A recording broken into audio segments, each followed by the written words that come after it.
Alright. Welcome everyone. Good evening. We're starting late here today. I don't know whether we'll be able to do the whole patch because I am starting so late, but we'll see.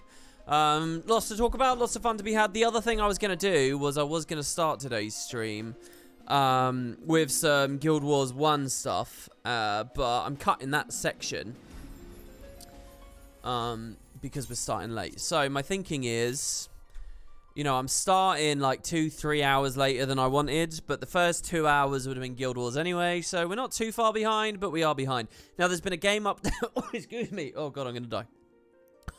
There's been a game update. I don't quite know what that's all about. If people in chat want to tell me about that, I mean, I'd love to hear. I got stories about stuff that's been going on today. We'll just crack on, really. This is not just... So in the title, we're at 4.4. Which Flareheart there says 4.4 is awesome. People have been really excited about it. It's not just 4.4 though. We're also doing the Monster Hunter crossover early on. And I mean, the quicker we get into it, the better, really. So if you guys have any thoughts for me on that, let me know. Like where the blue quest is, who it is exactly we speak to. I assume the Firebird down below is the Phoenix of the Four Lords, who we will be dealing with. It's not this patch. It's the Omega. Oh my god, this patch is Omega's back again. Oh, lordy lord, there's a lot going on. So yeah, really, that's my little intro. And welcome to you guys. Let me actually tweet. Should I tweet or should I spam people in Discord?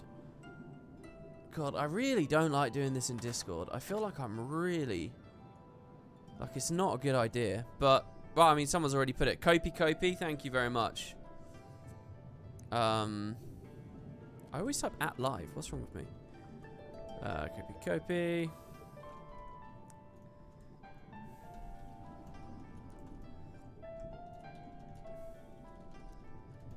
Alright, I'll just post it myself. We'll just do Discord for today. Why not? Just Discord.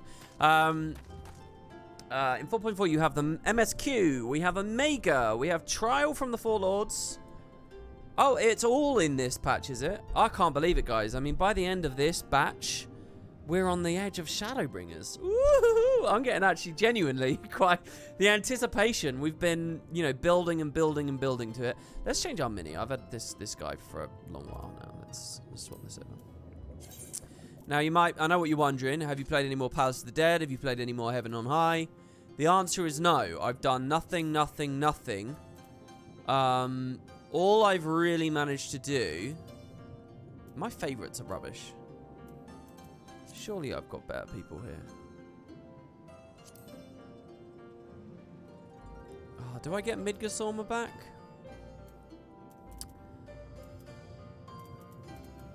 I don't really like the humanoidy ones. I don't really like the humanoidy ones in Guild Wars either. Alright, I'm adding Cactar to favourites. Who doesn't like a Cactar? Cactars are brilliant. And look at the way they wobble around as they follow me.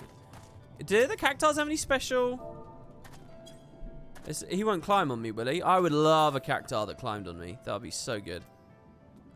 The game add-on has been updated or was reinstalled successfully. Please check the Discord for a changelog. Alright, well, no worries. Okay, so, my god, I need to actually get one of these anecdotes out. I haven't done anything else, really, in-game. My Black Mage is still low level. My Machinist is still low level. I was going through a real phase where I was playing a lot of the game off-stream.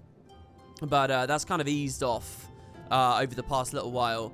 Mostly because of all this, you know, this new desk and stuff. So, here's the thing. I was punished today for, a great sin, a terrible thing about my personality, about me as a human, that once upon a time people used to get beaten for and would struggle in school for.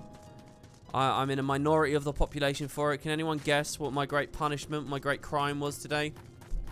And what basically means that... so I did do a Guild Wars video today. I did the inventory cleaning thing, which, you know, you talk for an hour and I like to think I offer a lot of good tips. But I did mess up the rune salvaging thing. There's always going to be, like, some mistake. And then it's like, oh, we'll just discredit the whole video because there's that one little mistake in it. But, you know, that's going to happen. So, whatever. Left-handed. There you go. You got it. Oh, multiple people got it. Pimples. Actually, I never really got spotty. I don't really say that, like, proud or anything, because it's not really something people can control, is it? But something about me and sort of my whole family, we all managed to avoid the whole acne thing, luckily. But yeah, left-handed. So I started trying to use this tablet to draw with. And it's got these buttons on the side of it, right? And I realized... So I would, like, draw a little bit, and then I have to put down the pen and then move my hand to press the buttons. Wow, that man. And then I pick the pen back up and I draw a bit. And it clicked for me after, like, I'm ashamed to say, like, 15 minutes of this. I was like, I wish I could just touch these with my other hand. And then I thought, oh, that's how it's designed. I meant to use my other hand for this goddamn thing. But I can't hold a pen in my right hand. I can't do it. So I had to flip it upside down. So I had to, like, to change the display outfit and stuff. But here's the thing. It's a right-handed man's world. And I'll tell you why, guys. This PC that we got earlier in the year, right? It has one glass side on it, okay? So realistically, what you want to do is have the PC in a place where the glass side is facing out. So what that means is that the PC is on your right. Realistically. If you want the glass bit facing into the room or whatever, it's going to be your monitors on the left, the PC on the right. That's how they make them. And the tablet is designed such that the cable also connects on the right. So the PC's, and it's a tiny stubby little cable. It's like the shortest little cable you can believe, right? So the cable has to connect on the right. The PC has to be on the right. So therefore the buttons have to be on the left, but I'm left-handed.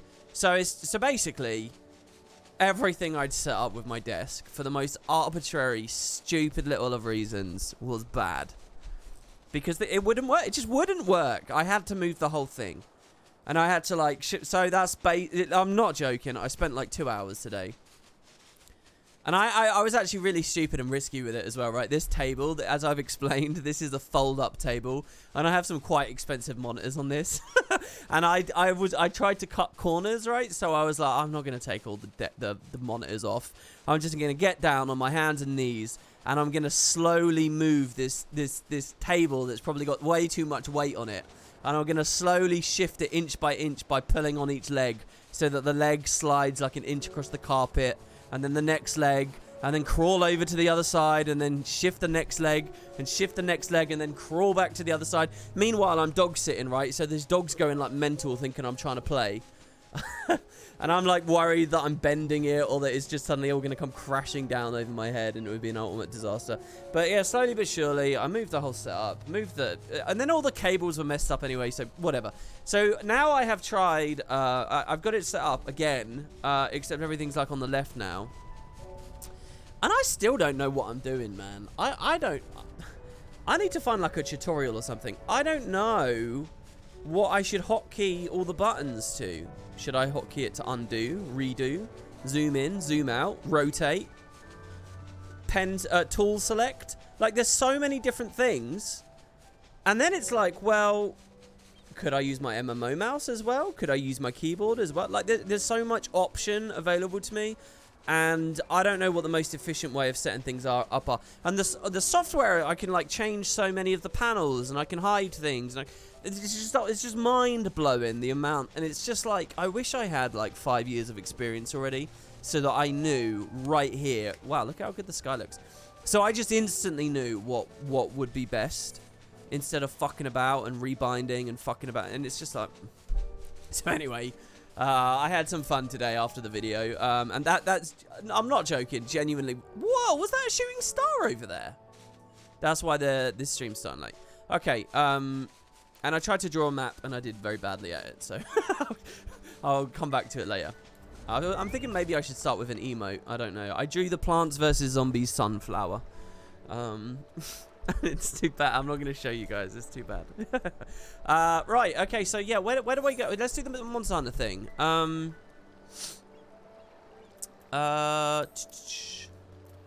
I assume we collect it from Girabania. I don't know why, but I feel like it's either going to be Kugane or Ralga's Reach, right? Since last patch never added Omega, I feel like they would have balanced it this way. Oh, it was Kugane as well? Damn. Oh, well. Oh, I actually have a quest reward available here? Merchant for a day. I mean, I'll cash that in before I go there. Why not? Hey, sorry to change the subject. No, no worries. Don't be scared to change the subject. I'm just rambling away here. Sorry to change the subject, but I thought if anyone knew, you would. Has ArenaNet ever expressed any interest or ever mentioned opening up Oceanic servers for Guild Wars 2? I actually don't remember any official statement on that. I'm sure it's one of those things they'd love to do, but they don't have the population in that region to justify the cost. That's pretty much the vibe I get. I don't know whether it's true. Oh, this is this mission. This was a quest I finished ages ago, but I got this pop-up that says tending to the merchant stall will take several minutes. You may wish to cancel anything. And I was like, oh, I've got to show this on stream. Genuinely, like 2 weeks ago I got this. Well, no, probably not that long back. The best of luck to me. Listen carefully to each customer and choose something you think will meet their needs. Oh, God, what have we signed up for here? I decided to... Oh, my God, it's going first person. I have no idea what's about to happen. This is quite a cool quest. 4.4 is a fantastic patch. We will be getting into it very soon. Don't you worry. It's just I want to do the end, the arse end of 4.3 first. Okay, hello, Lady Aura. Oh, hello. Oh my, quite a selection of food you have. Let me think. Yesterday we had fish. Trader, what would you recommend for a bunch of growing boys with healthy appetites?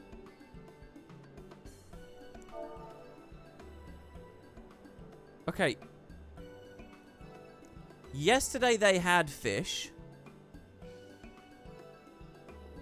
Cheese. I like I like offering cheese. I'm guessing saying fish is bad because they had it yesterday and she'll be mad. I'm guessing cheese is not a good idea. Neither is a tea brick. But that mammoth thigh, that sounds pretty good to me. That does sound nice, doesn't it? I'll take your finest mammoth thigh. When are they going to get to cloning mammoths so I can eat one? I remember growing up, people were always talking about cloning mammoths, and now it just feels like nobody wants to talk about or fund it anymore. Give me a toy. Mummy said I could buy a toy because I've been good. I don't have much money, so it should be something cheap. What can I buy? He wants a cheap one. What about this cheap wooden flute? A flute? I've never played one before, but maybe Daddy can teach me. I'll take it. I like the idea of hybrid dragon people playing the flute. You made a sale. Nicely done. Oh my god, this feels so much like the other Final Fantasy games. Look at this.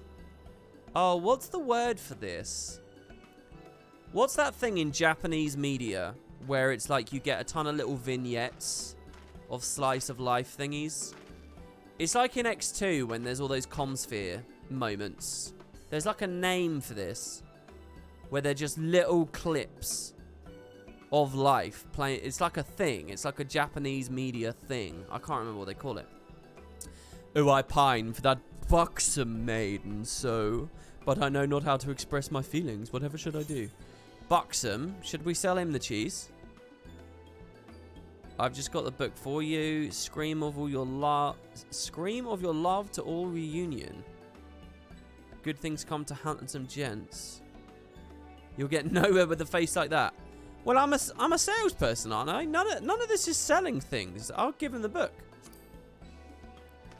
A book, you say? Pray tell me, just what's it called? Tumit child rearing, swim like an a djinn. There you go. Kali love songs of legend. Sing her a song.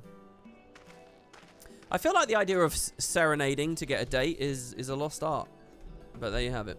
We can still experience it in Final Fantasy. Love songs. Now that you mention it, I remember her saying she enjoyed music. We'll take that a look. Thanks very much. 4 manga format for 4-panel gags. I don't think that's quite the thing. I can't remember. Christ, when was I playing Comspheres? It was years ago now. Omake, is that the word? Do you think this necklace suits me? I just bought it from that stall over there.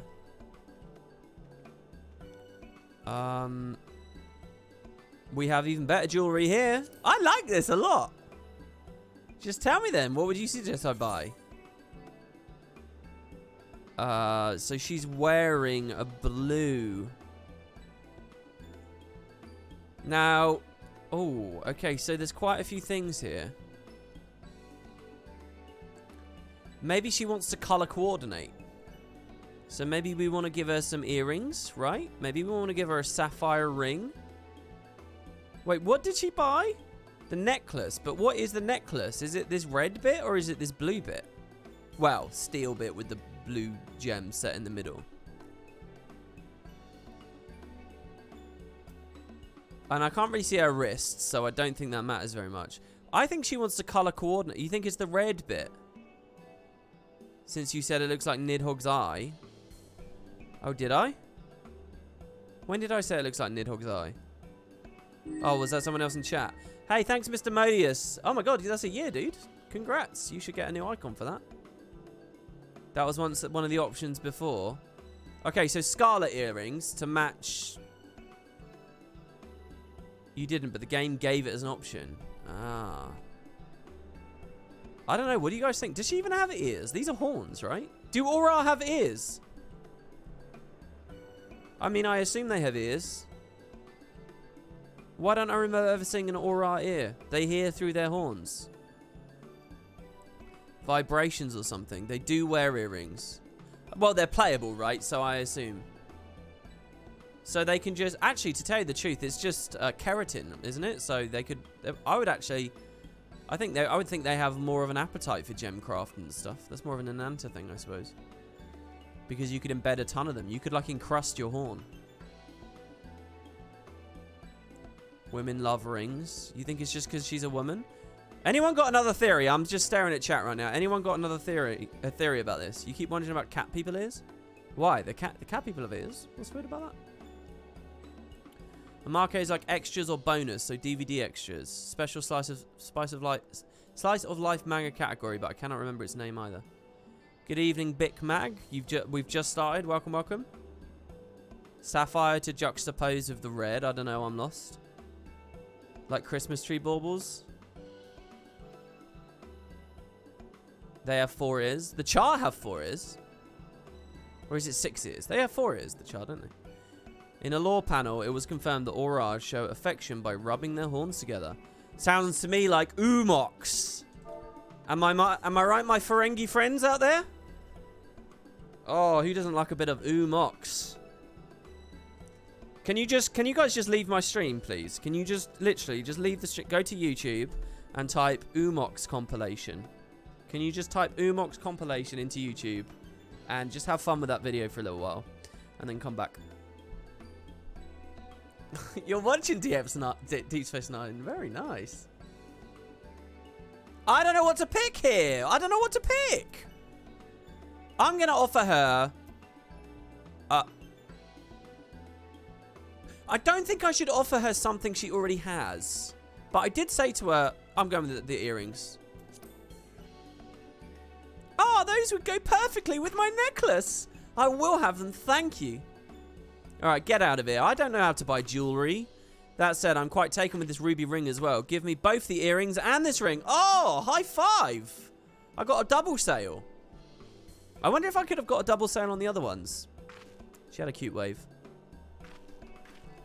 Watching Quark moan can't be a good viewing experience. You made a sale. Nicely done. I must say, I'm very impressed. I had no idea there was still so much I had to learn about trading. Up until now, I'd simply recommended whatever I thought was best, but it is clear the customer's wishes should also be my top priority. You don't say. Alright, there you go. I'm glad I didn't do that off stream now. There's a version of me from a week ago that's very happy I left that quest now. We just stumbled upon that here. Right, okay. Tent that rocks. I don't know, there's still a ton of stuff in here. Let's ignore that for a second. I'm so jealous of how detailed this map is. Jealous? Envious? How do you create these kinds of snow-peaked mountains and stuff? I wonder what resolution the original image is. Alright, let's go to... They might have released it somewhere. Kugane, we're going to do the Monster Hunter quest, then we're getting straight on in with this. Have I watched Discovery? No, I did a really stupid thing with Star Trek, where... I went through all the 90s Trek, and I'll tell you what, Voyager is a terrible show and really burned me. And then I went straight from Voyager has its moments, but generally speaking, Christ. And then I went to we're looking for a blue quest, possibly the new king on the block. That might be the Rathalos. I doubt it's to do with the songs. I'm guessing it's this. And then I did the original series because I wanted to do the original series and then those movies, learn about Khan and all that shit. And Kirk and all that. And then I was going to go into the new era, but I haven't been able to get through the original series. In fact, I didn't watch a single episode since COVID. And even before then, I was struggling to get out maybe one episode a week. Like, my whole Star Trek rewatch project thing just grinded to a complete halt the past 2.5 years. Yeah, that's a Palico right there. Hello, Palico. This hunter's unbridled enthusiasm can mean only one thing. The hunt is on. Okay, guys, so I'm going to take a quick break here from the Final Fantasy project to kick up a Let's Play on Monster Hunter World. Maybe you guys don't know anything about it, but I feel like I need to introduce you to all of that lore. We're going to play through Monster Hunter World. Then we're going to do the Iceborne expansion. And then we're going to play some of the DS games. And then we'll get back to this. Hopefully my sub won't have run out. Is that okay, everybody? Alright, look, if you don't know what a Palico is, if you don't know what the monster Rathalos is, I do recommend Monster Hunter World. Anyone, now listen, here, I'm going to be like that guy at the shop. That was me at the shop. I know you guys in the audience probably played Guild Wars 1. You like a little bit of buildcraft, huh? I'll tell you what, Monster Hunter does buildcraft very well. Oh, it's the music! It's straight off the Monster Hunter music. Oh, shit. This is quite cool. Well, well, if it isn't my old rival, Macon. I remember you. Come at last to learn from a true hunter of elite marks, have you? Forgive me if I seem overly presumptuous. Being the renowned adventurer that you are, I've always considered you to be a rival of sorts. A little healthy competition goes a long way in keeping one's skills sharp.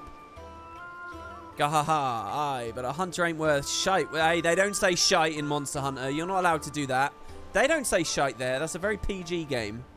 Despite the fact you're chopping off, like, these poor creatures' tails and stuff. By the way, the Monster Hunter movie that came out recently is a very fun, campy thing to watch with some mates. We did that in Discord the other day. It was good.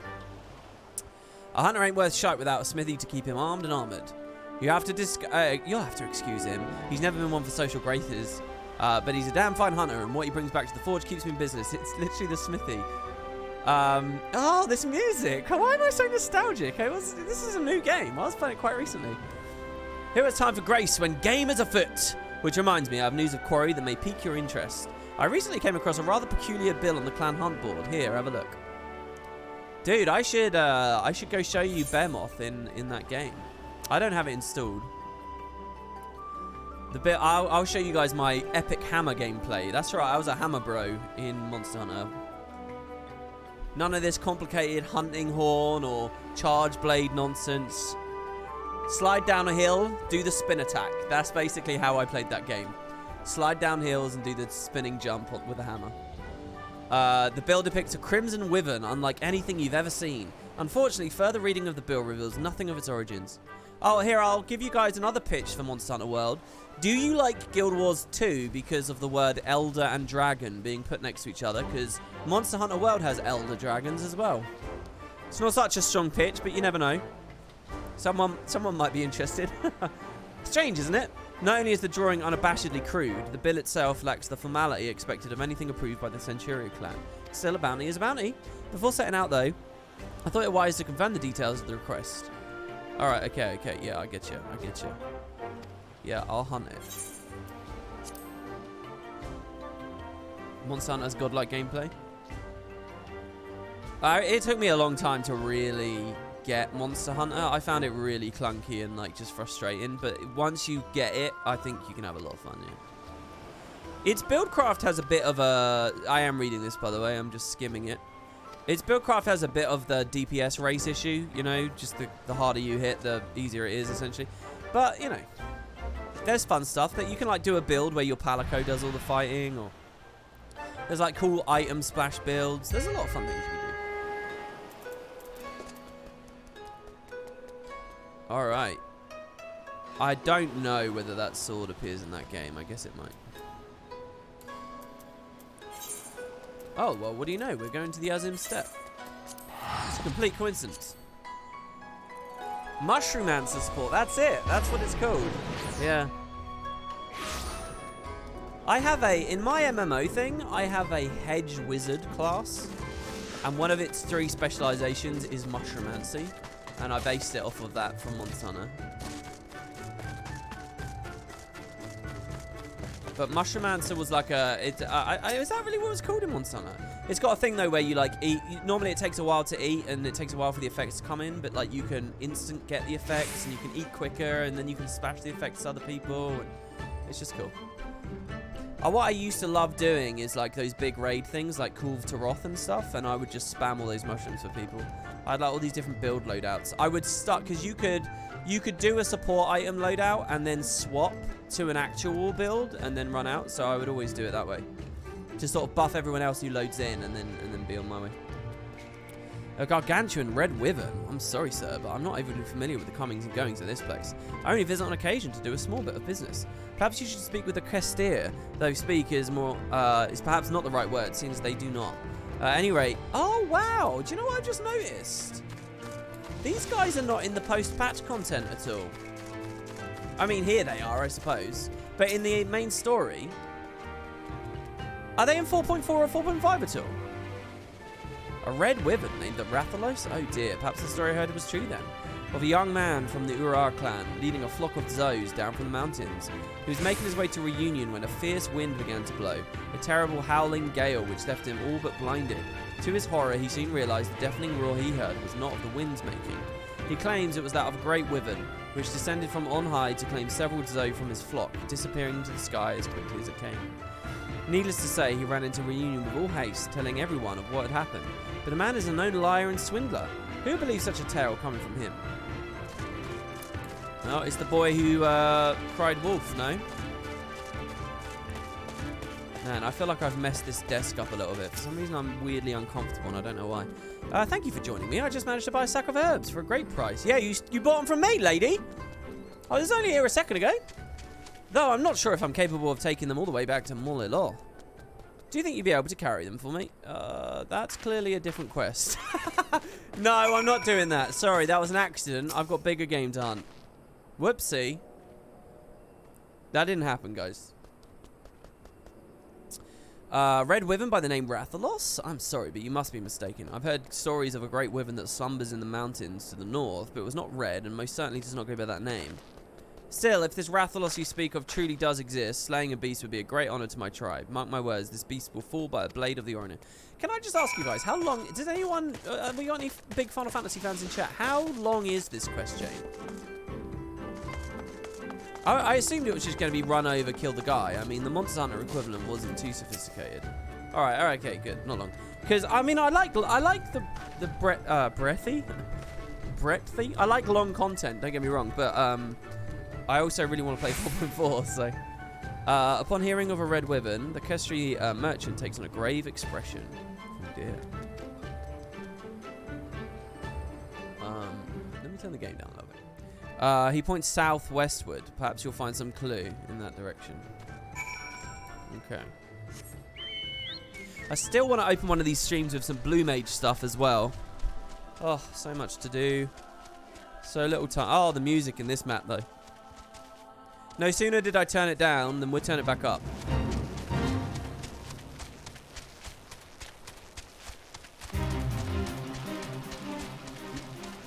Fucking fate, ruining it.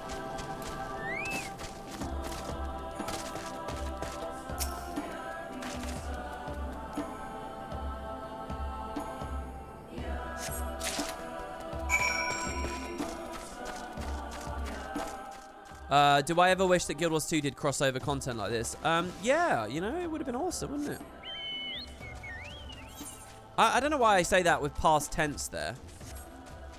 I say that with the Monster Hunter thing especially. I mean, it does feel like a match made in heaven to me to do a Monster Hunter thing, but I don't know. Maybe it's, you know, Guild Wars probably doesn't have as much influence or pull or clout, whatever the word we want to use, in the East, right? So it's probably closed doors for that. I don't know about Western studios. I don't know whether they ever approached anyone for that kind of thing. It's an interesting thought.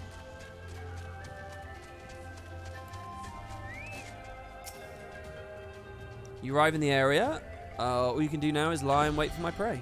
Oh my god, somebody just drove up to me in a motorbike. That wasn't the motorbike you ride in 7, was it? That wasn't Cloud's bike.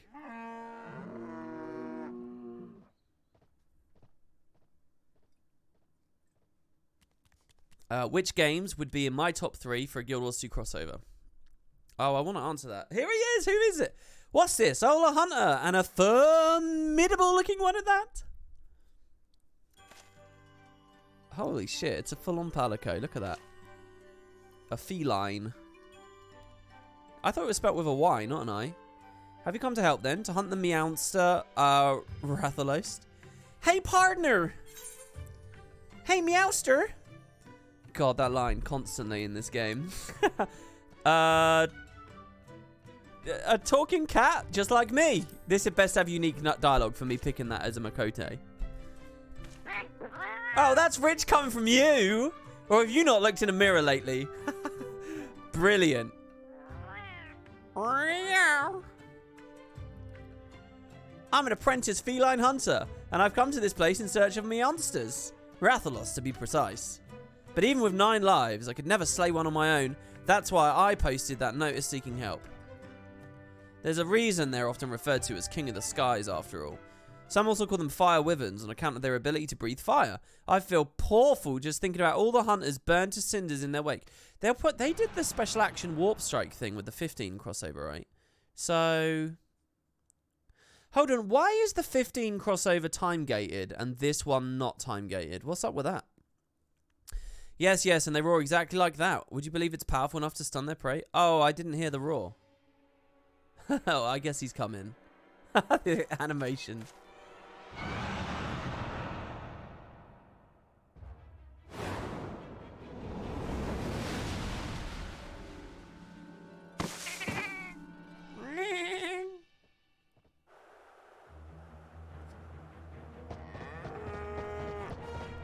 Well, there's some really interesting stuff going on in chat at the moment. I will respond to it in a minute. Let's enjoy this cutscene for a second. Oh, he's tiny. What? He looks like a chicken.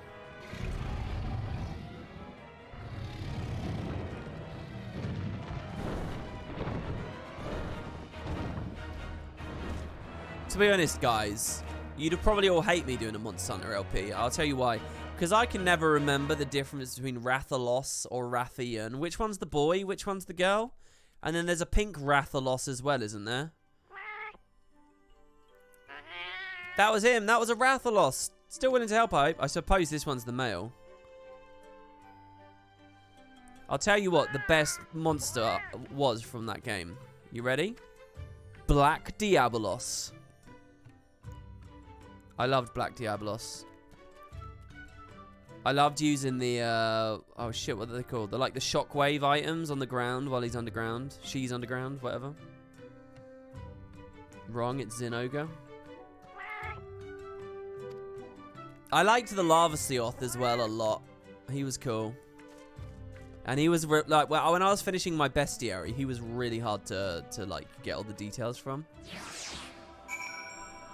Okay, so the idea of crossovers in Guild Wars, I actually, on the review, someone said that one thing, they like how much Final Fantasy dives into lore more, but they did say that they much prefer how Guild Wars on all levels, like, respects its canon more.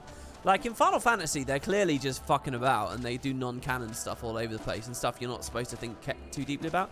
But Guild War, Tyria is like sacred. Tyria doesn't fuck around like that on any level. So we open up the idea of crossovers, and we're kind of talking about changing that. And I don't know whether that's a line in the sand that I don't know. But it's just a consideration. Anyway, top crossovers. I don't know. What's my perspective? Just for me as a fan, or like in terms of like what's the most like beneficial thing to network with or whatever. I think they should do a World of Warcraft crossover.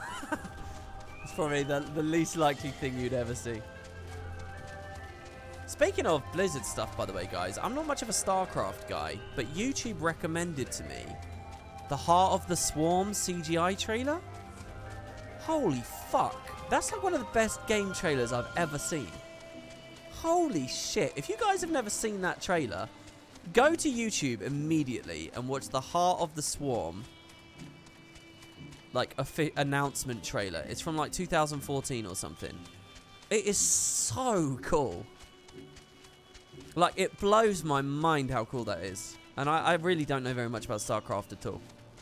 I know that they're kind of just ripping off of Warhammer 40k with a lot of the StarCraft stuff, but hey. Yoshida said he's ready for a WoW crossover. It's up to Blizzard to accept the offer. Wow. What games do I think fit or...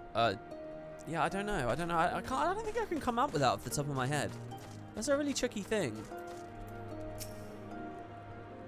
Were you able to find the pillar? This is clearly not... Yeah. Yeah. Okay, bye-bye now. I love the thought of Macon just completely obliviously wandering in on that. Shit, we got to go all the way over there. Here I was thinking we were basically done. I've still got to get my air currents and stuff. I'm not playing enough of this game at the moment. All WoW streamers already moved to 14, so we already got the WoW crossover. I suppose to a degree, that's a way of thinking about it. And then there's the Mist. I mean, yeah, they could justify it in lore. I kind of like... I sort of view it as quite a sign of, like, maturity and sophistication. Seriously, that Final Fantasy can dump in random stuff like that, and they know that it's not to be taken too seriously, and they trust their consumer base not to obsess over it. And everyone kind of gets it, you know. Like, I sort of quite do enjoy that. So I can't say I'd personally be offended by anything like that in Tyria. I mean, it would just be clear, wouldn't it? It's like the April Fool's joke with the helicopter and stuff, you know, from Guild Wars 1. There's a point where it's pretty clear that we shouldn't be taking it too seriously, you know. A lot of World of Warcraft streamers went back on their boycott and started playing again. I mean, it's a tale as old as time, man. I never listen to someone on the internet when they say they're boycotting something. People aren't really looking to make a stand. They're looking for a bit of applause for saying they're making a stand, and they'll go back on it in a year or whatever. The most. That's the truth. Real commitment, I mean, that's rare. Rathalos is somewhere along that path, I just know it. But I'm afraid you have to go without me. As I am right meow, I fear I'd only slow you down. Before you go, though, I insist you take these with you. Is he going to give me some Monster Hunter stuff? When a catastrophe strikes, a hunter should never be without mega potions. I don't know if you normally keep medicine on hand to treat your wounds, but I guarantee you've never had anything quite like that. When you and your friends are ready, head on in. You do have friends to help, right? Do I have friends? Am I matchmaking, or do you guys want to join? 8? I thought hunters usually fight in groups of 4. Well, I suppose you know best. Oh, it's a trial, is it? It's a full-on trial. Oh, shit. During the battle, you will gain access to Mega Potion. Yeah, okay.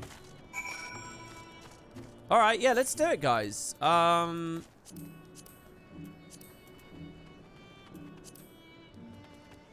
Sorry, I'm reading this wrong. Right, trials. Oh, wow, it's before the Jade Stir. The hunt has always been a simple business. Snatch the bill from the board, seek out your quarry, and claim your bounty. A peculiar posting in Kugane, however, has complicated matters. What began as a simple hunt in the Azim Steppe has quickly escalated... Jesus. Into a harrowing undertaking with a strange new feline companion and even stranger prey, Rathalos, king of the skies. With the Mega Potion in hand, you venture into the mountains. But do you have what it takes to stand against his fiery fury? Interesting, we're reusing the dungeon area. So, I guess I'll just throw invites to the people standing here, and then I'll throw invites in the link shell. Holy crap. Invite. Invite. Link shell. I should just ask people, shouldn't I?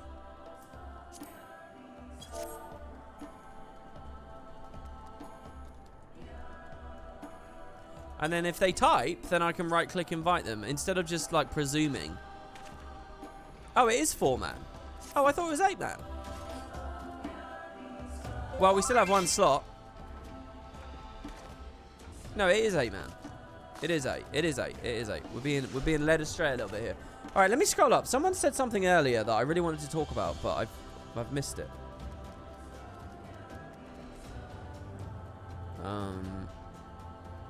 You can't believe Square Enix added Asmund Gold to the FF14 story. Is that true, or is that a joke?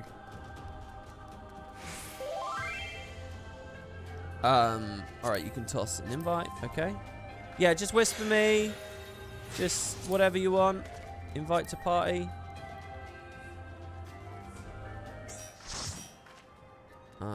Oh, here you go. Jasset said Mushroomancer and Rise. Wait, I played World. I don't know about Rise.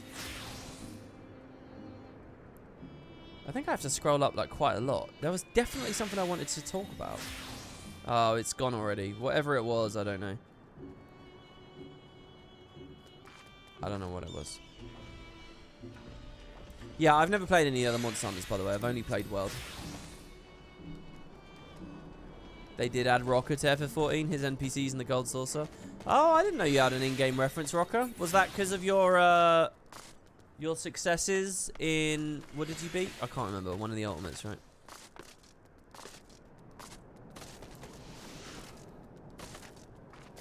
Oh, not true. You think it was just a bald joke? Oh, I see.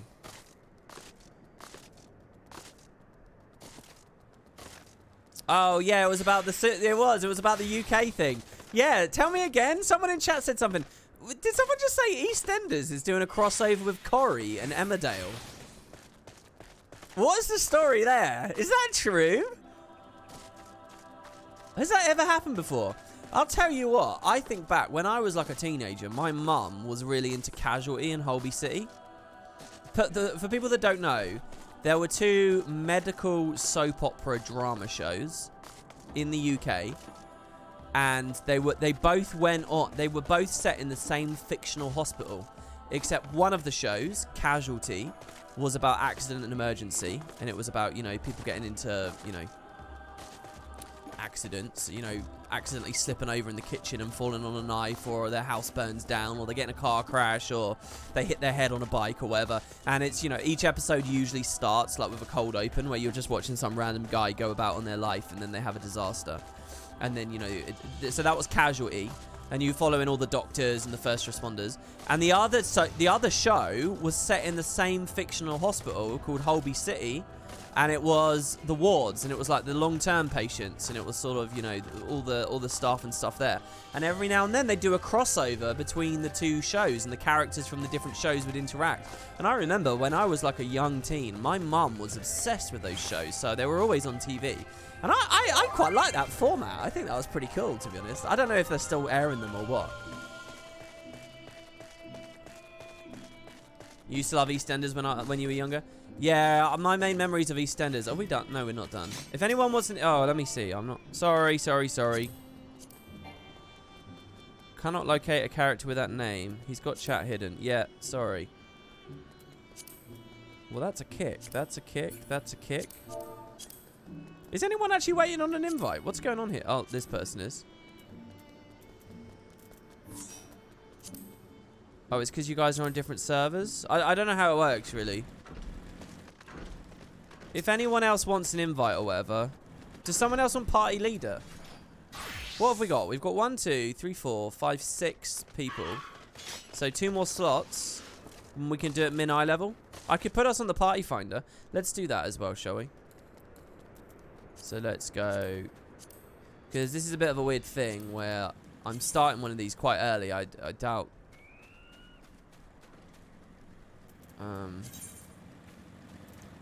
We'll fill it as fast as we otherwise could.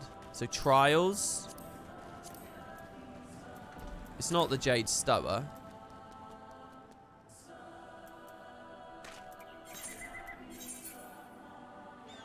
Wait, what's the trial called? The Great Hunt.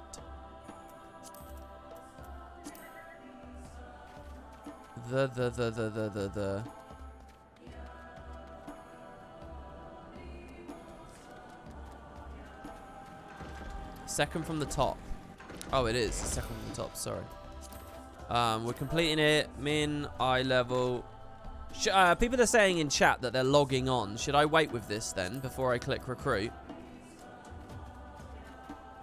I guess I'll just wait a second. We're looking for a healer and a DPS, it looks like. Yeah, okay, so anyway, so what's this story with the crossover? I used to watch a bit of Emmerdale, EastEnders. My mum used to be really into that as well. I feel like that show peaked back when there were like all those sisters in it. And one of them was like, I'm not your sister, I'm your mum. And then it went dun dun dun dun dun dun dun dun dun dun dun dun dun. That episode. And it turned out that, you know, they passed them off as sisters, but the truth was she'd had a kid. Classic, yeah. Damn it, you start later and later. Yeah, I'm sorry, I'm starting late today.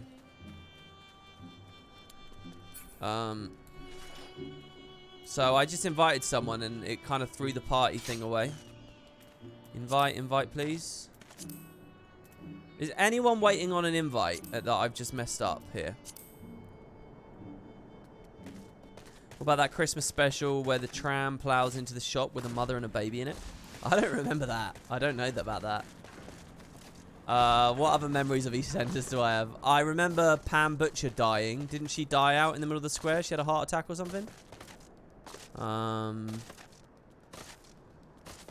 Is Ian still in it? I always remember when I used to watch Ian was like the guy that had been on the show the longest and would probably never leave kind of thing. Like he was like the face of the show kind of, in as much as he'd been there forever.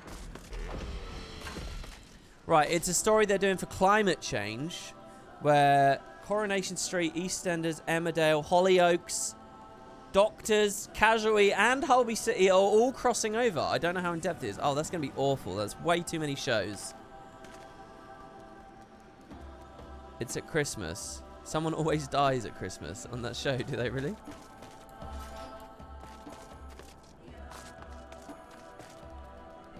It's quite true to life. Hospitals always get busy at Christmas because people who have like their schedules and their like what's the word?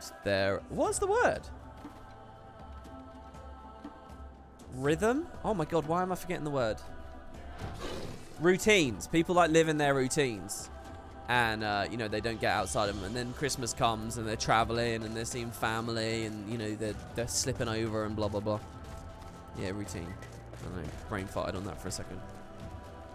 Or the live Christmas special. Oh, yeah, that was quite cool. I remember them doing live episodes.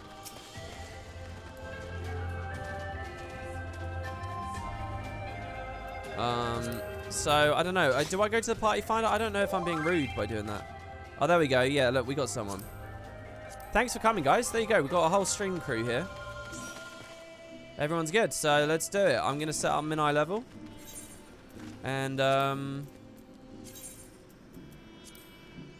won't silence the echo.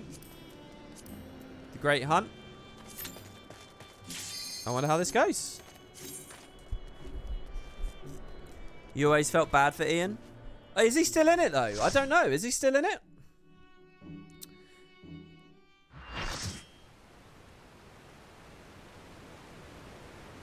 Oh, I could put a code in for stream viewers. Oh, well, but then what's the point, though? If we're just going to be sitting there waiting for stream viewers anyway.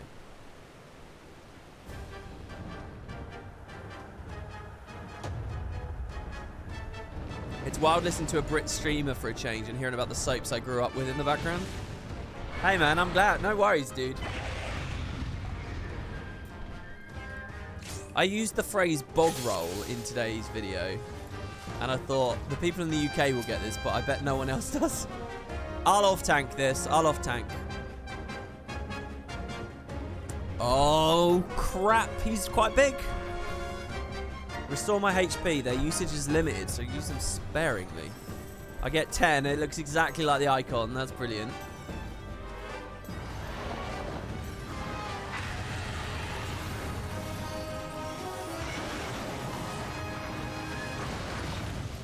Oh, I shouldn't stand here, right?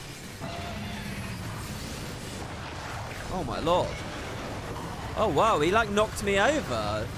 Whoa, they have actual knockdown animations? Whoa.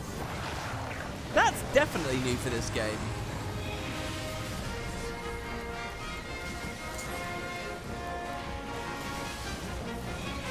They should reuse those. If they built those animations, why don't they put them in for all the other stuff? I'm quite impressed. It looks just like the one from World. Just, you know. World is, generally speaking, a prettier game than this, I would say. Oh. Oh, they're doing the thing with the random mobs running in. That's great.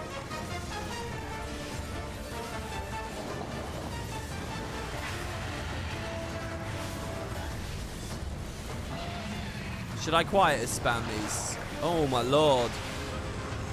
Oh no, right as I delirium, he stunned me. It's just like the Monster Hunter stun. Come on, let's weave some cooldowns.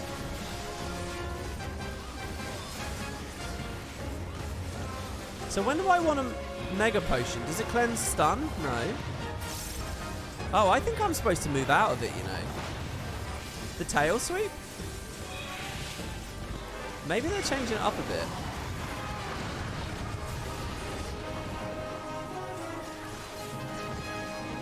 This is weird because there's so many ranged classes. I think this is really hard for them to do, to be honest. Because Monster Hunter is set up very specifically. Oh, the stun! Let's go! Oh! Foothold. Yeah. Whoa, whoa! Do I regret this? Oh no! What am I meant to do? Oh, this one's actually more challenging than the other ones. I'm gonna do the double tap. Holy crap! I successfully used my clutch claw, everybody. Oh shit. Oh, we were supposed to hide behind the body. I see. That's cheating, Square Enix. They're allowed to do that with the Behemoth fight. You're not allowed to do that in this one. That's not your thing. Oh shit. I'm gonna put the Blackest Night up because I'm scared I'm low health and I want to relieve the healer a little bit. Is our other tank dead? No, they're alive. There's no rearing or flanking here, I notice.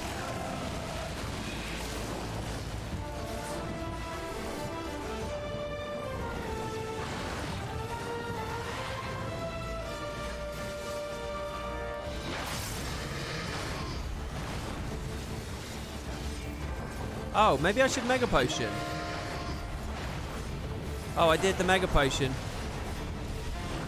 Oh, he's knocked down again. Do we actually get a damage buff here, or what? Let's break his tail, so we get more loot.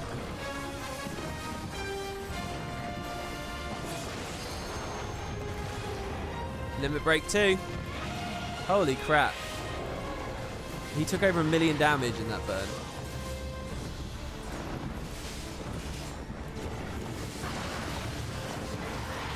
Zero. Oh, collapse on this guy. What are you doing?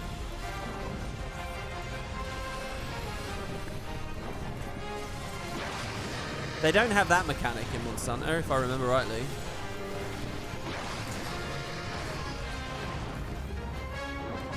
Well, rubbish start with Earth from me. Scalebound. You've entered the sacred domain of the Rathalos. Oh, this is the only way I can heal. Right. Well, but hold on. What do you do as a healer then? You just DPS? Whoa.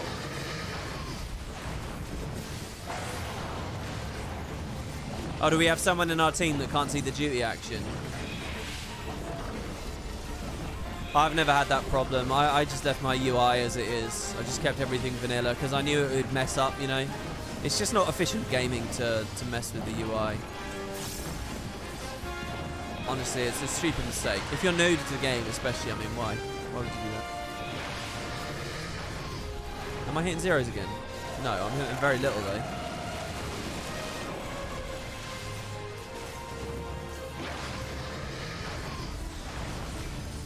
I think I managed to dodge it there, didn't I? Oh, not that one though.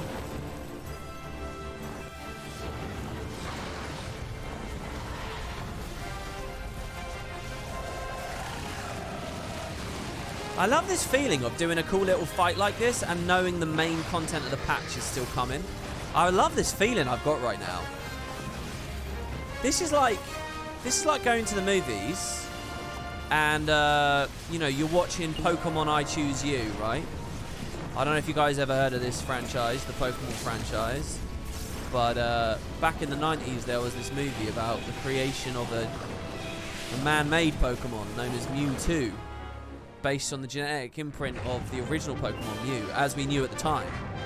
Eventually, it would become revealed that there were other Pokemon before Mew, like Arceus and stuff. But all that aside, in that movie, you're sitting down, you get your popcorn, you're ready to eat, you say, thank you, Mummy, for taking me to the cinema. And then, there's a whole other mini-movie, the Pikachu short, alright? That's what we're in at the moment. We're in the Pikachu short.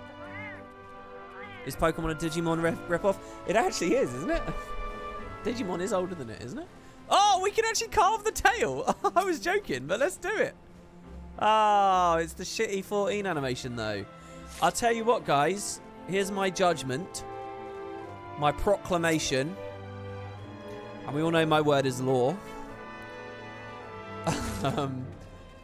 The Behemoth in Monster Hunter is a lot more fun to fight than the Rathalos in FF14.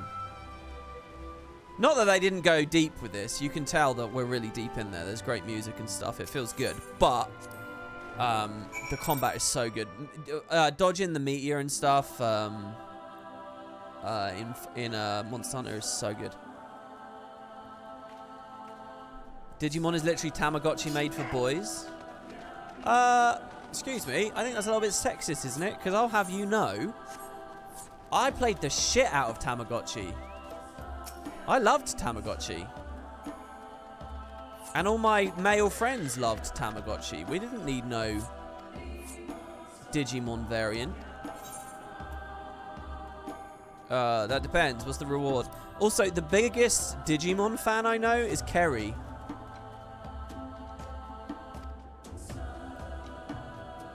She's a way bigger Digimon fan than anyone I ever knew when I was younger.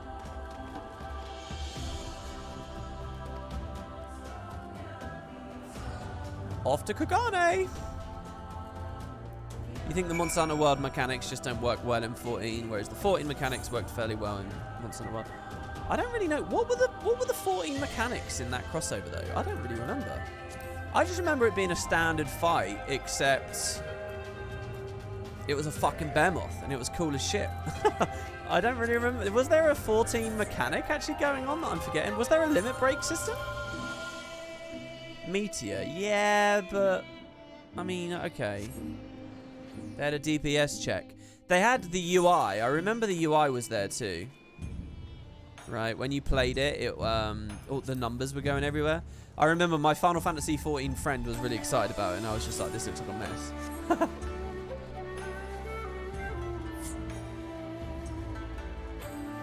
The thing is that Meteor and Rocks thing is in a lot of places, not just the Behemoth fight, isn't it? Did it require a tank healer setup? I don't remember that. Maybe it did. I think there was a higher tier version of it that I didn't do in truth, so I don't know. My word is not law. I would disregard it if I were you guys. They tried to make it look like a Monster Hunter fight. Yeah, I saw with the CC and the knockaround, yeah. No rolls, the mounting thing. Yeah, I mean, it's good. It's good. Don't get me wrong. I'm not saying it was bad. It did require someone to take aggro, so they were basically tanking. I see. That should do it. Oh, this music. It's amazing how well this music fits, actually.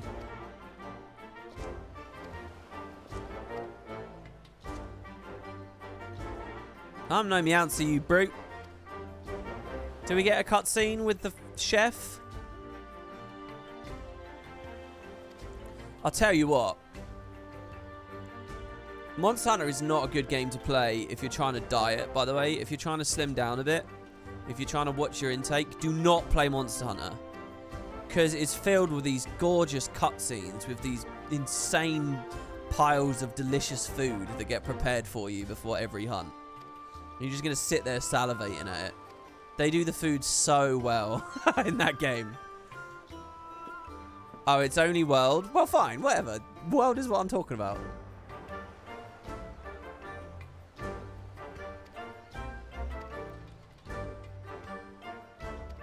You'll find no better mail than that Forge of Rathalos scales. We'll show those monsters what for. So is there incentive to go kill it a few more times for loot? Oh my god, here you go, look. A barbecue spit, that's an item in the game. I get the palico. Very punny.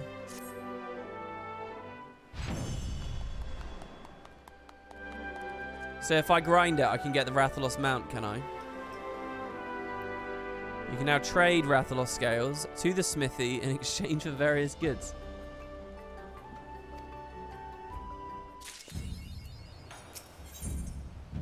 The hunt is still on. The Great Hunt returns. I've had Tafa.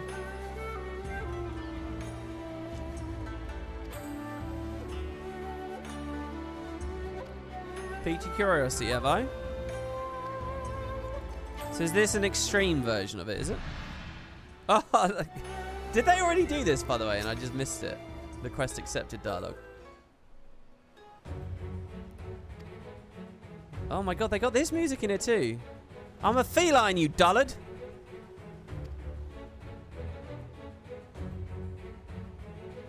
Oh, the extreme one is the 4-man one. Ah, that explains the confusion in chat earlier.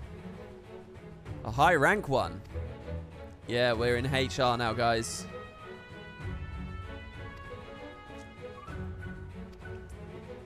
Ring, ding, ding. Wait, why have I got my helmet on? 3 deaths and its wife. Oh, they bring that mechanic in. Ah, well, hold on. I remember in the actual, like, if you're proper doing Monster Hunter, you're, like, gambling on, like, 1 death and that's it, right? The Great Hunt Extreme now accessible. That's fantastic.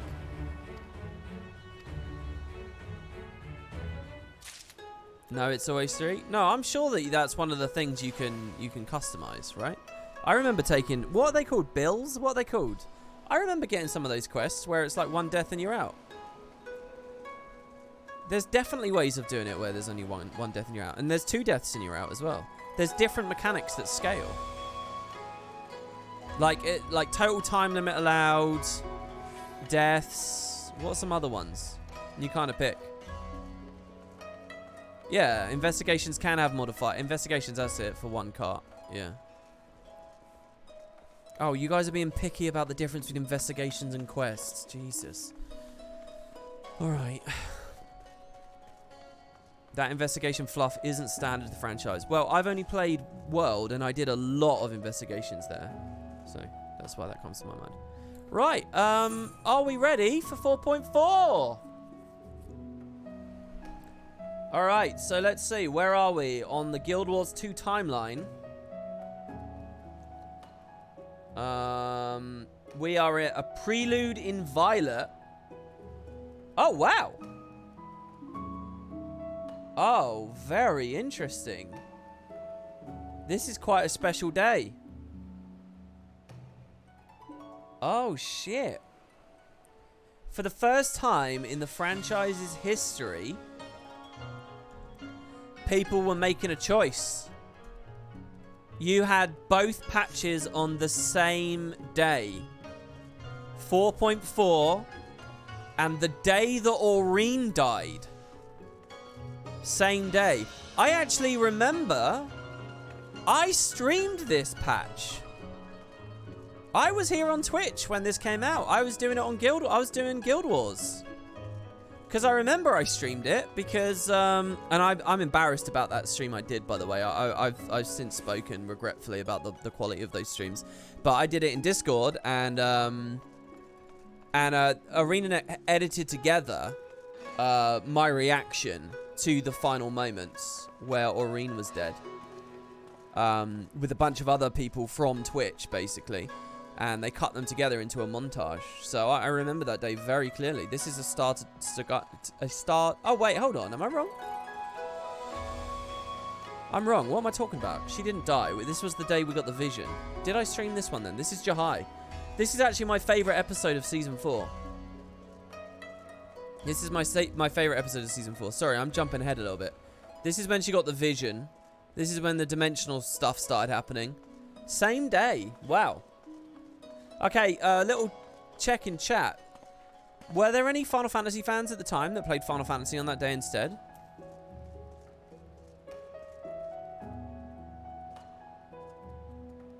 You played both. Did you do them both on the same day, Flareheart? That was a long night. Wow. Do you remember which game you spent more time in? Which game did you play first? I can't imagine doing both in one day. I really can't. You just logged into Guild Wars to unlock and then you went back to 14.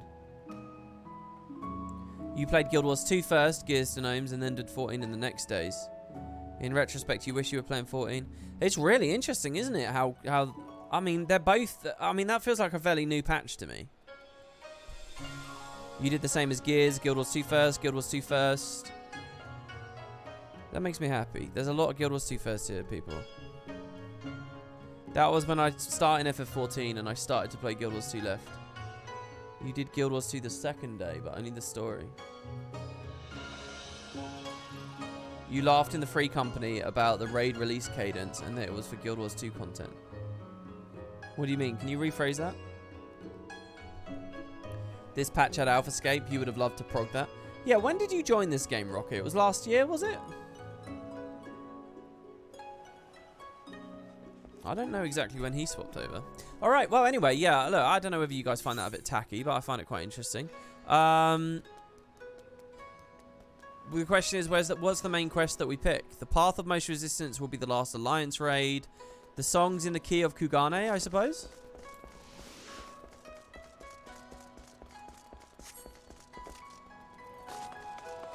Actually, it's a Sisterly Act is what it is. It's on screen. I can see it there.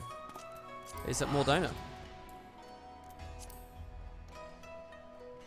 Yeah, thank you, Atomics V2. I see it now. You missed the intense hatred most people had for Omega 1. Hey. Wait, this is the last wing of Omega, isn't it? Oh, this is going to be good. What's this?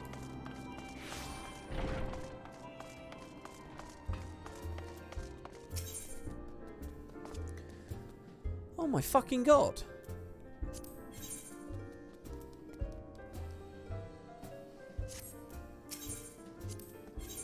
Oh, it's all Alexander content. Oh.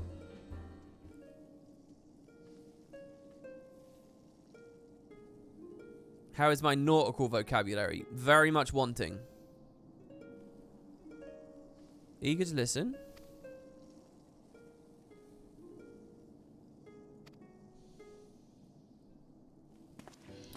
This guy gives you basically all the super hard mode stuff, right?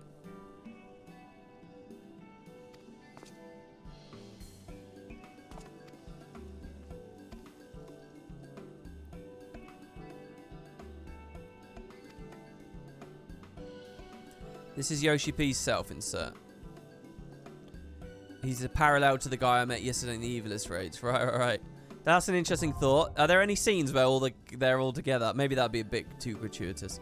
You now have access to the duty recorder, allowing you to document duties for viewing within the inn room. Wow. What? Bow equals front, aft equals back.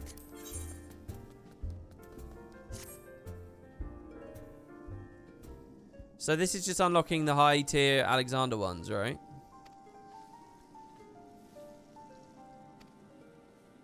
Which I guess I forgot to trigger back during the Heaven's Ward era. I forgot about the duty recorder. Do people really use it? What's the story with it? A god born of goblin prayer. A citadel upon whose legs very life spilled death to all without. How marvelous. I would sing it, but I want to save my energy for the main story. Oh my god. Am I missing out here?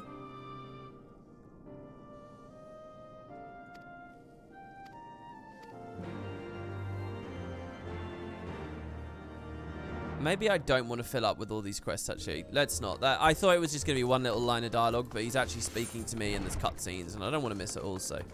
Right, Sisterly Act. And it's clearly within the Rising Stones itself. Okay, so. Let's get ourselves in the mood, everybody.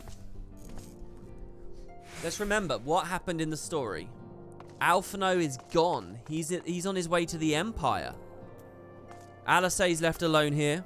Well, somewhat alone. I'd like to see her ingratiating herself with everyone else, you know, having some conversation, talking. What else was the big fallout from before? Okay, so. Elidibus is in the body of Xenos, manipulating the Empire to some degree. The Emperor himself is well aware of that fact, it seems, as well, by the way. Xenos actually did survive, though, in a double twist. Because he had the Echo, which has allowed him to body hop into an Elizon with a samurai sword. And he's doing some... And I think he's trying to hunt us. Also, Alphino saw a mysterious band of adventurers called the Shadow Hunters. And Alphino, I think, was attacked by some mysterious people too. Both attacked by some mystery people and defended by some mystery people. I think that's all the big takeaways at the moment. What was the main story about before? I can't remember. What was the main thing about the patch? What was the main jeopardy? Oh, the lunatic brother character. Oh, and it was Yotsuyu. It was like the death of Yotsuyu. Gosetsu moved off. Yeah, it was all that. Okay, so I don't know what... I don't know. Let's see what happens. Oh, I'm well up for this. We're getting some food.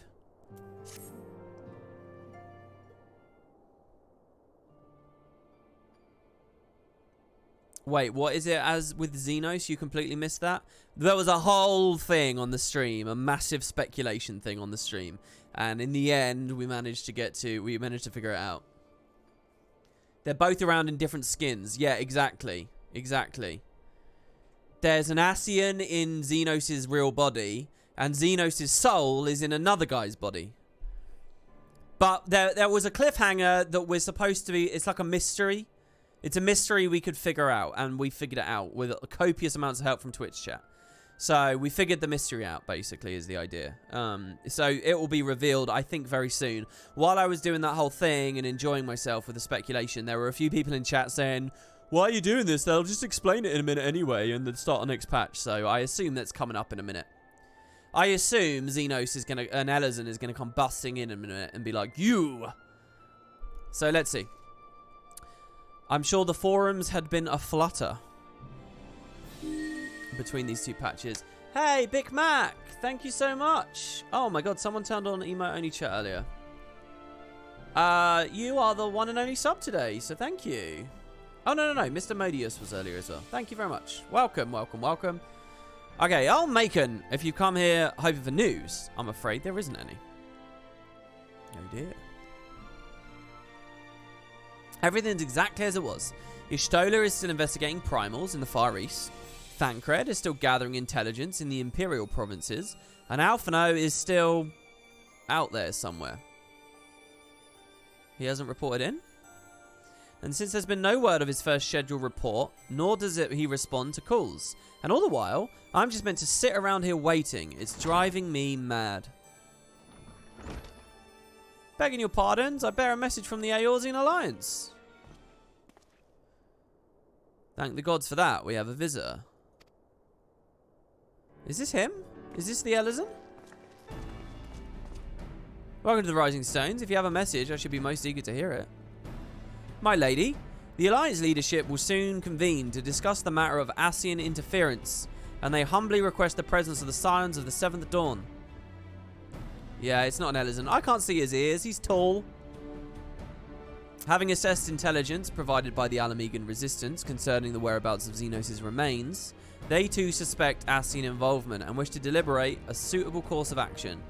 As the foremost authorities on our foe, your orders, Council, would be most welcome. Rocket-enabled, emo-only chat. Oh, did somebody pay for that, did they? Oh, is that the guy earlier you're just paying off? He had to wait 25 minutes, but he got it. Of course, we'd be glad to assist in whatever way we can. I feel like it's just me and Alice. With almost everyone else afield, I say this one falls to us. By which I mean I'm not going on my home. You'll come with me, I trust. Alright, Alice. I'd rather not. I'm going to say I'd rather not because I want to know how she'll respond. And it's going to aggravate people in chat, and I like being on the edge of controversy. If you would rather not, how do you think I feel? Despite formal occasions, as you well know. But in the absence of Alphino and the others, we'll just have to grin and bear it, won't we? Oh, no, I meant more specifically, I don't want to hang out with you, Alice. I'm fine to go there. Can I get an option to make Macon say that? Is that okay? Well, there you have it. We accept the invitation. I was overruled. I'm not happy with this. Thank you. The time and date of the meeting will be shared in due course, but I can confirm the council will take place in Alamigo, by your leave. Stop playing the system, chat. Yeah, they can break emo-only chat by paying potatoes. Just the 100 potatoes. It spams my feed as well, which kind of sucks. I don't know what to do about that, though. I like seeing people spend the potatoes. Maybe I should just make it a little bit pricier. Maybe we should make it so that the stream constantly does emo-only chat, but people have to pay to speak. I somehow doubt we'll have anything useful to offer, but standing mutely at a meeting would still be better than nothing that I've been doing of late. Let's make it ready to depart, shall we? Oh, can I just say, I really like this vibe, you know, that comes up sometimes, where it's like the characters are just chilling. I don't know, I feel like I'm on the edge of an abyss, and the abyss is Shadowbringers, and I feel like, I don't know, I feel like things are about to change in a big way or something, so it's nice to see people having a breather, you know? Thancred, what's going on, man?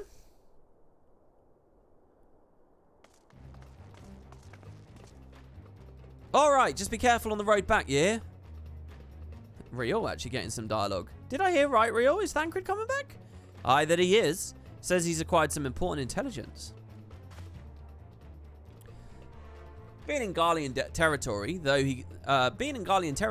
he couldn't risk sharing the particulars in case the Imperials were listening in.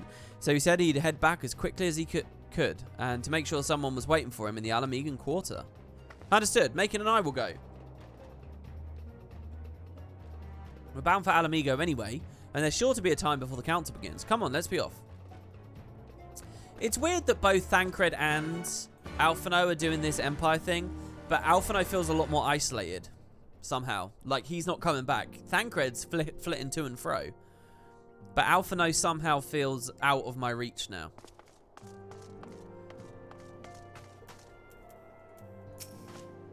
Thancred wasn't in any danger, from what I could tell, but he did sound as if he'd been in a foot race with a chocobo. Whatever it is he's learned, he's in a hurry to share it. You'd best be on your way. Okay, he's clearly learned that Xenos is around. He's seen Elidibus. Xenos in air quotes. I'm sure that's the news he's got for us. Another mission fraught with danger, yet still here I am. Quiet moments such as this, spent in carefree conversation with comrades, I've grown to cherish the most.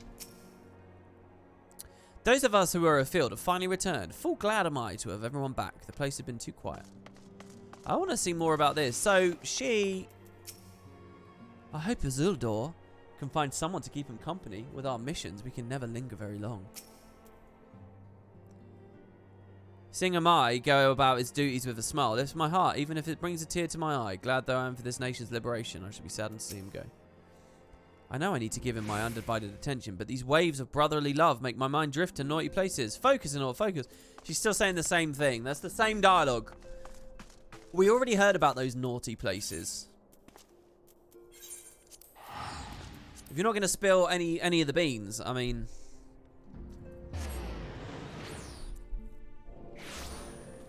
Alright, off to the locks. That was a good loading screen. I like that.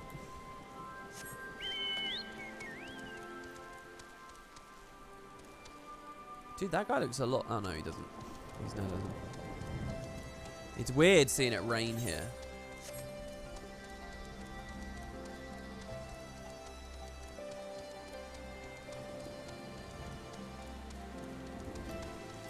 Hey, you two. Now, let's see. If it lets me do this, I'll be thrilled. Ready? Almost. You two are a sight. Oh my god, I nearly sat on my Oh no, I didn't. I thought I sat on the cactar. That's not a fun time. You two are a sight for sore eyes. Now all I need is water for my parched throat. Fetch me a cup, will you? Traipsing through the Imperial territory is thirsty work.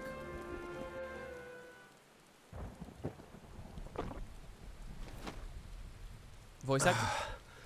God, I needed that. WP, are you a seeker or a keeper? I think I'm a keeper of the moon. I don't know though. I might also be a seeker. Is that important? I won't bother telling you to catch your breath. Whatever brought you galloping back to us, I assume it's urgent. Quite. Without further ado then. After the successful uprisings in Doma and Alamigo, rebels in several other provinces were inspired to follow suit. Unfortunately, they did not fare quite so well. The Dalmascans paid the heaviest price. For their defiance, the Emperor made a show of razing their capital to the ground, prompting many of their neighbors to abandon thoughts of resistance. Yeah, we were there.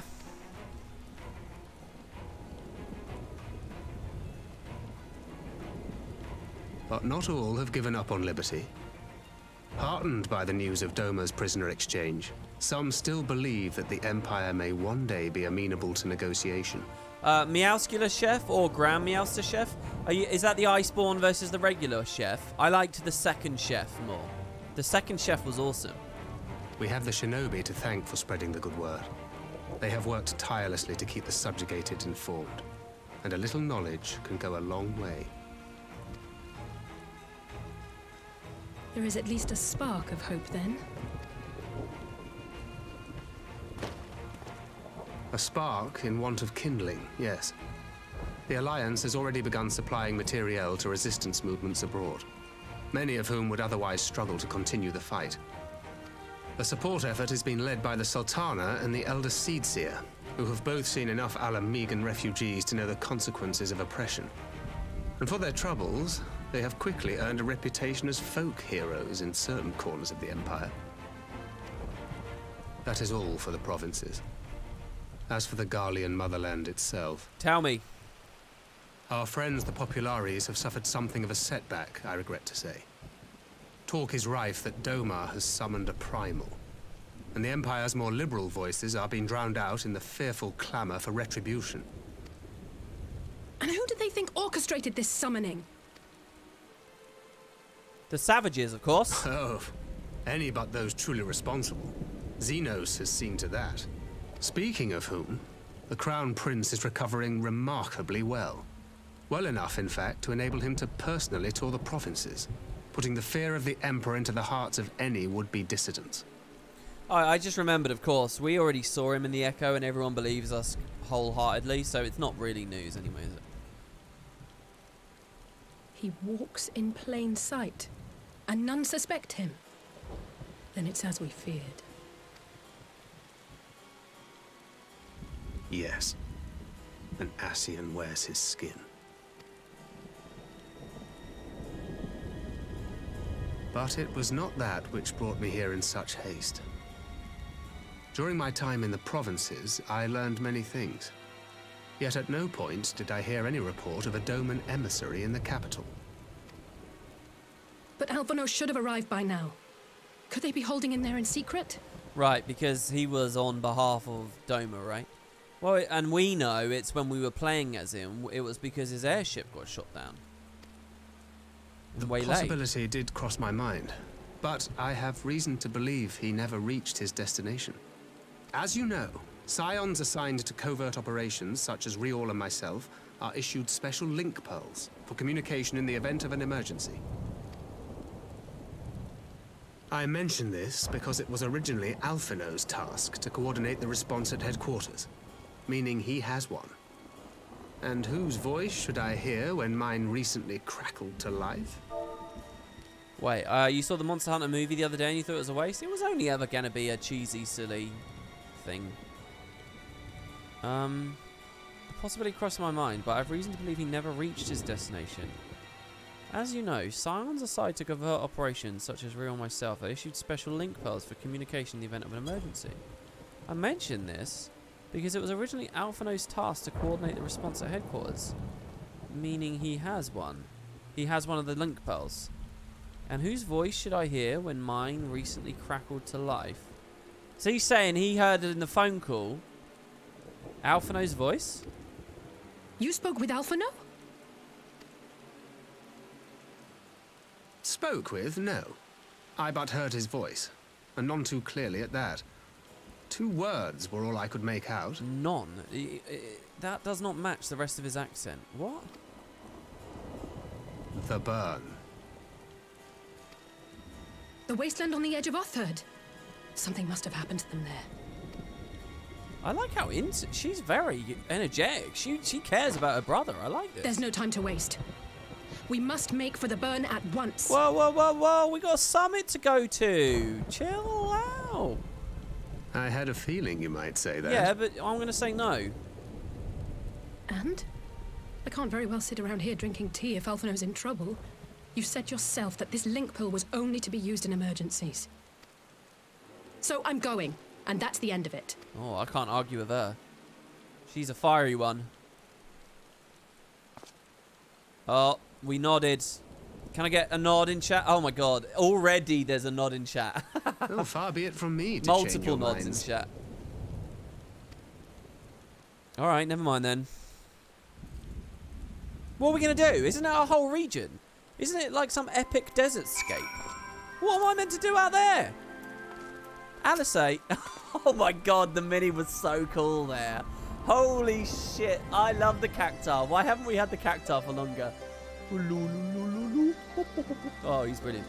Loath though I am to neglect making preparations for the council, we must act swiftly before Alphino's trail goes cold. I propose we first pay Hien a visit. He's sure to want to hear about these developments, and he may well be able to advise us on how best to reach the burn. Is that a plan? And Ishtola is in Doma, is she not? I dare say she'd join you in the search if you asked her nicely. While you see to all that, I shall go and report my findings to the Alliance. You can leave any preparations to the council to me. Okay, you do that. This is weird. This is like the Shadowbringers cast, isn't it? Ishtola, Alice, Thancred. Thank you, Thancred. Right, to Doma then. We have much more to share with Ishtola. I don't know who comes with me on that adventure, so to speak. I don't know what the thing is, but I feel like they're all big characters in it, aren't they? Ishtola definitely is. Didn't you guys say Matoya comes back at some point? Where the fuck is Matoya? Matoya is my favourite. And that cave is my favourite. I long for you, Matoya. Come back to me. Smiley faces. Who knows?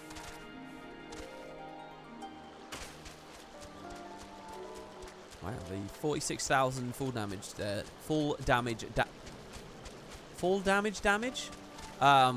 Look very crisp on the UI for some reason. Somehow. Do I not fly here yet? No. Patience. But I've been playing all month. I haven't seen Matoya for ages. Not since the Great Gubal Library. That wasn't even the end of Heaven's Ward. She was hinted at in the Alexander story, but I never got to see her. I'm going to love the trailer. Oh, is she in the trailer? Is there a CGI Matoya? Ooh. I remember that the Doman Enclave has a teleport. Thank you. Thank you. Because I wouldn't have remembered that. It didn't even really... It didn't even really click to me that that's what they were telling me to go to right now.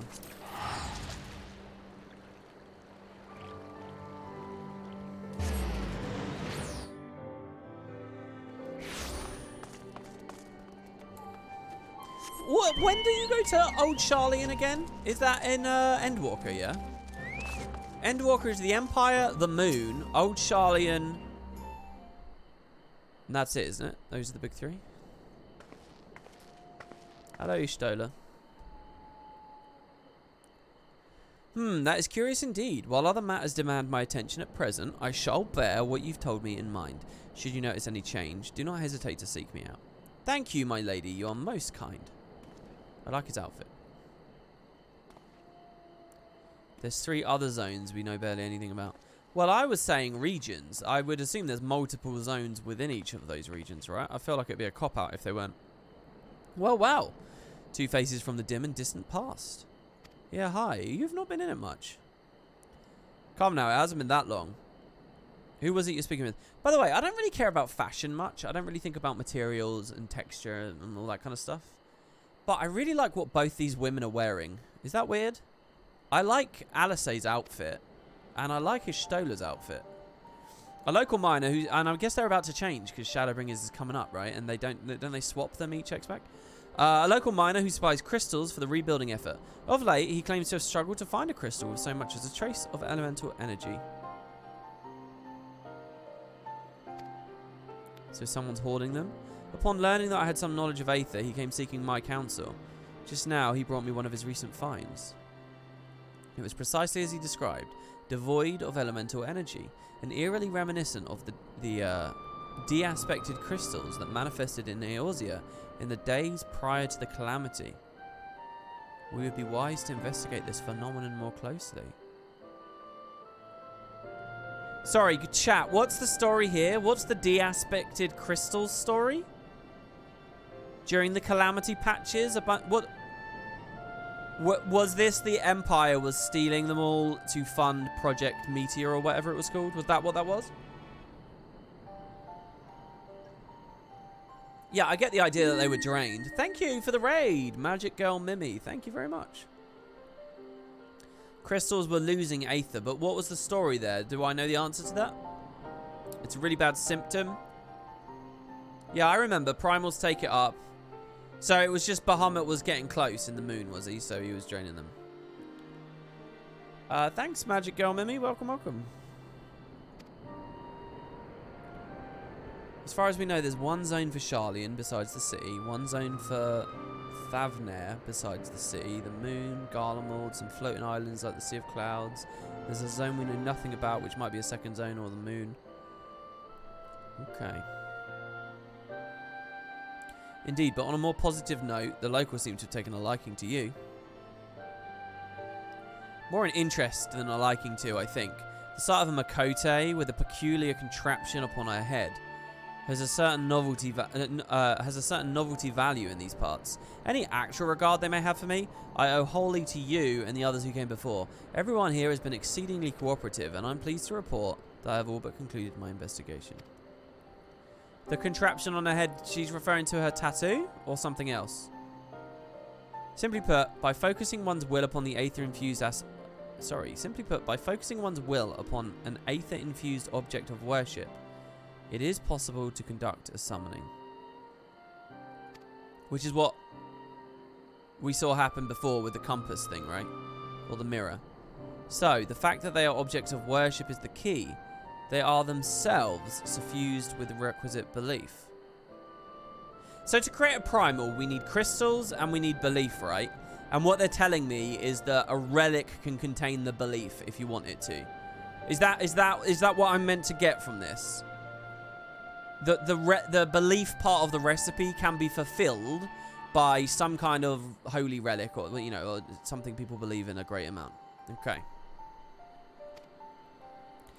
But we still need the Aether. Unless we have, like, Auracite, I suppose. White Auracite or something. Correct. Such sacred relic. So I could have 2 items and create a lot of crazy stuff if I can get both. We have Aether and Worship. You can store both in objects. Perfect. Yeah, and, like, a Dragon Eye is, like, a great receptacle of Aether as well. Such sacred relics as the Kojin collect obviate the need for religious fervour in the summoner, Yotsuyu being the most obvious example. She had but to associate the artifact given to her by Asahi with the divine, and it served to amplify her desires and give them form. Where are they going with this? A form nourished through the power of the crystals, also provided to her by her brother. And thus was Tsukuyomi brought into being. Which brings me to the question of preventative measures, to which I have yet to find a satisfactory answer. At present, I know of naught that will avail us, save to keep watch over the movement of relics and crystals. If we did not have enough to watch over already. Yeah, this is crazy, man. This is like bad news. This is really fucking bad news. And do you know what's extra disgusting? That the people of the Empire know about this. Because you know what? The genocide that they commit against all these savages, as they call them, the beast tribes and so on. In the name of just wiping out that belief with a hammer, you know? It's like, it doesn't even matter at that point. If some of these relics are around... I mean, what a disgusting, like, futile thing to do. And to know that it's not even a full solution. Grotesque. Correction, only the higher ups, or still? But I doubt you came on this way to hear that which may perused in a report. Has something happened to Alphino? Yeah. He's possibly dead. We're going to go check it out. Oh my god, it just dawned on me. I might be able to play... Am I going to play as Y'shtola in this patch? Or Alice in this patch? I'll join you in the search, of course. Or Thancred. Thank you, Y'shtola. I should be glad of your help, truly. Now, if there's nothing else, I shall go ahead and request an audience with Lord Hien. I like how there's a bunch of smiley faces and then just Jasset saying, I can't remember. Alice puts on a brave face. But she has little talent for concealment. We should join her. Okay. Those are certainly possibilities. Do you know what would get me full mast if I was playing as Xenos? If suddenly I have a moment where I'm playing as the bad guy or whatever. How cool would that be? Lord Hien is expecting you. May I show you in? There we go. Yes, please. Let's go. Thanks for the sub, Mikey Sean. Watching you dissect the story of 14 has been brilliant. Can't wait for Shadowbringers. Thank you. I really appreciate that. I'm glad you've been enjoying it, man. And thanks for sticking about for a second month there. That's awesome, dude. I should not have allowed Master Alphino to leave without an escort, but it avails us not to dwell on the past. Is she in Shadowbringers? I really hate that she feels like... I wish I liked her more, or she was in the center of the stage or something. My report can wait. Finding Alphino must take priority. Maybe I expect too much of a character for no reason. Maybe she should just sort of linger. There you are. I've apprised the end of the situation. Okay, thank you. Greetings, my friend. Alice has explained it all to me. Needless to say, you shall have our full cooperation in the search, even if Alphino's trail does lead to the burn of all places. Alright, guys. We're going to do a poll here on which food is the best, okay? Which one we're going to pick. I'm going to poll. You guys in chat are going to be able to pick. So first I'm going to sell them to you, alright? Let's get our Marks and Sparks voice on. Lagman. Popular comfort food in Orthard, consisting of thick, chewy noodles and tender minced dough in a wholesome broth. Papanasi. Thick dough kneaded with soft cheese and fried into a hearty donut, slathered with yet more creamy cheese and a sweet and tart berry sauce. Is that sweet or savory? What is that meal?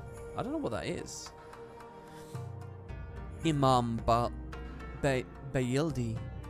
Miniature dome and eggplants stuffed to bursting with juicy, marinated vegetables and enough peppers to knock a trained fist of Raga monk out cold. And finally, a ginger salad, a zesty salad that beckons with the aroma of fresh cut ginger. I'm taking the cheese. Listen to that. Cheese, fried, donut, more cheese. Oh, it's diabetes in a bun. Why would I say no to that? You guys don't get to pick. Yummy. Hien is mulling over the details of Alphino's Link Pearl Call. The region known as the Burn occupies a special place in Guardian history. Yeah, teach me about the Burn. I want to know. Every child in the Empire is familiar with the tale. In the distant past, because this is about Solace, right? In the distant past, it was a verdant land teeming with life. I'm now wondering if Shadowbringers is set in an alternate reality where this is still teeming with life. Anyway, but successive summonings saw it bled dry of aether and reduced to a desert.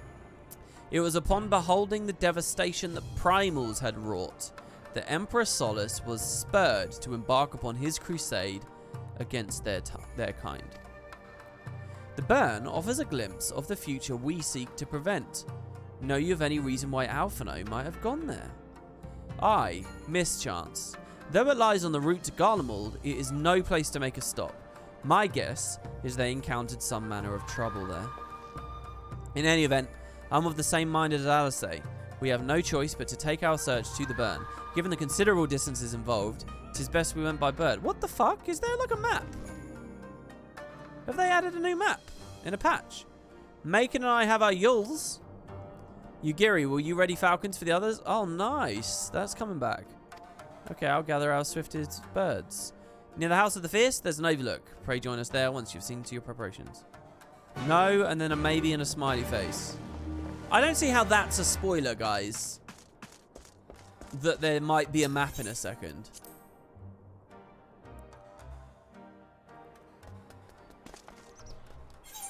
Right. Let's go.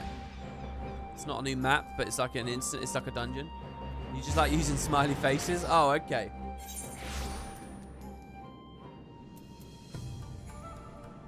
Sorry, just having a glass of water there. Okay. Feel the burn.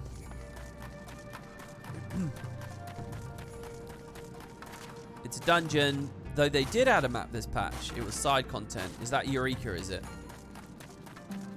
Hold on, so this patch is Omega, the main story, one of the four lords, and a feature so big you guys said I'll never make it to Shadowbringers if I try it. Eureka. Which is like a mini RPG leveling thing, right? That's a hell of a release. With such a steed to bear me to and fro, I could perform my field work in a fraction of the time. Mayhap I should try my hand at this Bardam's metal. I'm coming for you, Alphino. Having named him after an emissary of Doma, Lord Hien considers himself... Sorry, just having named him an emissary, Lord Hien considers himself personally responsible for Master Alphino's safety. Not I could say would sway him from joining the search. Yeah, well, I'm glad that Hien's here, because it feels almost like... Oh, my God. How long till we get a Hrothgar, everybody? We nearly there?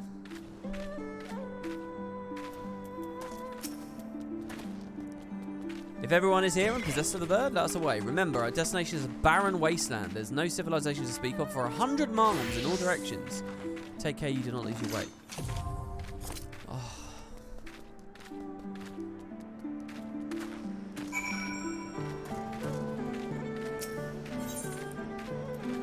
Following requirements not met. Only available when using a preformed or undersized party. 3 people? Does anyone want to play? Do you guys want to do it? Send me a message. I've got chat on.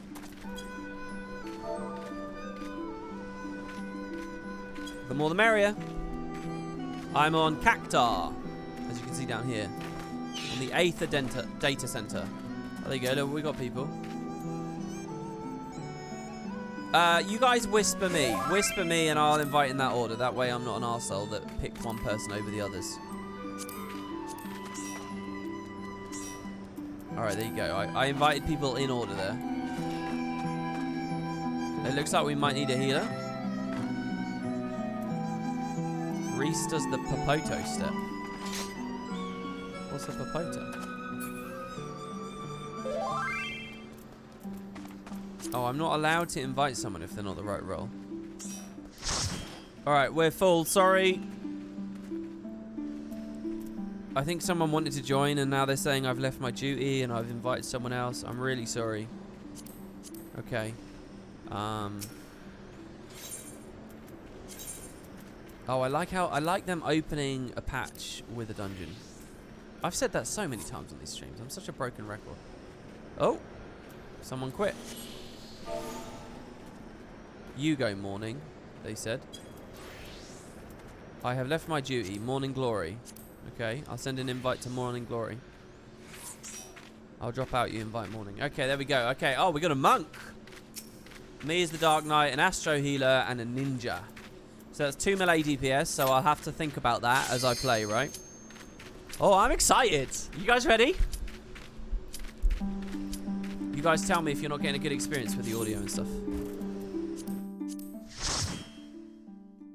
Are we ready to feel the burn? I'll tell you what, Moogle, that emote with that cat, the catfish, has been so popular, it's unreal. I've seen divinations use it there. Make ready, friends! We are come to the burn!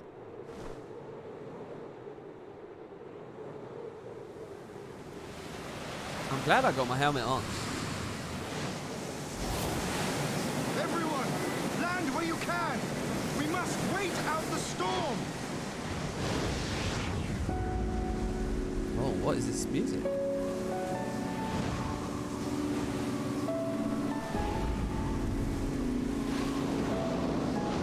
So this is what primals do. Do I ever hear about a specific primal, what is this music?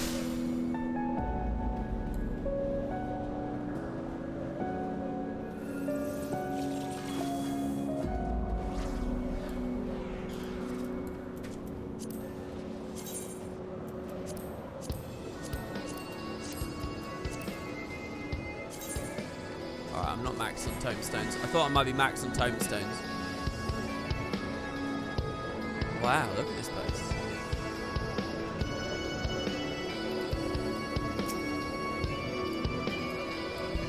Put stance on.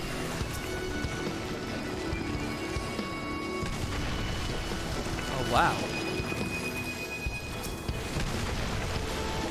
Can those boulders actually hit me?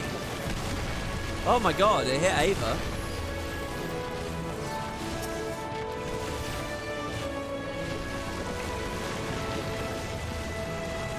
Oh, I quite like what I did there.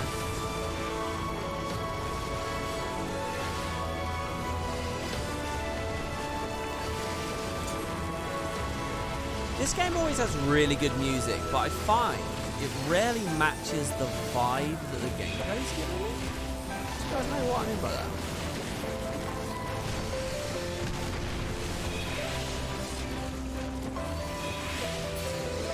This is a remix of the final Realm Reborn mode. Is it? Ah.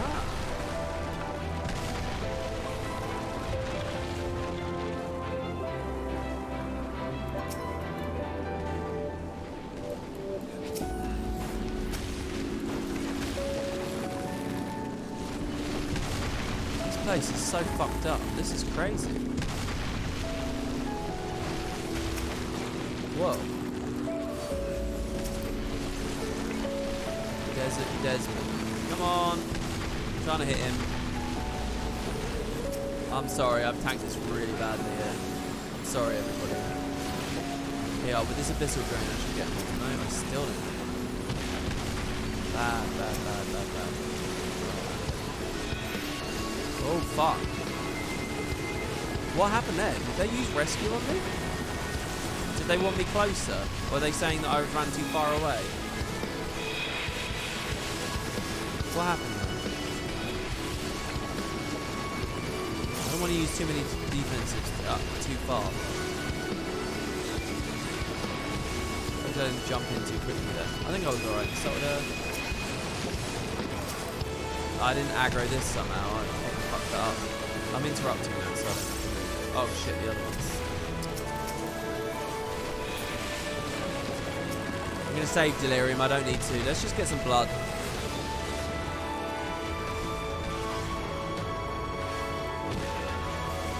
Wow, it sounds great, doesn't it?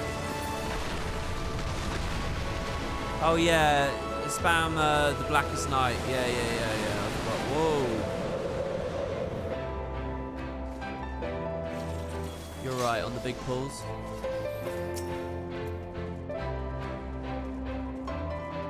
So there is some life here, right?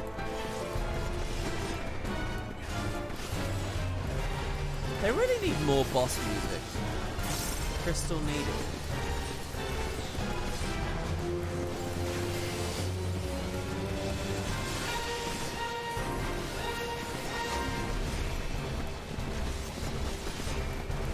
Dun dun dun dun dun dun dun. Ready for it. Well, I killed my MP on this one, so. Well, he's doing something. I guess we stand behind these, probably, right?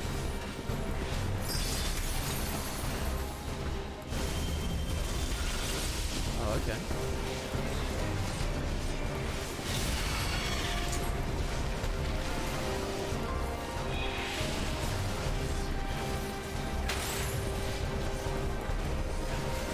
Oh, he's doing it again. Oh no, he's not doing it again. That's the tank buster. Crystal Needle is a tank buster. I should try and get the Blackest Night up for that. Hellfire. No one's hiding behind the crystals right there. There we go. They are. Oh. So that one's single targeted. It didn't really look like a fiery thing. What do we think here? Keep moving.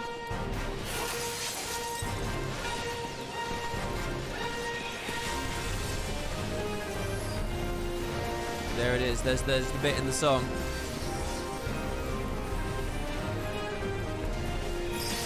Put up a shadow wall here. I assume the tank buster's next, so I should have it. Oh, distance. Let's delirium now. Well, we'll do this. Oh, I did it a bit early.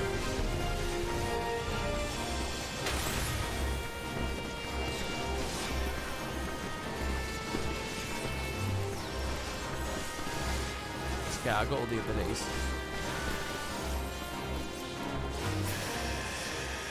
Cool.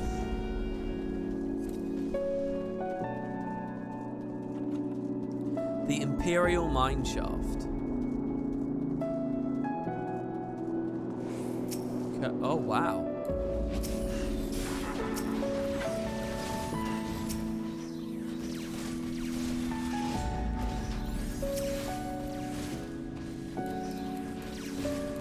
Use the Blackest Night here. Once I get the MP. There it is. Quietus, Edge of Dark, Blood of Darkness. Thank you for that sub. Let me have a look in a minute. I'm just in a big pull at the moment. I don't want to mess it up. I'm out of MP still, so. Oh, there's another one. Can I actually get that? Is it gonna proc?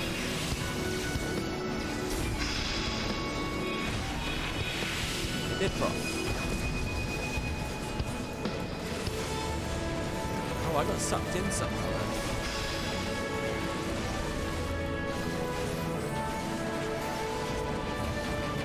Okay.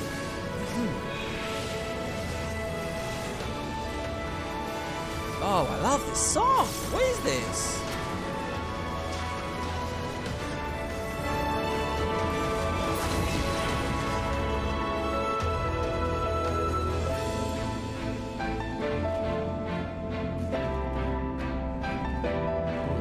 What made these tunnels?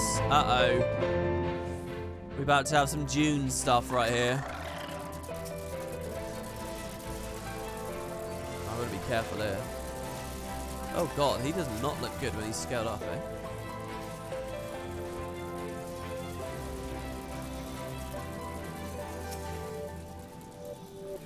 This is going to be a huge Blackest Night in a minute. I'm going to arm's length this.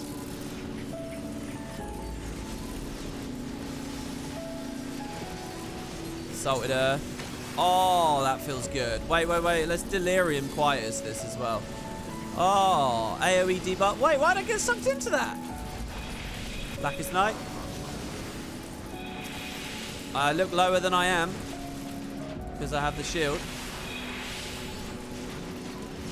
Oh. Shadow Wall just in case. Still a lot of mobs. Let me try and position a little bit better. Oh, I did Shadow Wall.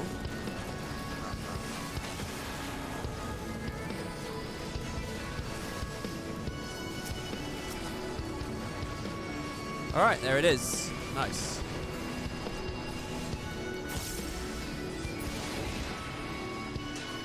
This feels a lot like the coils of Bahamut right now. It's clearly an old Allagan wreck, but the Empire's been here.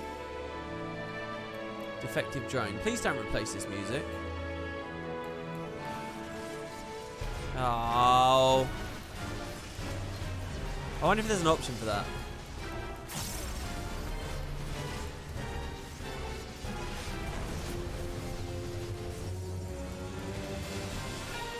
I don't know how Astro works, so I don't know what that healing bomb you're talking about is.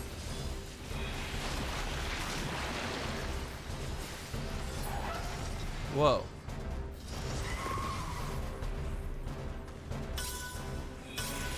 Whoa. What? Oh, it's just a timer? Wait, how did you guys survive? Oh, was it the poison? You stand in the poison, maybe? On the other side of the poison? Maybe the poison breaks them as they try to go through? It's delirium. Feels like a good time for it. Oh, I did try to rampart. I always forget the name of that skill.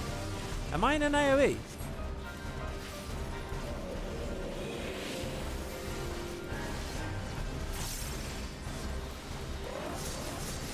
Oh, okay.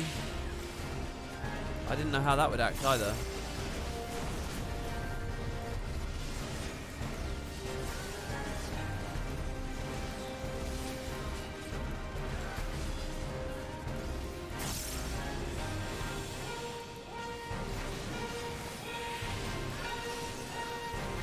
Oh, he didn't do enough damage. Come on, hit me again. One more, one more, one more. There we go. I don't know why you did flood, not edge. Reinforcements required. Should I gamble? I don't think I should gamble this. I think he's going to leave. Well, I don't want to stand in the poison. I know that much. Oh my god. Oh my god. I don't know what I'm doing. I don't know where to stand. What is this? Ah.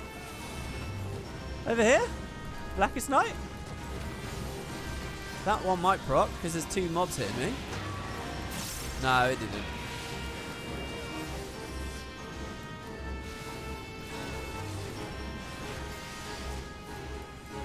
Oh, I'm 100 blood. Shit. 1, 2, debuff, delirium, 3, start with earth. Alright, there we go. Alright, we get the music back.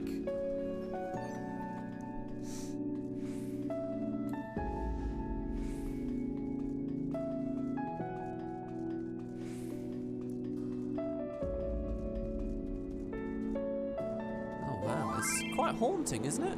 What's that? Whisper? Wait, am I going the wrong way? No. Sorry, what was I being told what to do? WP? This on the ground. Oh, you're showing me the healing bomb. Right, so these I stand in, do I? How do I know these aren't being cold, though? Because when I have my weapon out, a lot of the effects get cold. Whoa. That's what made the tunnels. And it's dead. What the fuck is it? I guess it's a primal body? But what happens to primal bodies? Beneficial AoEs never get cold.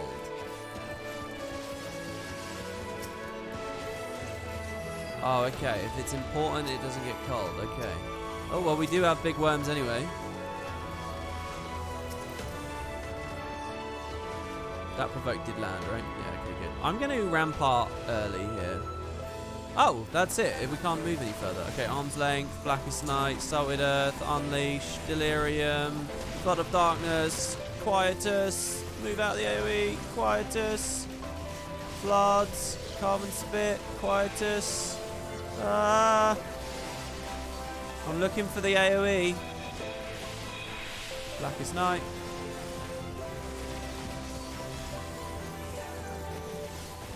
Shadow Wall. I think I'm fine. Right? Just don't stand in any orange. I have Living Dead if I feel like I'm going to actually die. But kick that. Oh, so good. Okay. Just give me dungeons forever. Whoa. Alphino, where are you? Oh, why do I feel like we're not going to find Alphino?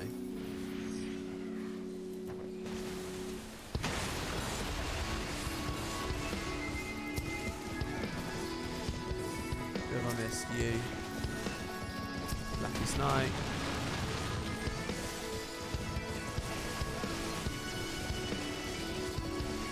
I kind of don't want... Sorry, I'm putting that AoE... Oh, I see the healing bomb in there. But there's AoEs everywhere. I can't go in that. I'm trying to stand as in there as I can.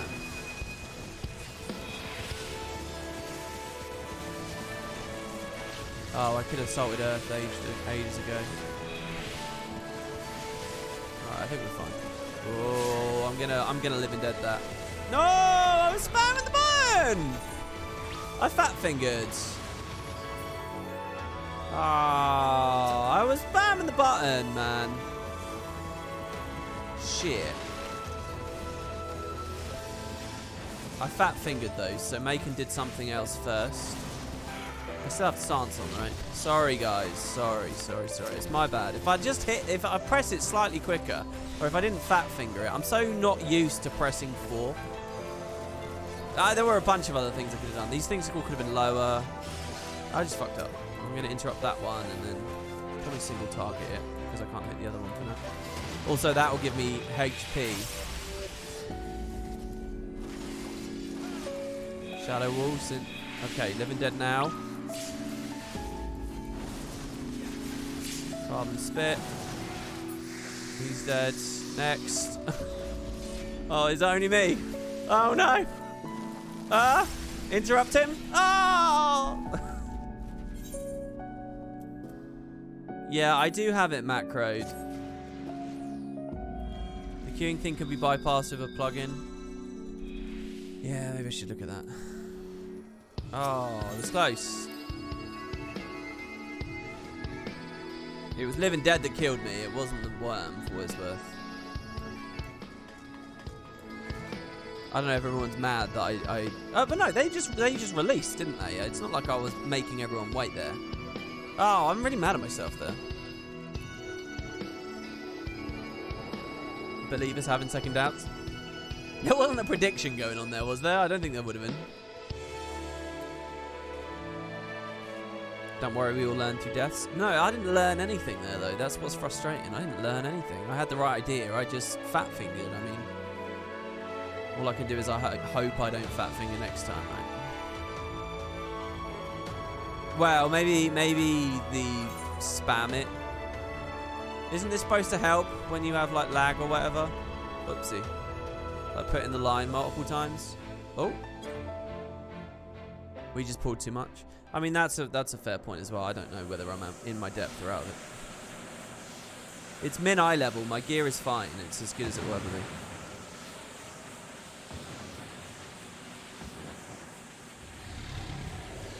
The prediction for the final boss already ran. Oh, shit. You guys have a prediction going on.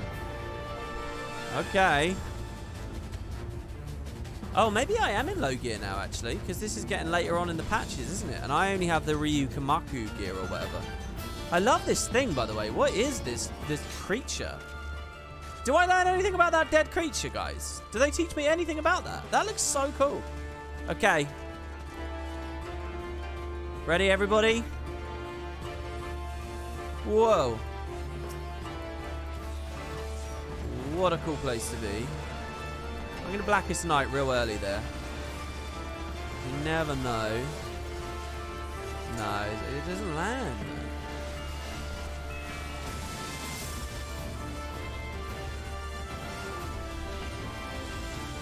I'll try another one just in case. You never know. Oh, wait, that one propped. I'm in an ice AoE. Maybe I'll move out of that.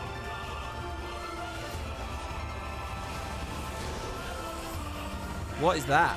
Is that bad? That's star?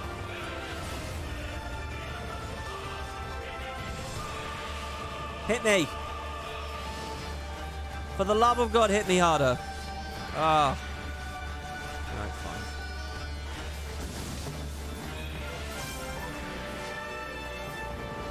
Oh. Vaporize. Is there anywhere I can stand? Anything I can do? Oh, shit. The dragon dissolves into mist. Should I aggro all of these? Oh.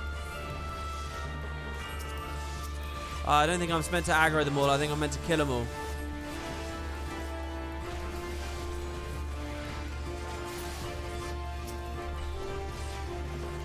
I love those very brief moments where you get a bit of movement like that. Some of the only times the game feels as fun as Guild Wars does for combat. Like movement and stuff. Shit. It was all planned. I guess I needed to be on the very outer rim. I like this dragon. This is a cool fight. Is there some significance of this being a mist dragon in the burn, by the way? Wow, I took... Oh, shit. Oh, I'm sorry. Thank you. Yeah, you pulled me out.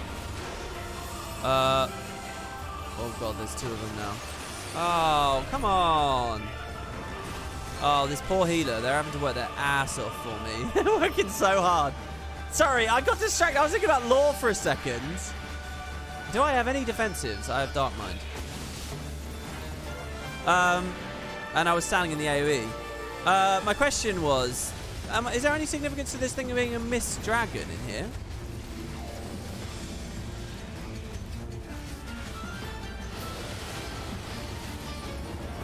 What's this? Dropsy, sustaining water damage over time. He's in the mist again. I guess it's just that DPS check. Oh! He's poised to swoop. Be on my guard.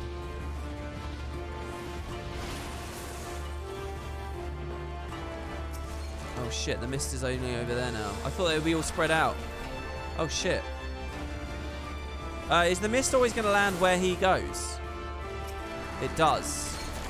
Whoa, we're fucking it up. Okay, get away. Sprint. Oh, I fucked up the free cam thing again. Back in.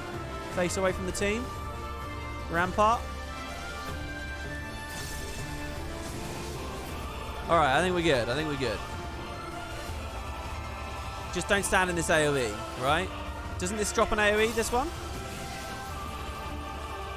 No, that's not the one. Rhyme Reed. Wow, he's dead. I hate this thing. Just as I'm getting into the flow of it, they die. It's like, who knows when I'll next be here? Next year? And I would have forgotten it all. Oh, okay. So hold on. You guys were betting I would die or not?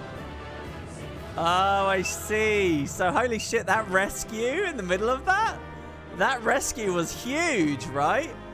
Ava actually saved a ton of people some channel points there. That's hilarious. Because I was going to die. I was totally dead in that AoE, right? And he pulled out. The giant monster is a worm. Well, I mean, I see that, but I mean, what else? That's awesome. Oh, no, you can see his head there now. Very impressed. By the way, this environment looks way better this patch. You can tell they actually had some time to do some stuff with it this time. Last time it was just the empty fields. Incredible. I'm happy to hear there that the non-believers got screwed. That makes me genuinely really happy. If you just bet against me, down you go. I don't know if you saw, but Miss Dragon is FF4's first boss. I can't remember the first boss of 4. I have played it, but I don't remember. There you are. Ah, hello, Hien. Between contending with bloodthirsty beasts and sand in my every conceivable place, I had begun to despair of finding you again. I've always got time for his voice Do you acting. recognize the crashed ship over yonder? Is that the one Alphino was on? Mistress Alizé and I briefly inspected it. It is the vessel that bore Master Alphino away.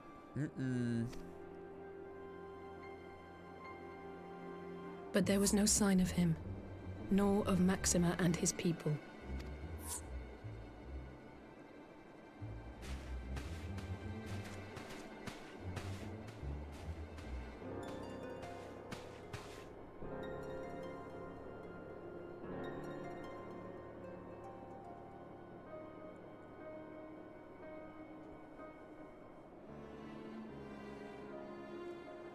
War Machina.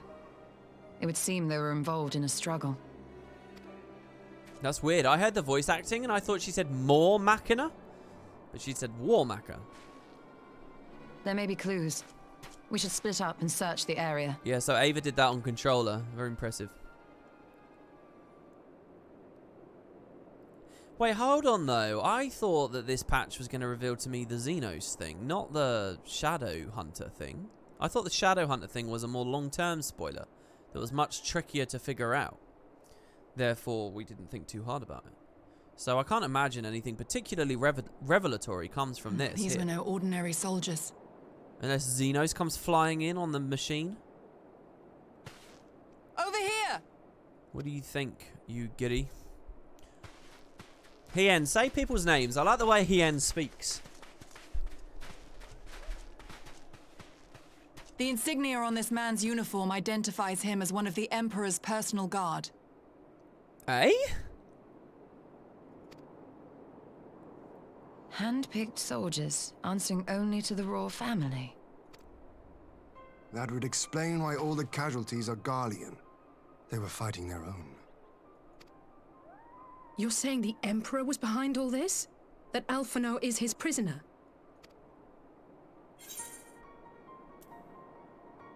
We don't know just yet. Chill out. I'm not going to give her false hope. She doesn't strike me as one to buy that.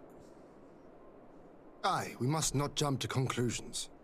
Besides, Alphinaud is more than capable of looking after himself, is he not? Come on. You know it to be true. I suggest we return to Doma to consider our options. Whatever happened here, Master Alphinaud is long gone, and any subsequent search may safely be left in the hands of the shinobi.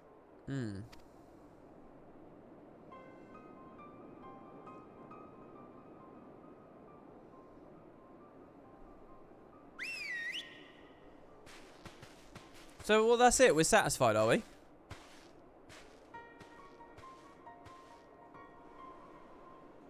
Where in the world are you, brother?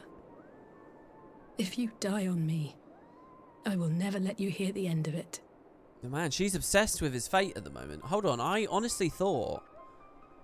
I didn't know that they'd be really pushing that right now. I thought that it would be like many patches, possibly even like the end of Shadowbringers before we see the guy again. If even that. And then she'd start worrying, but she's immediately worrying. So that makes me think maybe Alphinaud will come back soon. In some way at least. Forgive me, I need a moment. Or maybe this is just the start of a long thing for her. On present evidence, we have no reason to fear the worst. More than that, I cannot say. We're no closer to establishing Master Alphinaud's whereabouts, and the suggestion of an Imperial plot only compounds matters. We have much to consider. Yeah, there's a lot here we don't get, right? Well, that was a decidedly uneventful journey. I found myself hoping for a sandstorm. Joking aside, I'd say our birds are due a good brush down and a treat or two, wouldn't you? Oh, don't make me do busy work. Don't. I had hoped to steal moments rest after our little outing. But it seemed duty calls. A foreign emissary arrived in my absence. Don't let us keep you then. Actually, I was wondering if you might join me. I can't think of a guest who could... oh my god, the cactus spinning over there. Who could fail to be impressed by the presence of the Scions. At least none I should be happy to receive. Thank you. You flatter us. Okay. Thanks. Let's return to the map.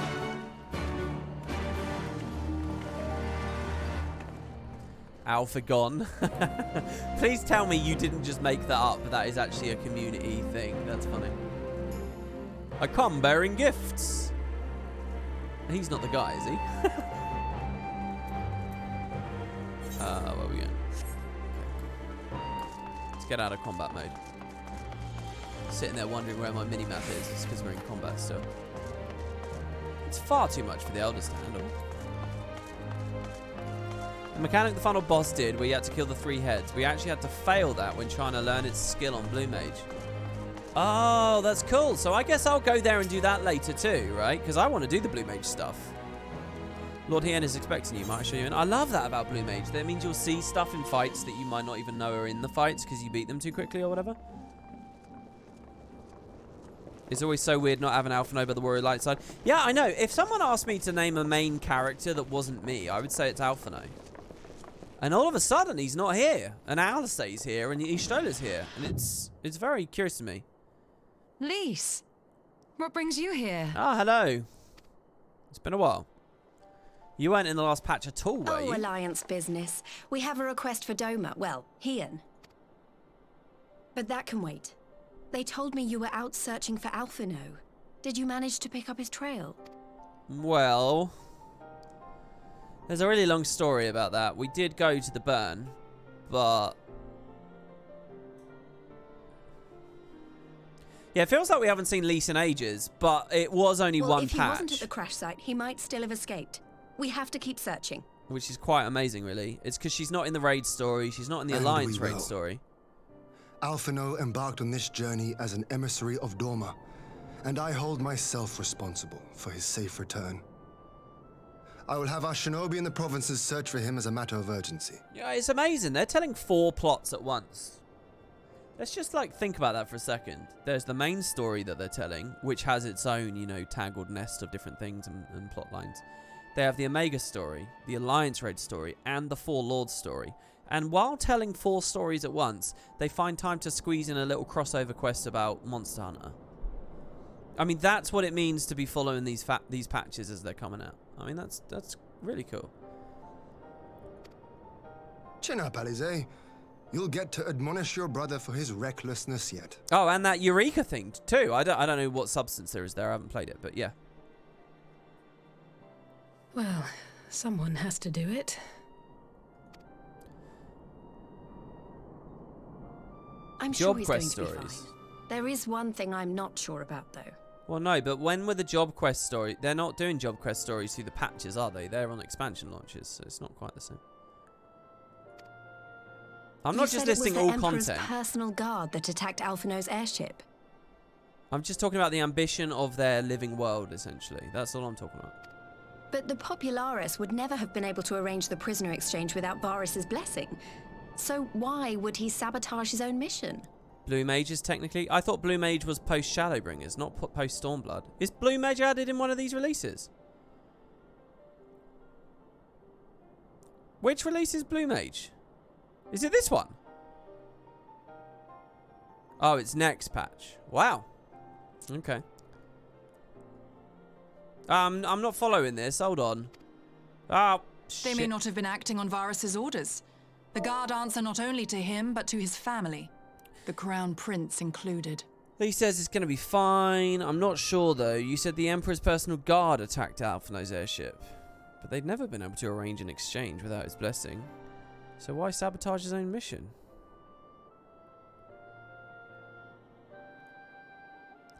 Okay, so the idea is Xenos told them to, and the Emperor... But the thing... we've seen that they talk into each other. So...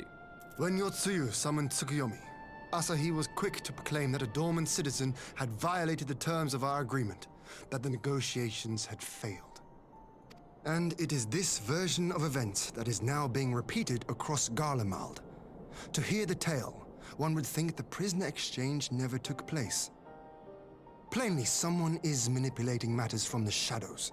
Most likely Xenos, or whoever it is that wears his face. Whichever Ascian you mean. We all know the nature of our adversary. What? Who says it like that? The servants of chaos are true to their name. Their meddling has cost Doma a chance at peace. Whoever it was that loosed his personal guard, the Emperor cannot be ignorant of these developments. We must proceed on the assumption that our treaty is indeed in tatters. So hold on, what is this? Are they at outright war in the next X-Pack? I thought it was sort of settled. But come, Lise. You have journeyed far. Let me hear your petition. Right. So the big news is that Alamigo has agreed to join the Eorzean Alliance. To make it official and discuss where we all go from here, the leaders of the 5 nations are planning to hold a meeting, and we were hoping you might come too. Well, you know, that was all very exciting when it was Ishgard joining the Alliance. But Alamigo, I mean, who gives a fuck? They got no strength, do We've they? already seen what we can achieve when we work together, and the Alliance hopes to work even more closely in future. They think it's our best hope of keeping the Garleans in check, and I agree.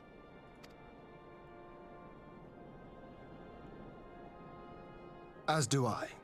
By coordinating our efforts in the east and west, we may be able to discourage them from committing their forces to a single front. They have a bull. Well, last I checked before this expansion, Rabon was a part of the Alliance anyway, so I guess this is necessary to get him back in. Accept your invitation.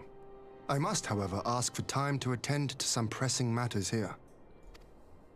In light of recent events, the risk of Imperial reprisals is greater than ever, and I would not leave Dorma unguarded. Ere I depart, I must shore up her defenses. Okay. Understood. I'll let the Alliance know. We'll wait to hear from you before setting a date. The meeting's to be held at the Royal Palace in Alamigo, incidentally. Do you remember the way? Well enough. Please assure my hosts that I will not keep them waiting any longer than I have to. He doesn't need to know the way anyway, does he? Only the bird needs to. Didn't he fly there before on a yawl? Consider it done.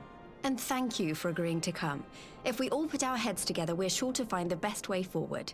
For everyone.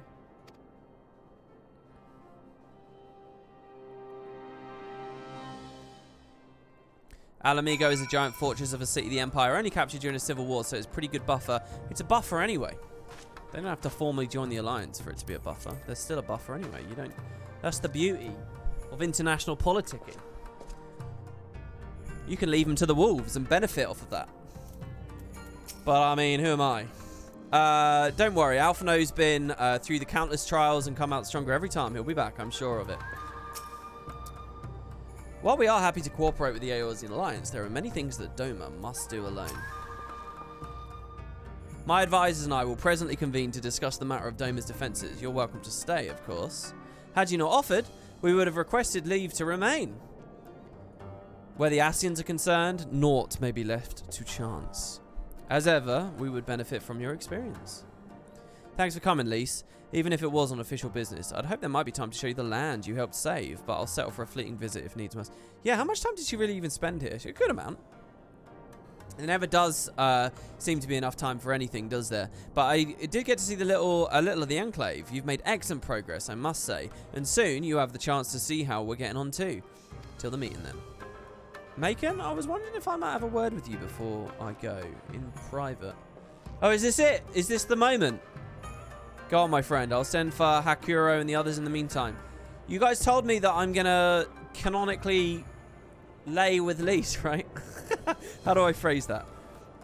Great, I'll wait for you at the docks. I love seeing chat's reaction to that. I'm only messing around. I guess you'd have to be at the other stream. No, it wasn't even on the stream, was it? It was in the YouTube comments. Believed that one guy. I'll take a screenshot of it and put it up. I'm sure I can find the comment.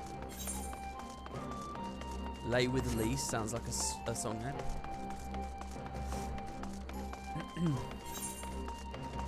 What does Lise mean in that context? Jesus Christ, what are these people wearing? Hello? Put on some awesome, badass clothes, man. Finally, real patch content. Lay with Lise, let's go. Alright, what is this? Thanks for coming. Knowing you've probably guessed what I wanted to talk about. I don't think I did. Alice, she's acting as if everything's alright, but she's clearly barely coping. Can we talk about Cryle for a second? What's Cryle up to? Is she still just in bed, essentially? The Alice I know is overbearing, willful, and reckless, and that's fine. It's how she deals with feeling weak. She has to keep moving, or she's afraid she'll fall apart. A lot like me. Oh, Cryle's in the Eureka stuff. Oh my god, there is a real plot, eh? You guys aren't joking. Wow.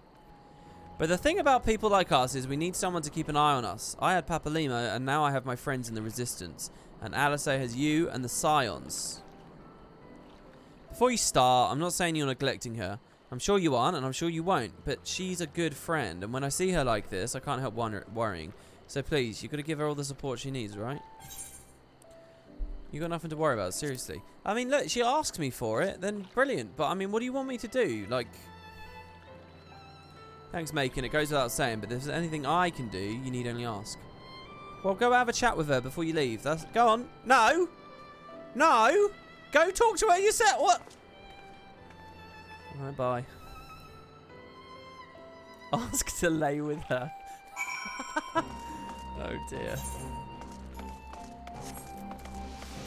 Maker needs to be a little bit more active, man.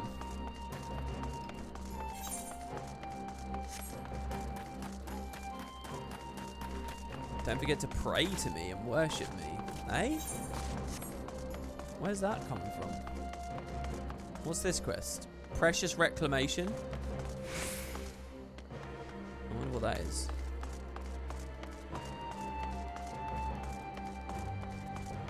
You guys know the, do you guys remember that whole thing about crafting? The firmament, was it called? In Ishgard. Was there an equivalent of that here? Is that what that is? That would be another story, wouldn't it? Kind of. Not as cool, but sort of. Cool, kind of. Was it to do with building a housing district? It's a worse version. Well, it came earlier, right? So it's mostly just selling shit to them and largely personal. It's not crafting or anything, it's just weekly stuff. Turning items for Gil. Oh, okay. Well, whatever. Yeah. Show me in. It's a side story, but you just donate items to advance it. Ah, there you are, my friend. Everyone's assembled, so let us begin. Yeah, it's a wholesome story.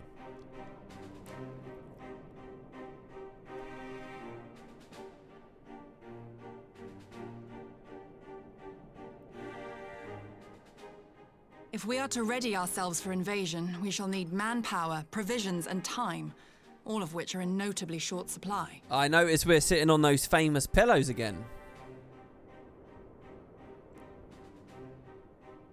Candid as ever, Yugiri, and correct, I concede. Fortunately, I have an idea. 'Tis plain no single nation can stand against the might of the Empire. And it was only with the aid of others that Dorma succeeded in winning her freedom. So, I mean to take a leaf out of our Eorzean friends' book and form an alliance of our own. Oh. In addition to those with whom we already share an understanding, I would reach out to Hingashi and Suinosato, and further afield to the myriad peoples of Nangsha and Dalmasca. Oh, wow. Okay. So Hingashi is the island state across the Ruby Sea, where Kugane's on. Dalmasca is, you know, a province a little bit close to the Empire, I suppose. We've been there very briefly to Rabanasta. Nagsha. Who are the... Where's Nagsha? Is that the Arim Steppe? And where's Suino Sato? That's not the underwater dungeon thing, is it? Nagsha is FF14's Vietnam, south of Doma. Have I ever been there? Did I ever do any quests there? I didn't do anything there, did they? Oh, it is the underwater place. So Suino Sato is the underwater place that I went to. Okay. But oh, Nagsha is the Vietnam. Suino Sato is underwater. I've never been to Vietnam though, right? Okay. And it's not in Endwalker either. Okay. I am under no illusion. Not all will answer the call. Yet disparate though we may be, we are united in our desire for freedom. So we need, it literally means water in Japanese. Oh, I see. If our neighbors could be made to see what is at stake, Asian machinations and all, cooperation need not be so far-fetched a notion. It may even seem practical. Under the guidance of our former leader, Master Louis Soir, we once strove to unite the fractious city-states of Eorzea. I dare say that experience shall be of use in your endeavor. We should be glad of your wisdom. For the record, I would have been in favor of this plan even if it hadn't been my grandfather's, but I have to ask, how will we secure the time to carry it out? You can see Nangsha south of Doma on the Orthard Artsy map. I'll have to have a look. Not that anyone has forgotten, but the Garleans have airships. Lots and lots of airships. Should they catch wind of our plan, they could send an armada to overwhelm us before our alliance had even begun to take shape. All right, relax, Alice. She seems like she's about to have a heart attack. Chill Not out. if we deny them access to the skies. You hear that? You hear that amazing tone right there? During our time in the Burn, the Warrior of Light and I chanced upon some Allagan ruins. Oh? As such ruins go, they were not particularly unusual. But something about the surrounding land struck me as odd.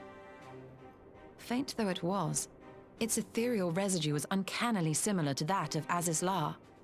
Identical, in fact. Identical? For locations so far removed to share a single etheric signature is all but impossible. I conclude, therefore, that the Allagans created the floating continent with land taken from the Burn. Okay, but this is when the Burn was not the Burn, right? The Burn... Oh, no, maybe not. I had heard that story about Solace visiting the Burn and seeing the damage the Primals had caused there. He's so crazed by it. He's like, okay, this is what we're all about, right? I had heard that story, and my interpretation was that perhaps Solace, as a young boy, had visited the Burn while it was still a verdant land, and then he returned as an adult or something, or as an adolescent. He sees it's messed up, and that's why the fire is lit in him. I mean, why does he give such a fuck about, you know, a random desolate location? So I that was my interpretation, that he had seen the two states of it. But I guess I thought that, but why would that be true? I guess that actually it had been verdant a long time ago. I mean, if the Allagans knew it as the Burn. While that is a most intriguing theory, I fail to see what relevance it has to Dorma's defense. So all that land in the sky at Azizlar actually was originally from the Burn. Azizlar was enclosed in a powerful energy barrier, impenetrable even to an Agrius-class battleship. It occurred to me that those ruins may have enjoyed similar protection. I have no proof, but the Warrior of Light did report seeing a structure resembling other known Allagan field generators. Nice to hear a reference to the Agrius again there, by the way. First one in a long time. All right. But even if we could put up such an energy barrier, it surely wouldn't extend beyond the limits of the Burn. So what's to stop the Garleans flying around it?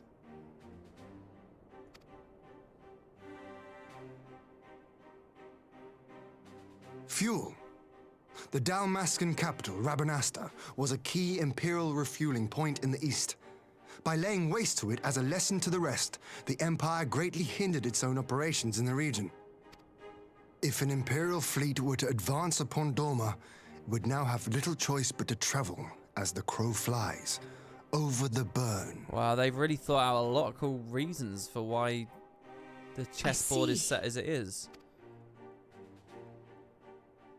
A word of caution. Even assuming the generator still functions, raising a barrier of such a scale will require a prodigious amount of energy. So we're going to defend ourselves, and few like places Azizlar. are so bereft of suitable crystals as the Burn.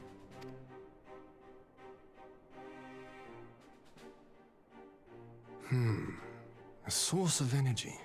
You like how the raid gives you more context in the story? Well, what I was marveling at is that they could have just dumped that raid story in there with the Rabanasta Dalmasca stuff. And they could have, like, everyone that feels it's essentially separate, right? It's fan service to the world of Evilis. It's almost like a crossover type thing, almost. So, like, they could have just left it there. They could have just said, you know, this is a separate piece of lore. It doesn't interconnect. But they really thought, like, okay, if we're going to have it in the world, if we're adding this piece of the universe, how else will that interact? And you can see it's filtered in, and it's actually cascaded, and it does ripple into these other little bits of story. It feels very authentic. I like it a lot.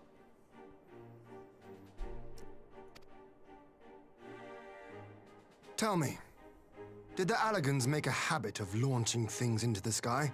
Oh, Dalmasca had been mentioned as early in 1.0. Wow.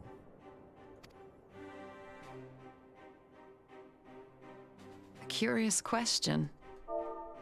Besides Azizlar, I know of only one other notable instance. The Red Moon Dalamud, whose fall triggered the calamity. This is a brilliant conversation, by the way. Holy shit. What prompted him to say that? Just the 2 occasions, you say? Then I believe I may have a solution to our energy problem. Okay, so both Dalamud... So Azizlar needed a ton of energy to have that barrier there. But the question is, where did it get the energy from? That was never actually answered, was it? Was that what the Archbishop went there for? The Etherochemical Research Facility was producing... Wasn't it because of the Warring Triad? Was it the Warring Triad? What was it? But the moon, Dalamud, is a power source, right? Now, what I remember about the moon is it had Bahamut in the middle of it. It was a prison for Bahamut, and I think they were getting power out of the Primal, basically, right? And then they were beaming it down to the planet via the Crystal Tower. Like, the Crystal Tower was like the antenna for all that power. So was Azizlar a similar thing, but the Warring Triad was powering it? In which case, if we wanted to get a barrier like they had, that would require us to enslave a Primal like they were, which we're obviously not going to do, so... Unless I'm wrong, were they getting the power from something else? Why was Bahamut in the middle of the moon? Was that just a separate story? They were just like, well, look, we've got this big fucking satellite, so fuck it. Let's have it as a prison as well. You do? I may. To find out for sure, we would need to visit the Azim Steppe. The question is, how did we send Dalamud and Azizlar into the sky in the first place? How did they? How did the Allagans? Which would, I now see, present the perfect opportunity to discuss an alliance with the Zayla tribes.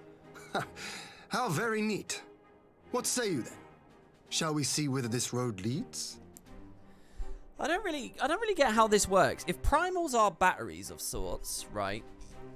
So you need the aether from the crystals and the power of belief. They create a primal, and now the primal is infinite energy? As long as it keeps getting supplied with belief? Belief creates energy? Is that the story? Because they didn't just have Bahamut. They needed a bunch of enslaved dragons too. They needed to keep the dragons enslaved and like in this fucked up pods to keep Bahamut there. Otherwise, Bahamut would despawn and they would just summon him again elsewhere. I don't know, man. I don't know. We'll keep going. We'll see what... Well, I don't know why he wants to go to the Azim Steppe.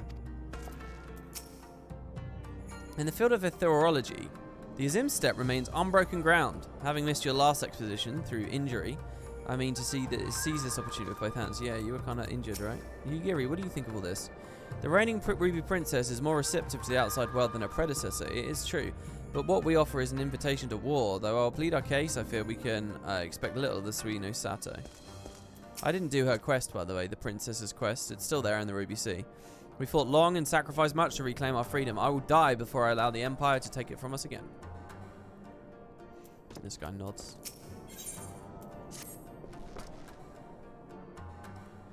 Oh, Dalamud was collecting solar energy, was it? So the whole... Bahamut was using the sun's energy. He was getting solar power. So was Bahamut like just a special kind of primal that was like able to capture solar power? When not, is that a general primal principle, or is that just a Bahamut thing? Do all primals constantly gain power? Yeah, they gain it from crystals, right? Dalamud itself was collecting solar energy. It was being channeled into Bahamut, then relayed from Bahamut to the Crystal Tower.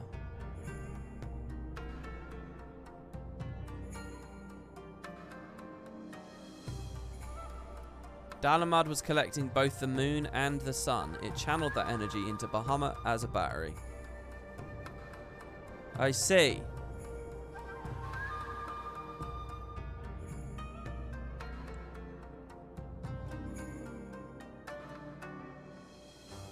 Bahamut was huge, very powerful primal who could handle the aether stored from all the solar energy and the lunar energy and contain it, and he drew it. Okay. So they used the... I see. So the primal isn't generating energy, it's just storing. It's just a great way of storing energy. That's the story there. So here's the take. Allagans wanted infinite power.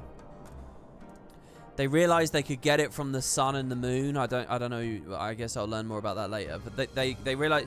So they throw a satellite into orbit somehow. And in the middle of the satellite, they enslave a primal. They've already learned how to enslave primals from their experiments at Azaz-Sla, where they had successfully done it with the Warring Triad. So they put the primal Bahamut in the middle of this moon, this satellite, and they beam it down in the Crystal Tower. And then for some reason later, the Crystal Tower got overloaded and blew up, and I can't remember why. That was a part of the Crystal Tower Alliance trade story, which I'll probably replay before Shadowbringers. It's settled then. I'll journey to the Azim Steppe with the Scions, Yugiri and Hakuro. I'll leave our other neighbors to you. The Crystal Tower used to be a side quest, and they made it mandatory to beat the game because one of the characters in it, he's a cat guy called Grahatia. He becomes a huge character in Shadowbringers. And I don't really know why. I don't know when he's coming back. For now, he's almost like a random no-name. I'm no aetherologist, and what skills I do possess are unlikely to be of any great use. So really, what he ends wondering and so on, again, it's what someone said in chat a second ago. It's not really about any of the Bahamut stuff and the sun and the moon. It's not about that. It's just how the fuck did they get up there in the first place? Where did they get that energy from? And the same for Azaz-Sla. While you're away securing an energy source, I'll engage our friends at the Garland Ironworks to undertake a complete overhaul of the field generators. We'll need them in good working order if our plan is to succeed. I trust there are no objections.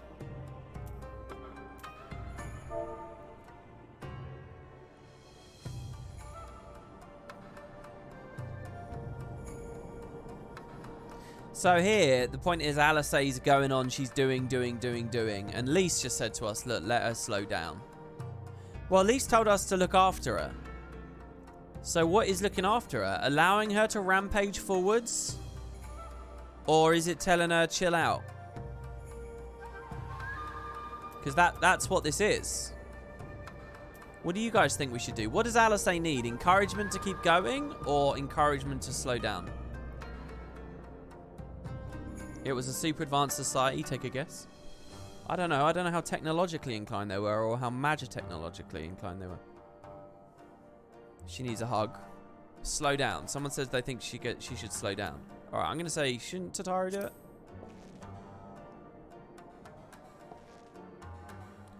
I'm sure she'd love the burn. Joking aside, I was planning to enlist her help with organising everything, but we'll still need a Scion on the ground. Don't worry. I'm sure you'll manage without me. Good luck. All right.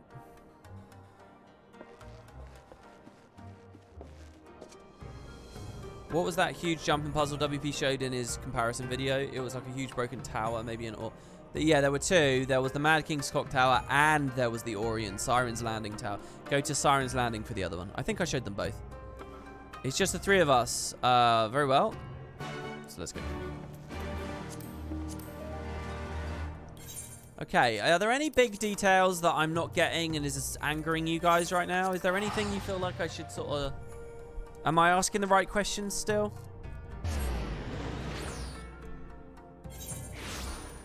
Tiny bit of lore for the Allagan stuff. Tomestones are digital storage drives like USBs or external hard disk drives. Some were also effectively smartphones. So we're talking about actual electricity power, are we? I thought we were talking about magical power known as Aether.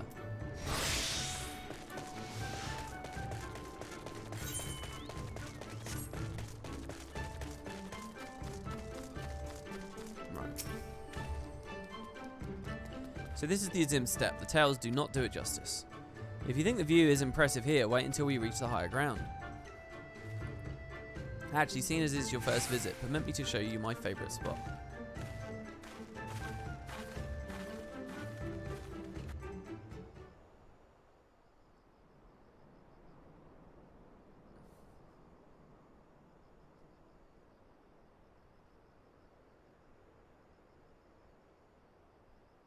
At this point, what's the difference between electricity and I will never tire of this vista.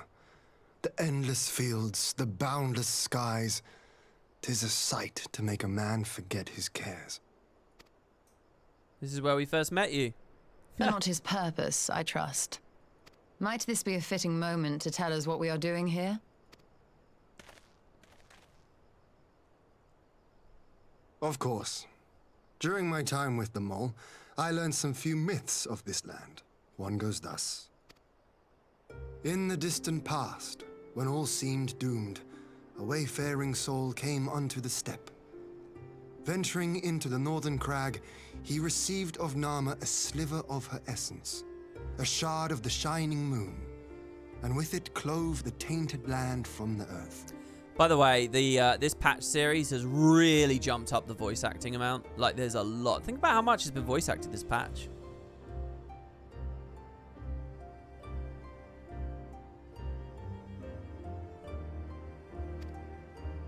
The end thus averted. To these fields did the wayfaring soul return, and venturing once more into the northern crag, he buried the shard, and made unto the heavens an offering of blood.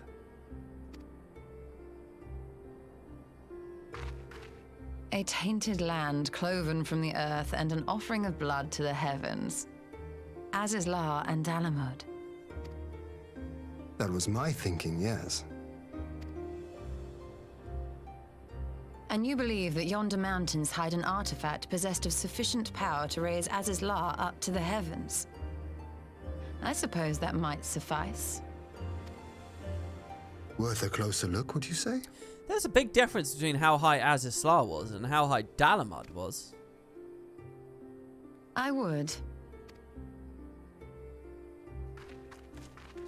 This is an interesting selection of characters to have together.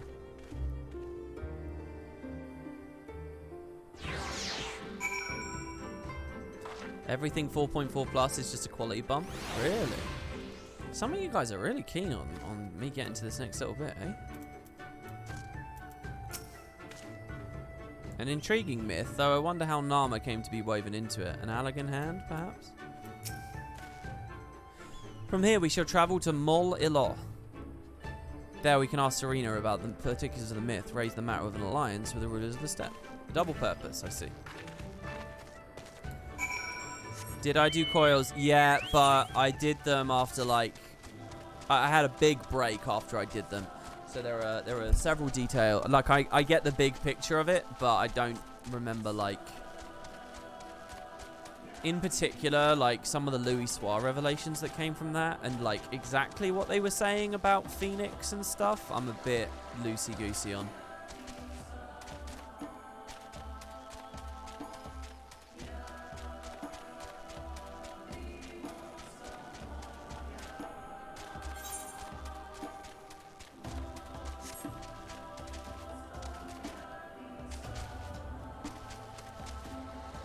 My only gripe with 14 stories how little people care that a fucking moon disappeared 5 years ago.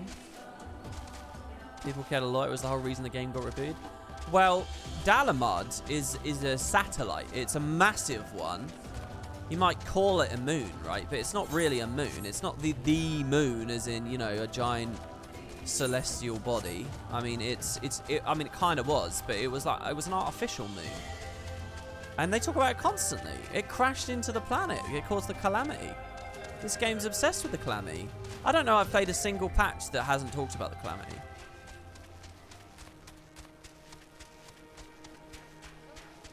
They talk about the calamity an enormous amount. And considering their patches that are impossible to play, people don't want to accept it, but I'm telling you, this game's just as bad as Guild Wars' Season 1 thing. This game's just is the same thing. This game survives, though, because it has so much more story and it goes so much deeper with its story. But it's the same thing. It's a huge part of the game's story, and it's a shame that we can't really see 1.0 and the Calamity patches themselves. How is it the same thing? It's a huge part of the story that was playable and you will never be able to play. That's how it's the same thing. Here, and Macon, I'm glad of your visit and the opportunity to welcome a new friend. How may we serve you? There's a matter I've discussed with them all. It concerns not only the people of the steppe, but of every land in the Far East. You wish we could replay it, but everyone says there's almost nothing to 1.0. Yeah, I bet it was rubbish. I mean, Jesus. I bet it was rubbish, but... I think the take here, guys, isn't that Final Fantasy's bad. It's that Guild Wars can probably get over its Season 1 issue if it... You think that the Season 1 gap is a big deal, but it's not the biggest deal. Do you know what I mean? Like, they probably could have, like... If there was just more story content and more dialogue and blah, blah, blah, they could have, like, explained it well enough retroactively that you sort of get it. Just, you know, I never played the Calamity stuff, but they talk about it so much, I can kind of figure out what happened back then, and it's even fun for me. But I like to sort of speculate and wonder and stuff. But anyway, my point is simply that it is the same thing. It's the same thing that happened in both franchises, and people don't want to acknowledge it. The problem is Guild Wars 2 Season 1 was pretty good too. I mean, it's hit or miss, isn't it, really? I mean, it's painfully obvious how weak some of it was when you go back and you play Season 1.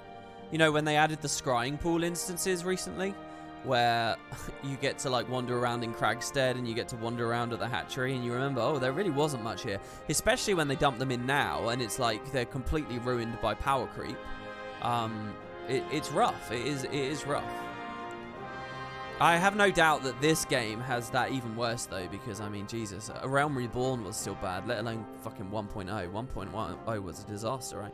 The thing is, I bet there is a difference between 1.0 and the Calamity patches, and people just don't talk about it. So, yeah. Hello to the Kroof viewers. Thanks, Kroof, for that. That's very lovely of you. Welcome, guys. We're discussing some Guild Wars, and we're playing some Final Fantasy. What portion of the Guild Wars 2 story do you consider story writing? Good story writing? I think it was at its best, POF and Season 4. I think POF is very good. Season 3, the quality bump's there, but it's all over the place, so it's tricky to, like, really compliment it, because you're just zigzagging all over, and it's like a mystery and a mystery, and, you know, oh, it's not a Massart, it's a god, but we're going to tie up the Massart bit. So I don't know whether I can credit Season 3 that high. Season 2 has problems, Season 1 has problems, Core has problems, but I actually kind of rate it reasonably. No, I think the all-time high for Guild Wars storytelling is POF and Season 4 after it. Joko didn't get as long as he could have. The Kraukatoric arc kind of comes and goes too quickly. But I think all the Aurene stuff and the consumption of Palawa and building into a rebirth and all of that, I actually think is really good.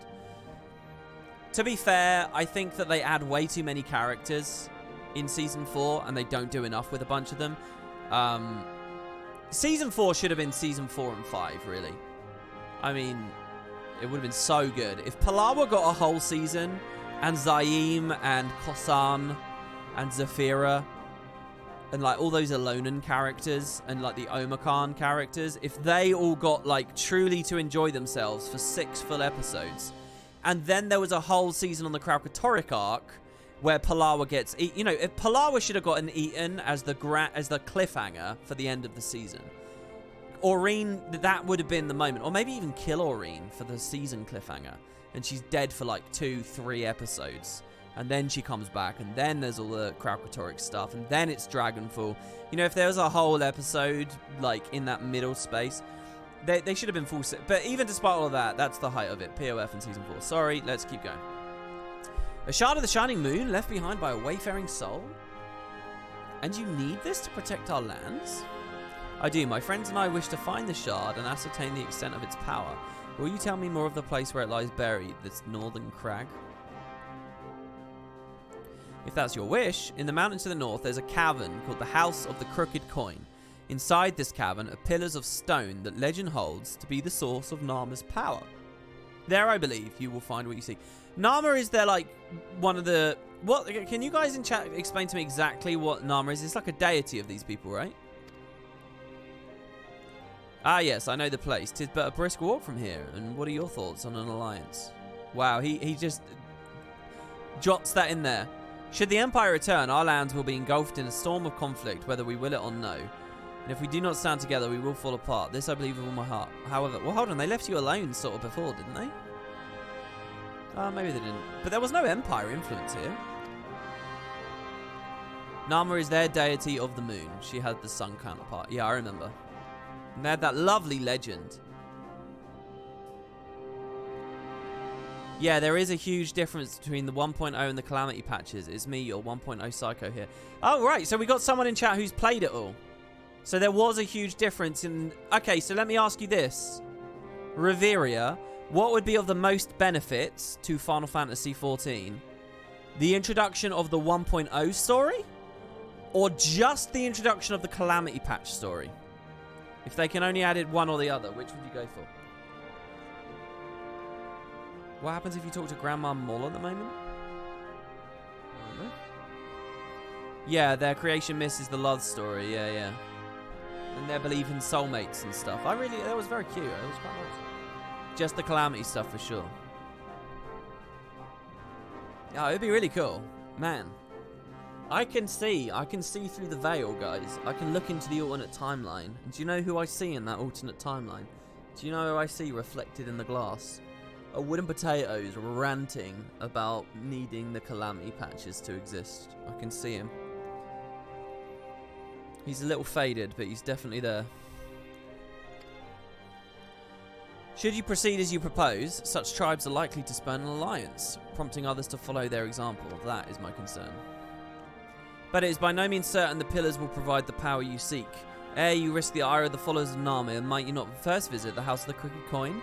If all's you hope, then we may consider how to earn their blessing. Okay. I thank you for your counsel. I will do as you suggest. I have no desire to give offence to those whom I would join hands. Thanks for your understanding. Though the more may reign over the steppe today, this decision will shape the days to come, and we would not force others into a war against their will. Wooden potatoes? Wooden lalafels? No, he's still called Wooden Potatoes, guys. Wooden Potatoes has nothing to do with Guild Wars. The name, the texture of my brand has nothing to do with Guild Wars at all. So it wouldn't have mattered. Whether I was covering Halo, Elder Scrolls, Final Fantasies, whatever it would have been. Could have been. RuneScape. He's always called Wooden Potatoes. Nor we. 100-fold stronger are they who choose to fight of their own accord. Yeah, the World of Warcraft iteration. Oh, a salmon muffin. A buttery Ishgardian muffin topped with the winning combination of succulent fresh salmon, silky sliced alligator pear, and a drizzling of rich cheese. Oh my god, I must come across like such a fat ass in these streams because I'm picking the cheese meal every time. Alternate timeline WP covering Destiny is a highly cursed thought. I mean, that's probably one of the closer timelines, you know. If we're in World 7, that's probably like World 3 or something. It's not too far away. Because that's Bungie. You know, that's Bungie. I think that guy might be the Halo guy as well, you know. Because there's no way I could have talked about Halo 4 and Halo 5 for 10 years. I probably would have turned my sights to Destiny. I probably would have looked at both 343 and Bungie. Where am I going, WP?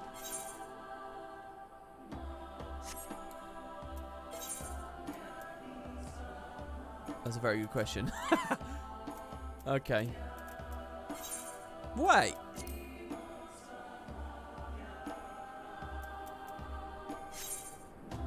That's not right. I didn't collect the quest. I'm like looking at idol shear and stuff, and I'm like, hold on, what? Heaven's Ward? Eh? Did I completely misinterpret that story? Are we going to like check out some shit over near where we thought maybe Azizla was raised? And I was like, no, this is not right. Sorry, Ishtola. Macon had a little bit of ADD there. He's moving on. It seems the time's come to put my skills to use. Prelude the way to the House of the Crooked Coin.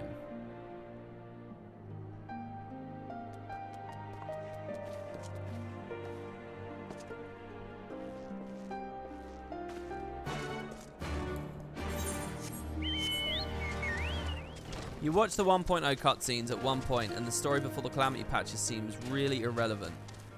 Uldar's story regarding Minfilia was probably the only interesting aspect. You know what I kind of want to do? Oh, do you know, it's so, I shouldn't do all this stuff though.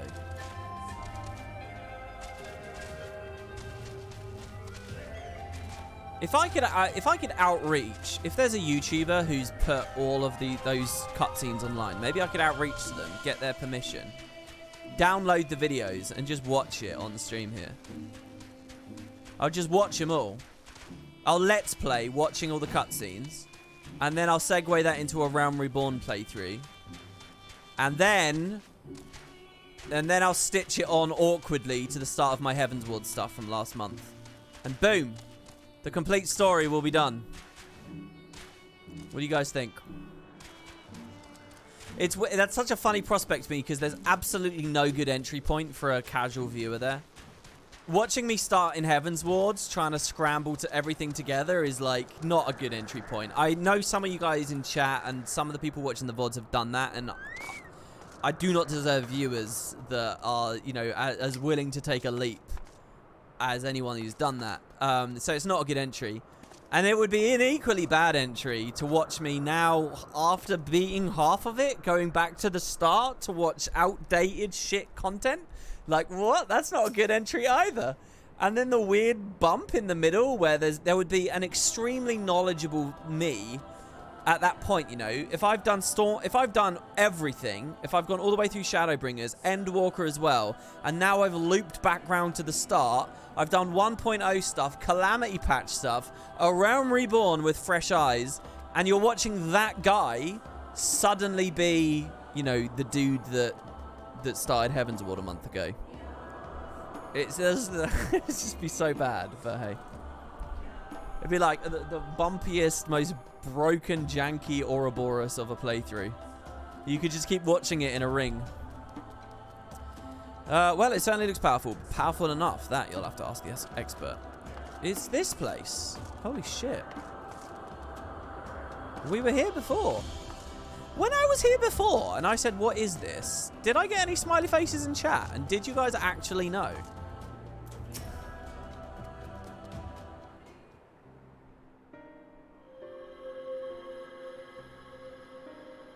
No.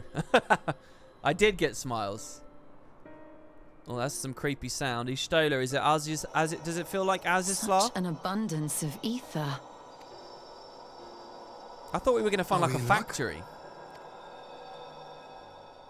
Doesn't chat always know, even when it doesn't? This is an elegant artifact, most likely built to regulate the flow of ether. Yeah, I like the idea of like people just put a smiley face just for nothing, like, oh guys, what's gonna happen to Hien in 5 minutes? Oh, and it's just a bunch of smileys, and no one really remembers. But then again, you guys did know that Yotsuyu was gonna have that fucking pipe. You did know. That prediction was wild, so you never know. I strongly suspect the ancients used it to stem the flow from here to the burn. That would explain how they were able to untether what became Azizla from its surroundings.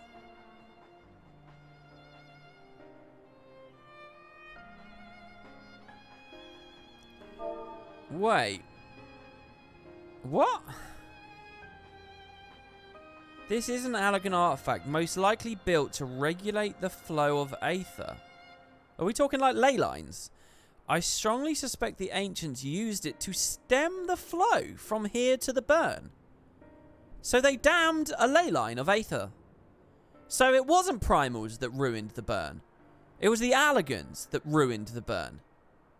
Is Solus just like ignorant to this fact? Can't we just tell Solus that? Oh, Solus is dead and gone. Right. Can't we tell Varys that? I doubt he gives a fuck anyway, does he? He's just got a team now. He's just got a little camp that he was born into, and now he just has to adhere to it. That's how the human condition works, right? Right? But were we to throw open the floodgates, the resultant deluge would surely be sufficient to raise our wall.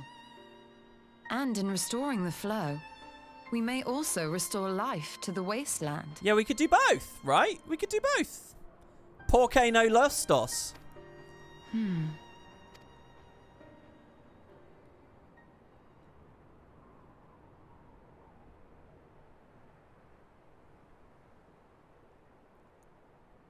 What is it? While the device itself... Well, I'm sorry. I was trying to turn chat off.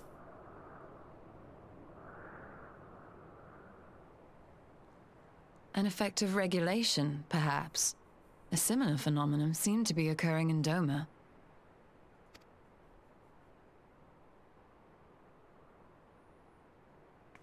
Whatever the explanation, the answer will not reveal itself here.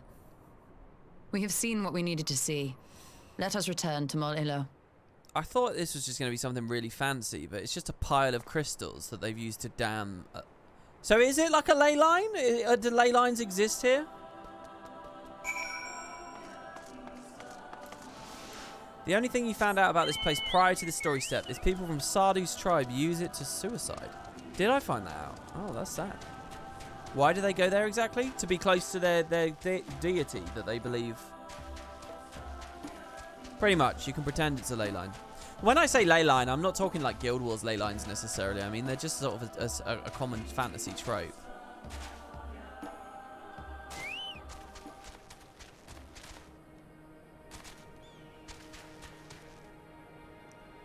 The cutscene you skipped was about the land lacking aether for some reason.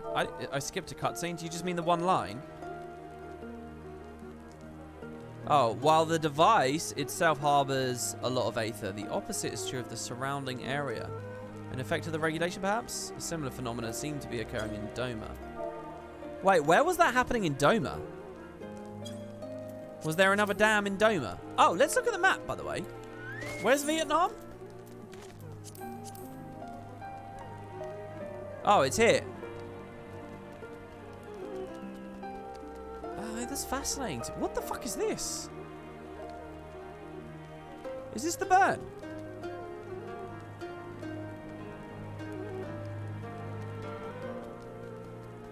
I thought the burn was top left. What do you mean you have to go through the burn to get to the Empire? How is that true? Are they directly left then? I thought they were up here. Oh, maybe if we consider this the burn as well. What's this? The province. Where's Dalmasca? The Garlean Creek. Oh, can't I just put text on? No, I have text on. Dalmasca's southwest. Oh, I need more annotations. This is gorgeous, but non-functional. I guess that obfuscation actually is to its benefit of making it feel like a real world. It's even further southwest, like under these clouds. The birds are in the Hrothgar lands. Ooh, what's the Hrothgar lands called? I thought the Hrothgar lands were from the alternate reality because, like, I've not met any yet. That's Bosja. Wait, I could become a Hrothgar. Oh, no. I'm thinking of Eureka. All right, whatever. I don't know what any of that is. All right, all in time. Holy shit, that chocobo. That's a great chocobo, isn't it? Slimy and scaly and fishy. Keep that in mind later. It's important. Wait, which bit? The map stuff. You found out which you seek then? Yeah, great. Indeed is the Dust Mother's power. If naught less will suffice to protect our lands. The blessing of the other tribes must now be sought. Of course, but to which tribe should we appeal? There are many who worship not. So here's the idea. The Allagans dam the ley line, get a ton of magic. They use that to put Azizla in the air. At Azizla, they learn how to trap primals. They do it with warring triads. They do experiments At some point later, they realize that primals are great batteries. At some point later, they realize they can get magic from the sun and moon. So they rise another thing super high up. And that's the creation of Dalamud. Why did the tower overload? Do I know that yet? Did I find out why the tower overloaded yet? Oh, the land-laking aether. I do know why the tower overloaded. So, well, don't tell me, actually. Hold on, I'll have a look in a bit. There are many who worship Nama, but none are so fervent in their faith as the Dulthal. Their consent shall be key. I mean, I kind of just want to do the Crystal Tower series after 4.5. I think it would be a good idea, wouldn't it? Right before Shadowbringers. Lee spoke of them, a warlike tribe possessed of unique customs and beliefs. I sense their cooperation will not be easily won. Nay, but it will be well worth the effort. The Dulthal fear nothing, death least of all, and our alliance will be greatly strengthened by their presence. Let us go to the car and treat with their cartoons, Sadu. Okay, let's go. New game plus the tower raids. Exactly, yeah, that's exactly what I'm proposing. To new games plus the tower raids. Either that, or we could just watch the cutscenes in the cutscene viewer. That'll probably give us the gist. Probably. It's all these places I never unfogged. I never even hit that aetherite. Doro Ilor? Who the fuck lives over there?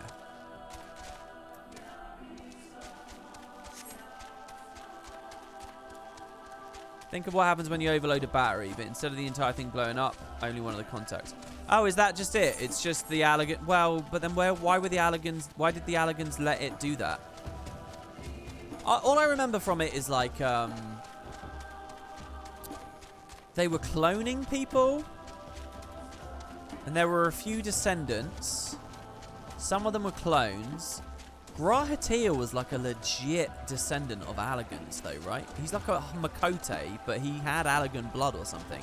He had like one eye that was Allergan and a normal eye. And at the end of the story, the clones like killed themselves or something. And he got both eyes. He had like the double eyes, and he gained control of the tower. And he said, "Listen, I'm gonna sort this out. I'll see you later." And he closed the doors, and that was it. I've never seen him again. And he comes back, and that immediately is really cool, by the way. That's sort of like, you know, that's like Guild Wars bringing Desmina back for the Hall of Chains. Except imagine that the Hall of Chains isn't a little raid that you do. You know, I mean, progression notwithstanding a 1 hour content piece. It's an expansion, you know. It's that kind of thing. That's not a great example, probably.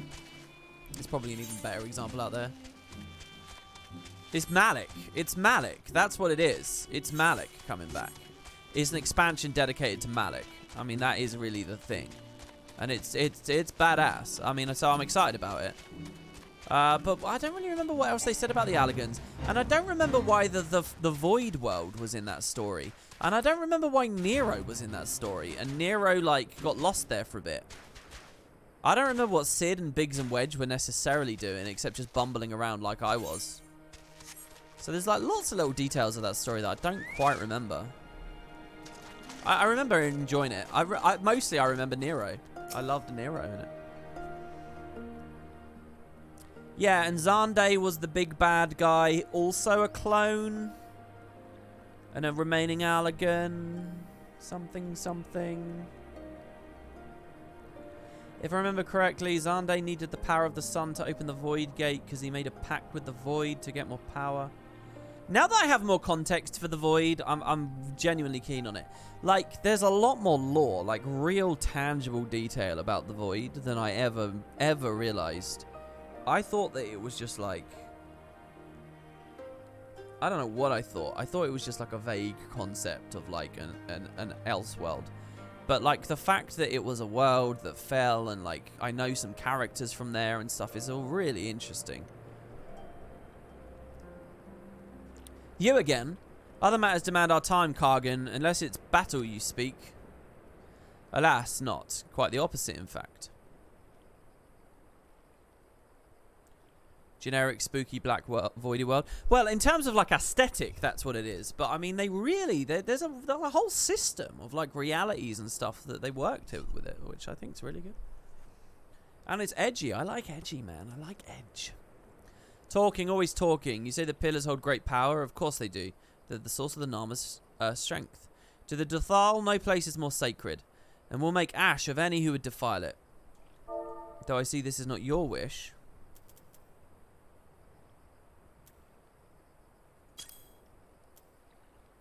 You see the wisdom of our proposition then? You will join hands with us? I said nothing of joining hands. How are your people, by the way? Because they were getting a bit roughed up before, weren't they?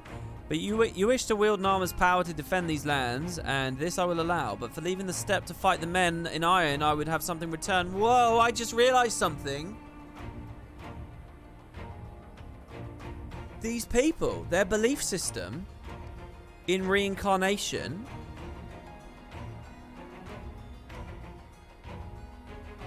What if someone with the echo influenced the precipitation of this culture and this system of belief? Because that's real. That's happened to Xenos. That's real. It's actually real. If you have the echo. So maybe they just don't realize that. Also, I'm curious that that's kind of a mystery at the moment, and suddenly I'm talking to these guys again. I wonder if Square Enix are doing that on purpose.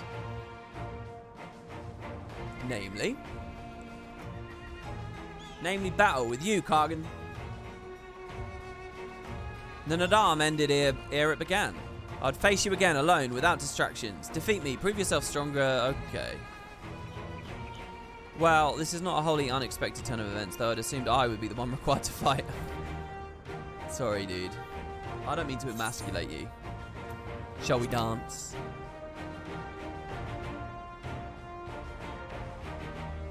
Ha! It shall be a battle the steppe shall not soon forget. Ah, already my soul burns brighter. Prepare yourself, Kargan, and await me outside the car. I will gather my witnesses and join you anon.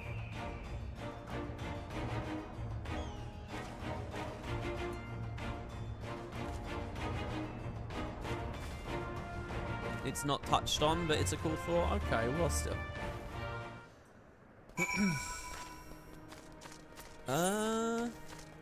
The Will of the Moon. So we just go over here to fight, do we? I wonder how sophisticated this is going to be. Oh, I love these enemies.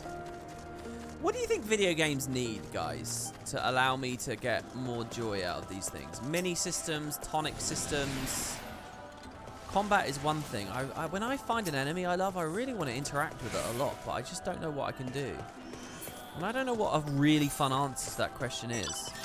Like, I noticed in the Pokemon Omega Ruby Alpha Sapphire remakes, they have all these extra systems in Pokemon now where you can, like, pet the Pokemon and feed the Pokemon and dress the Pokemon up and stuff. But when I do it, it feels too separate from the rest.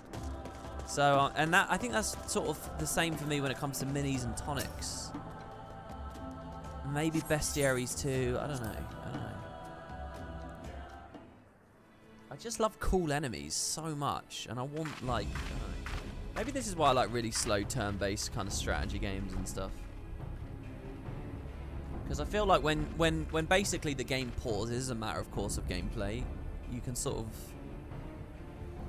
get full enjoyment. Yes! This spot shall serve as well as any. I shall enjoy this Harn. Harn. Is this truly necessary? Have you no peaceable way of making decisions? Ishtola, respect their custom. Speak not of peace. You stand before proud warriors of the Dathal. In the heat of battle do our souls burn brightest. Well, someone wants to do a prediction. I don't think Rock is here, so I'll set that up if you like. My gear might gimp me here. Okay, here's the question. Will I fail this at least once?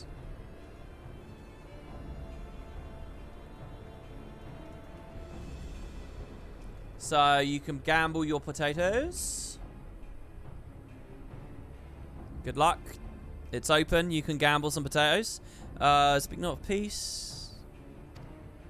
We lay low the strong that we may... Okay. That is our way. The way of might. There is no other. Oh, they do not want for conviction.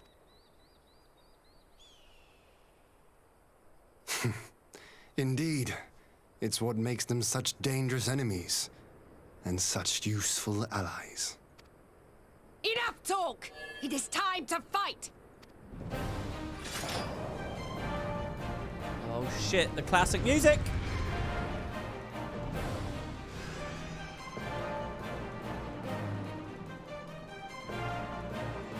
All right, guys. Predictions over.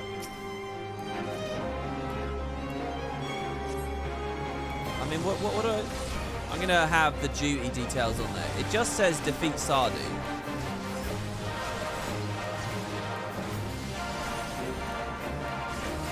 Do you like this, guys? All this extra UI information? I'm doing that just for you. I don't know what that is.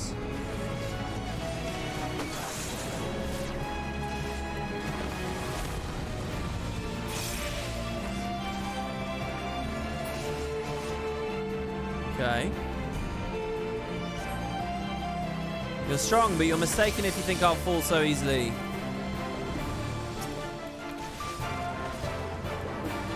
Just build up a little bit more blood. Let's delirium it up. In death do our souls sing!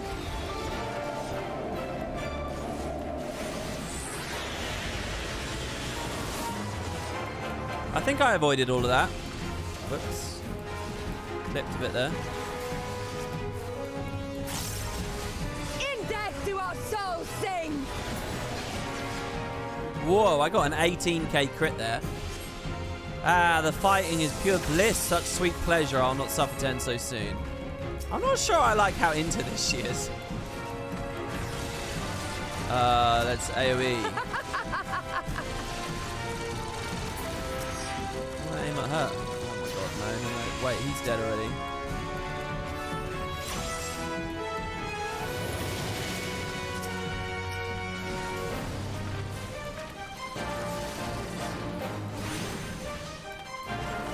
You guys actually think there's a risk of me running out of time on this? 30 minutes? Who are the non-believers on that? I mean, honestly.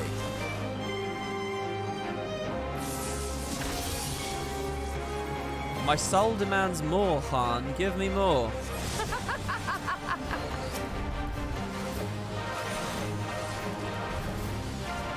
I don't know whether this is important. I mean, they're aggroed on me. In death do our souls sing!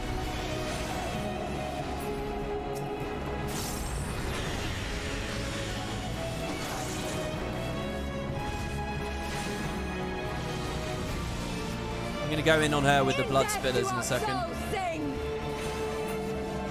I don't know whether that was smart or not.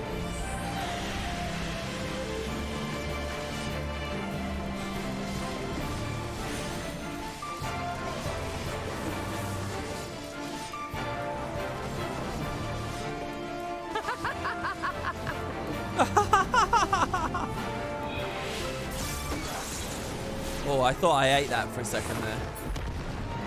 My arms grow heavy, my eyes dim.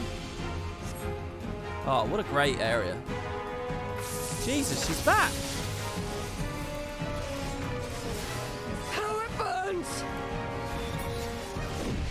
What is that? Oh! Hello? Do I stand on it or away from it? Oh god, I ate that. Oh god. I'm scared of it. What do I do? Delirium?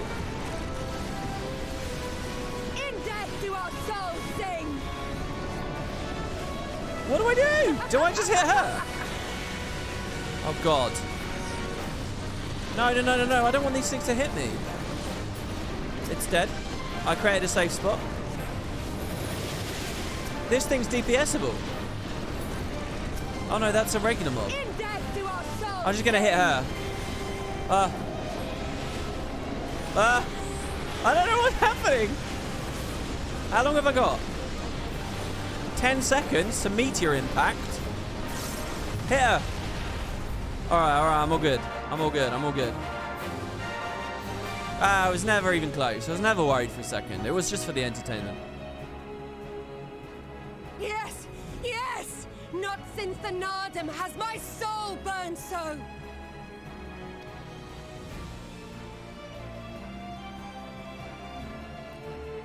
Come! We have only just begun. Is that a thing where you can eat the damage for the blue maid? Blue mage? Whoa, she's coming again! Enough! You were not granted leave to set the steppe ablaze. Well, the sun has come out to play. Be gone, Moonstruck Oranir! I am busy! Fool of a Dothal! Have you forgotten the face of your master already? The sun will never set! From his seat on high, he reigns over all, now and forever.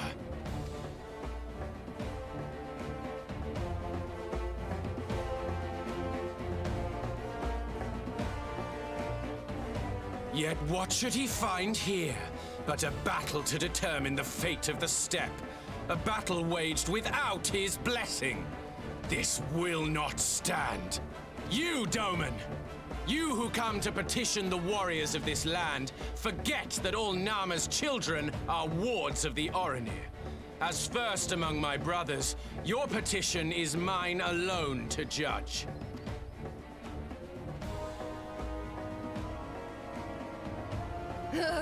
These words are as wind from a horse's backside. Plentiful, but your axe sings more sweetly.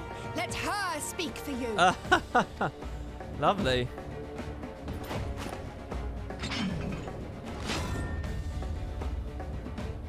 Insolent child. You will learn your place!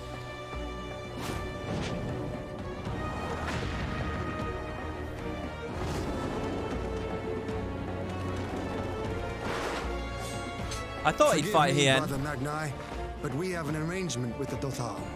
We will not abide any interruptions. So be it. The sun will pass judgment on all. Didakul, join me.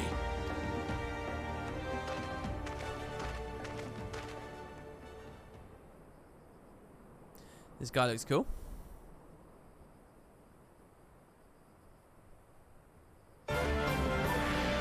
Oh, and he's a monk. Of course he's cool. Ishtola. The sun is in good company. We may dance alone.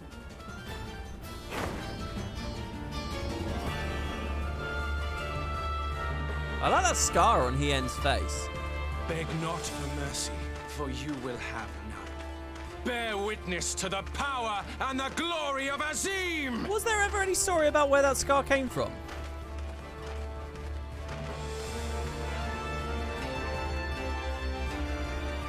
Constantly at each other's throats like rabid dogs.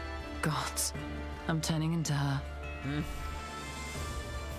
I have not the patience for this, but if we must fight, let us at least be brief. Come.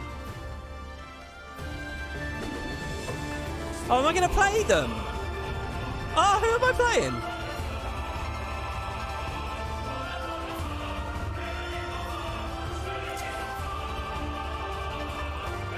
Who do I get though? Oh, I'm Ishtola.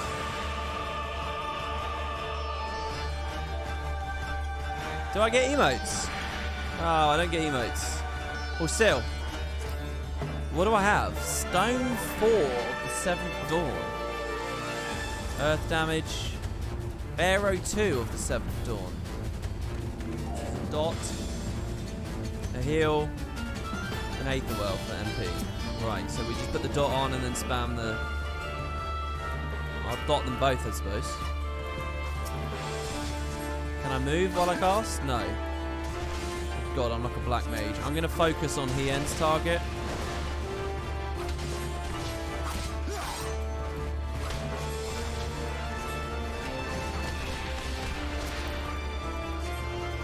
Get the dots back up.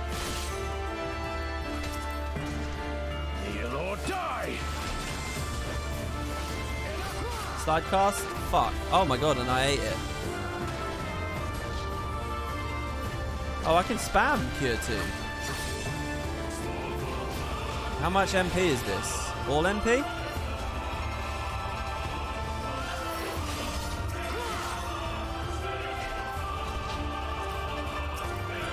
So what's the Shadowbringers version of this song? Is it that Riding Home song?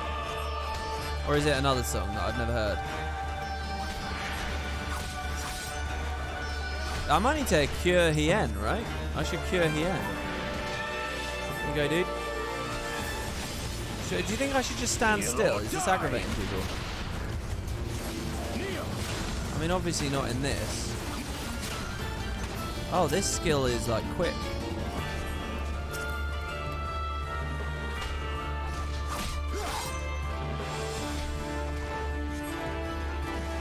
You too must learn your place. Bow down before me! Oh shit, what is this? I'm gonna kit DPS this. Are you okay over there, Hien? You're gonna get fucked, mate. Oh, I need to hit the middle one. Hien, retarget, dude. Retarget! Oh, he's fine. Or die! 3 dots. Oh, pixel perfect. Never even close.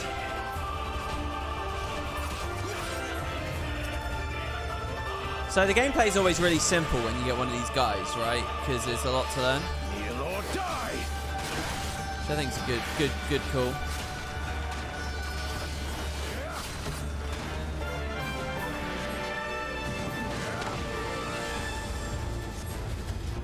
Top myself up just in case. Top him up. Oh my fucking god, dude. Oh, I'm out of mana. Aetherwell. Kneel or die! I was wondering what was going on there. So heal for me, heal for Hien on the slide cast. Dot. Stay in the safe. Some damage going. Another heal for Hien.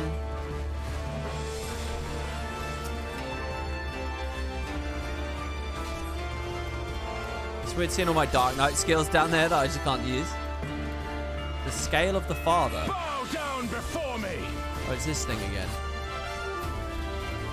I misclicked the heal there. Oh no, that was arrow. That's fine.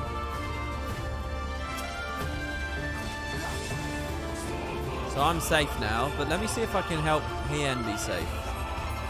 There you go. He's safe too. Yeah. Sidestep. This guy's so tanky. Kneel or die!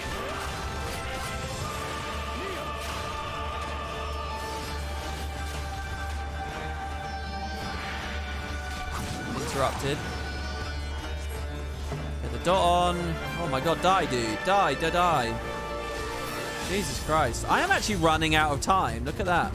Oh, don't do this thing again. Bow down before Aetherwell. I kind of just want to squeeze out some damage, but... Like, if I just stand in here, I only need to hit one, don't I? me! Tremble before the sun! Oh my fucking god, dude. I'm just gonna stand here now. Oh, what? Why is that back? Bro! Oh! Hien? What are we doing over here, buddy? Let us be about it. What? Are you gonna save me, Hien? Save me! Oh! Wait, we're bound. What? Oh shit. Every step you'll take, you'll move. The sun sees all. What the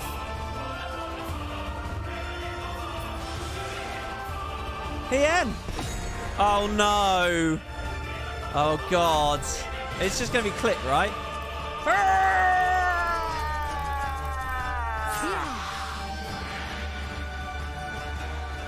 They need to make those infinitely harder. To me. It's always click. You can just spam keyboard. It's literally always click. How about you? But you can use the keyboard too.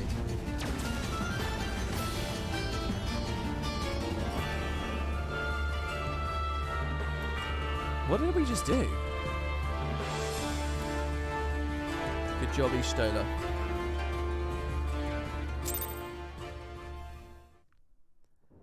Alright, there you go, guys. Will I fail at least once? No. I did not fail at all. Ah. Another brilliant spank down for the non-believers. Never have I felt such bliss in defeat. 'Twas a battle to burn soul and flesh to ash. We Dothal will lend you our strength as promised. Narma's power is yours to wield. Yeah, I guess we did just do an off-screen fight, but we already beat her once. We can imagine what Macon did. What does the sun say to that? I like that. That's a cool little twist.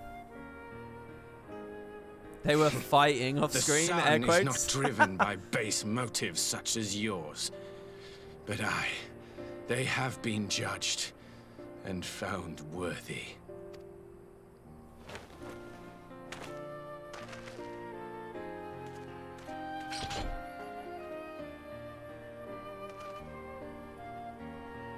It is the way of the Oranir. We to need more accord predictions. I really like the recognition and predictions. Respect to the strong.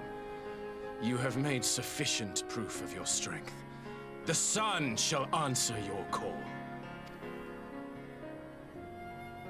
You have our thanks. We are... Whoopsies.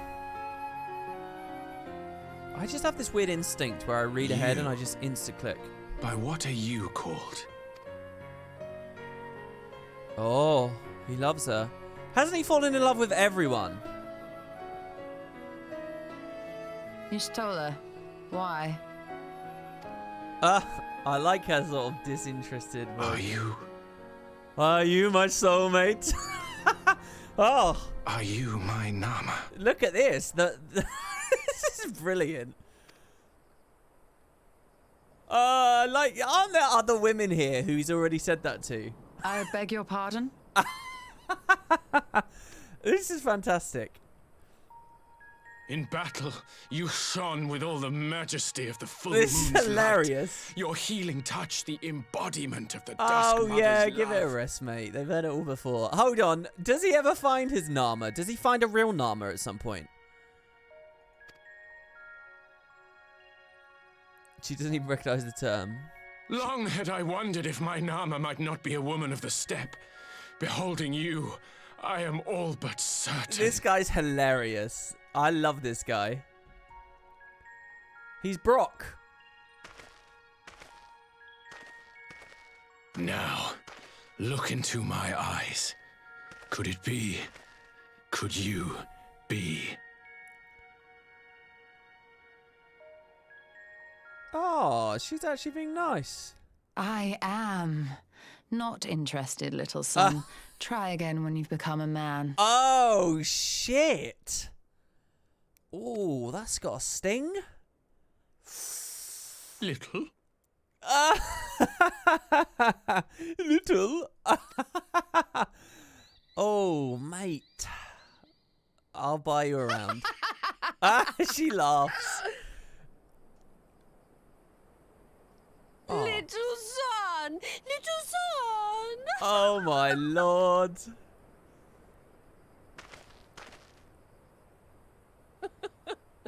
Does it pain you, little son? Crave you salve to soothe the ache? Fire to sear the wound in your heart? The music. That's hilarious. The bacon's just looking around. We have wasted enough time here. Siren awaits for word of our success. We have wasted time. These fucking people are brilliant. I love these guys. The whole vibe. They're just so stupid, like battling constantly. Ian just shrugs. That's funny, man. I love that they roar the music in once again. He's so like, I am the ultimate warrior of the sun. And then in the next second, just hitting on someone again. He's fantastic. That's hilarious. What do you guys think of all that? Magnai's unannounced appearance had me worried for a moment, but it was not his day to shine. Still, I cannot fault the man's bravery. What do you think of Stola? Offended? Not in the least. I'm no stranger to clumsy propositions. And that, believe it or not, was far from the worst I've heard.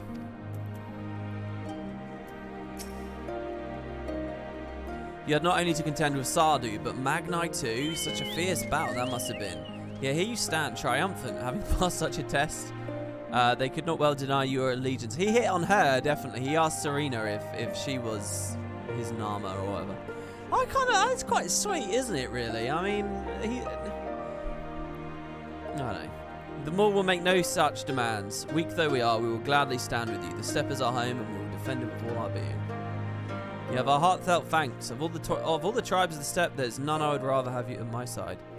God's willing, many more will rally to our cause. I shall send word when we have answers from all the tribes, including the tribe I've still never been to.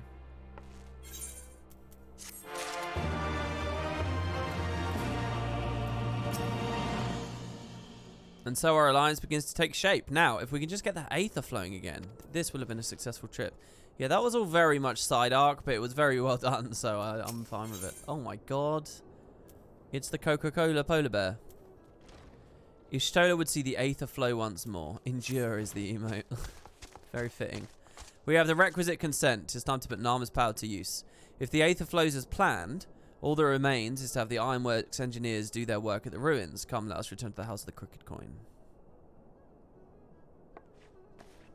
By the way, interact with the Temulan after the quest.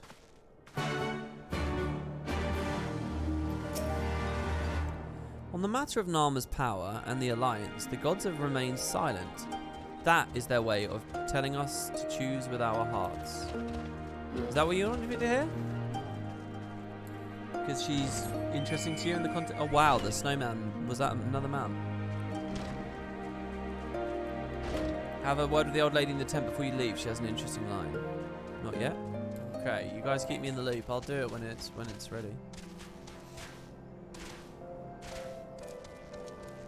Yeah, by the way, guys, there is another... There's so much to do. But I couldn't stream 12 hours today. I had to do a video where we cleaned our inventory. It was very important. And I'm not even being sarcastic there. And I also had this desk thing. So, but I want to do... There's another quest with the current, like, Moogle event thing. I need to know the name of that actual event. But there's like some extra quest in Uldar for me to gather, and I want to do that. I want to get more of the things for my travel speed. Maybe I should get that shirt. Not that I care that much about the shirt, but still. Is there a place called Sunrise, by the way? An equivalent place? This is called Moonrise. There's a lot of focus on the moon at the moment. Puff Puff Booba? What do you mean?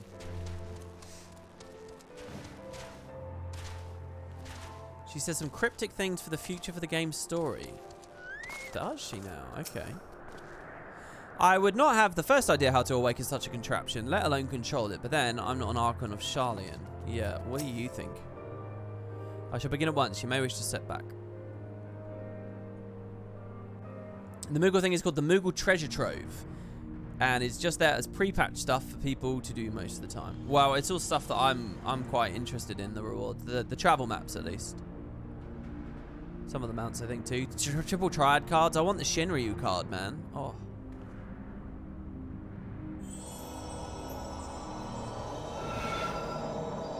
And then there's a Dragon Quest crossover. Well, I think one crossover per day is good enough.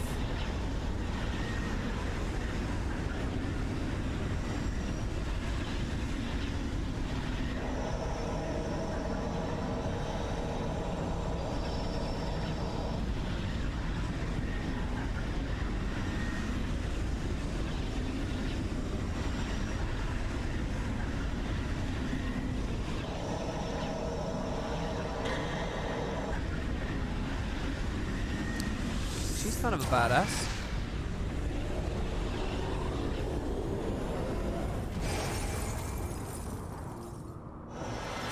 The conversation about whether it matters getting the mount speed has come up many times, so I'm not going to go over it again.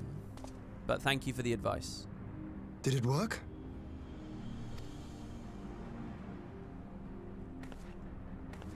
It did. Ether may flow freely to the burn once more. Wow, that's huge, man. Y'shtola just does that. She just does that straight. I mean, that's crazy. She just revived a whole region. You know, if you think about it, there's probably countless people who have heritage from there, tracing back, lifelong quests to try and restore the place, blah, blah, blah. She just kind of comes along and does it.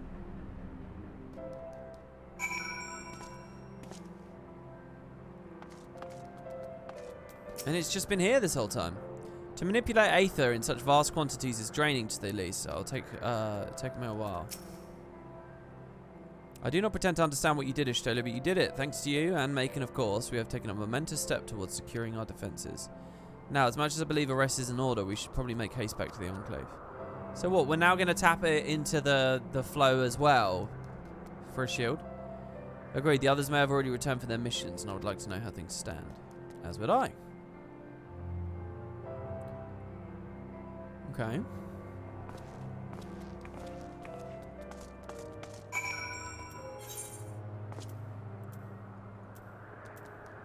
Hold on, that's the Enclave, isn't it? So we can just do it this way.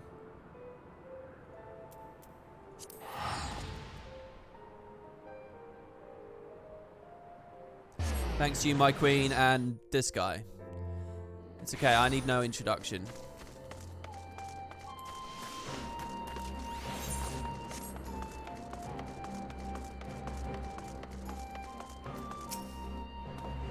Lord Hien is expecting you. May I show you?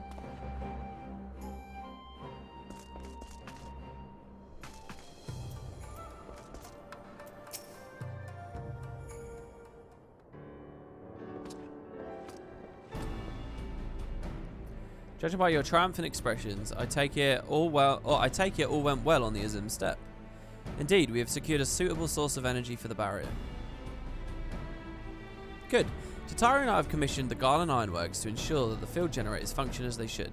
A team of engineers stands ready to set out for the burn at moment's notice. You need only say the word. Man, they've got their hands full at the moment. They're doing the Omega stuff. I thank you for engaging their services on our behalf. The minutiae of the arrangement you may leave to me. Which leaves just a small matter of our alliance. So, Yugiri, Hakuro, how fared you with our neighbours? My lord, all of the factions we approach are in agreement that the Empire poses a threat, and many responded positively to talk of an alliance, from Hingashi and Suino Sato.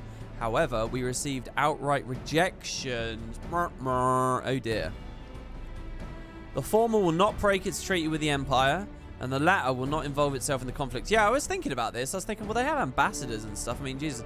Actually, Hingashi's kind of like a threat now, isn't it, really? The fact that they have, like, an embassy there and stuff. It's like that thing what people say about the United States, you know, like, basically, they just put missile bases in all these different countries all around the world. Just as we expected then. Well, there's naught to be done about it. We must focus on the rest. To each of the nations that were amenable to an alliance, I'll personally send a missive. And once I've attended to that, I believe we've done everything we can to fortify Doma's defences, from the time being at least. All of which means I may leave for the meeting in Alamigo with a lighter heart. Yugiri, Hakuro, if you'd be so kind as to hold the fort in my absence. Oh, but I want Yugiri to do something! My friends, we could not have achieved so much in so little time without your help. For that, you have my heartfelt thanks. Till the meeting then. We've been building to this meeting like a lot. I took the liberty of asking Thancred to attend as well. He should have arrived in the Alamigan Quarter by now. Okay, let's go. Yeah. Busy work. Let's go.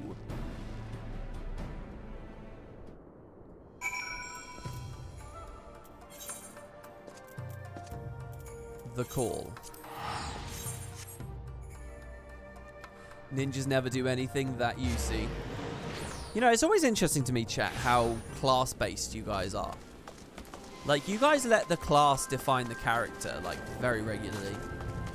And, you know, the comment that spurred me to say that is obviously just a bit of a joke, but it does feel like that's very tightly... I've always sensed that a little bit with the Guild Wars characters, too, and never really sort of got where people are coming from with it. Yugiri's role is to make frowns and clench her fists. The only active ninja is Karasu. But Boro is too dumb to be useful. Are those characters I would know if I played the ninja quests? I appreciate I could mount. I quite like walking through here though. It's been raining here the whole time. Yeah, I saw someone did a tier list of all the different quest chains on their Reddit the other day, and they had Dark Knight as the best quest chain, which is interesting to me because, well, I don't know what it'll be like at the end here with the Shadowbringer stuff. Ishtola told me all, and I duly told Urianger and Kryl. Kryl in particular was concerned about Alphino, but I assured her that everything is being done. She agreed to continue with her own task for the time being on the condition that I contact her the moment there's any development. So that leaves 4 of us to attend the council. Could I have already triggered the Eureka stuff already? Right? They're talking about Eureka right now, right? Arenvold is here to assist with the security, incidentally, though the poor lad seems altogether too distracted for the task. Another one missing Alphino, I expect. I like the way that this game has like its main cast and it splits them off to do these like side quests. You know, it's like how if in Living World Season 4, you know, let's say you wanted more time with Gorick and Blish. You know, maybe they have like a whole side feature that they're doing their thing while Logan's doing his thing, while Ritlock's doing his thing, or what? Did you get what I mean? Like, it's quite a cool thought. But none of that really exists. I mean, I suppose maybe the collection to get the Beetle mount is kind of that for Gorick and Blish. Kind of. Yeah, let's go, let's go, let's go.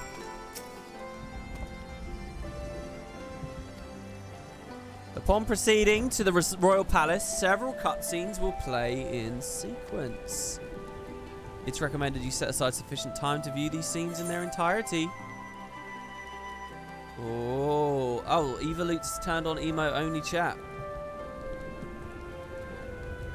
Is this a big cutscene? Is this a big moment? I was going to go get a cup of coffee. Shadowbringer's time? We're in 4.4, not 4.5. All right, well, I'll fuck the coffee then. We'll just go.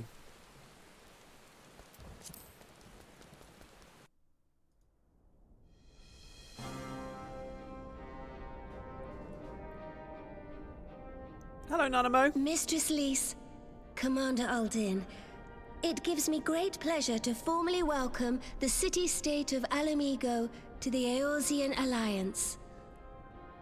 I feel like for every line of dialogue, you guys should give me a little reaction with a face. After each one, based on your temperament or your response to it. I need like a lukewarm emote then, for people in the middle. The pleasure is ours, Your Grace. I know I speak for all Alamegans when I say that we are glad of this chance to stand with our comrades of the Alliance. Do not be afraid of spamming. And we for our part are glad indeed to be able to welcome friends both old and new. We're barely in shot there. Lord Hien of Dorma, at your service. Pray, accept my heartfelt thanks for your generous invitation. I bet a lot of people were watching this like, oh, speak to Emmerich. I want to see Emmerich. Nay, ah. 'Tis we who must thank you for journeying so far.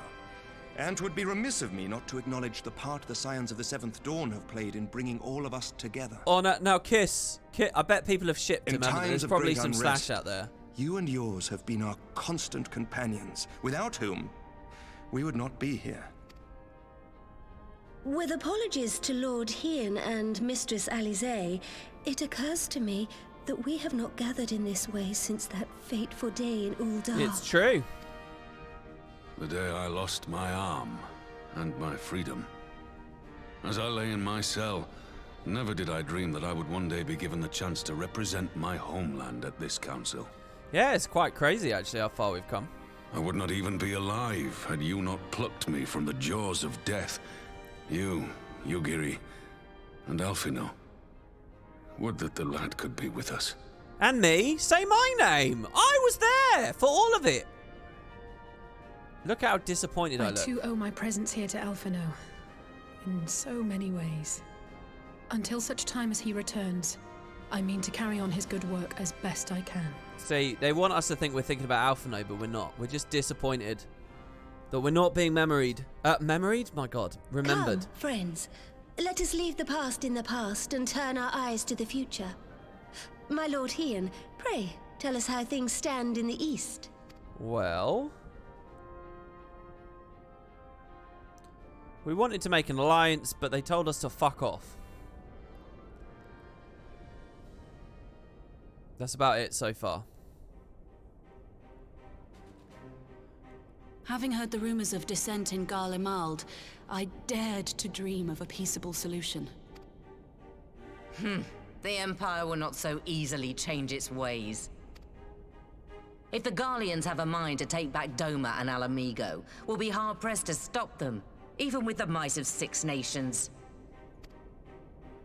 But while we lack the strength to fight the tide, a course may yet present itself, if we read the winds aright. I feel like there's a real thing the game's missing in the story at the moment. I need just some scenes of watching the Empire fuck people up, because basically for 3 expansions, or 3 big major arcs now back to back to back, it's been, oh, they're too strong to fight, they're too strong to fight, they're too strong to fight.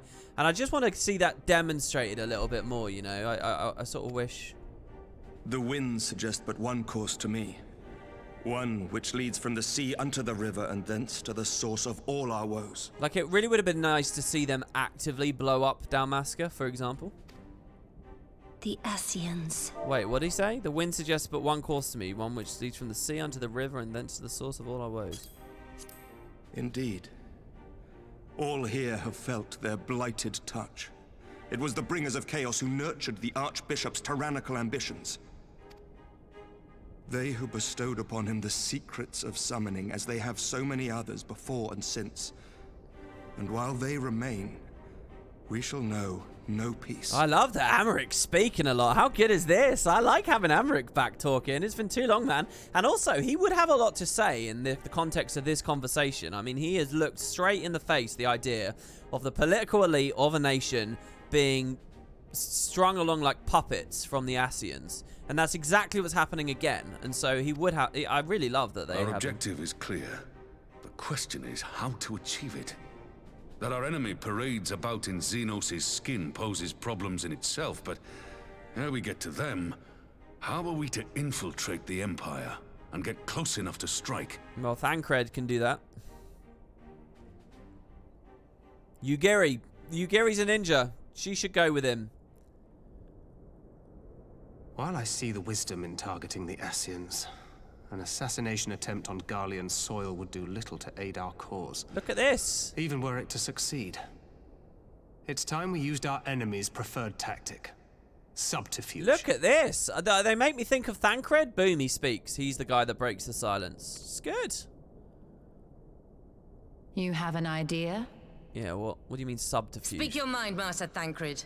None here know the enemy better than the Scions, and you mayhap best of all.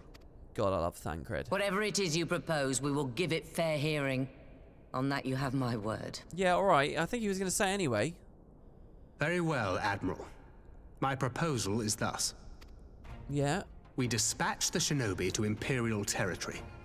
There, they sow the rumor that the Crown Prince perished in the battle for Alamigo, and that the man parading around is in fact a corpse inhabited by a servant of darkness. Jesus.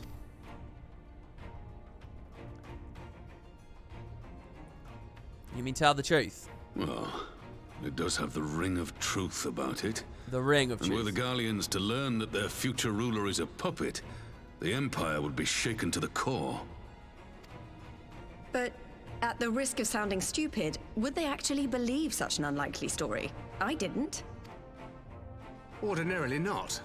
But prior to his miraculous recovery, rumors of Xenos' death had already begun to circulate around the Empire. Ultimately, however, what the masses believe is not our chief concern.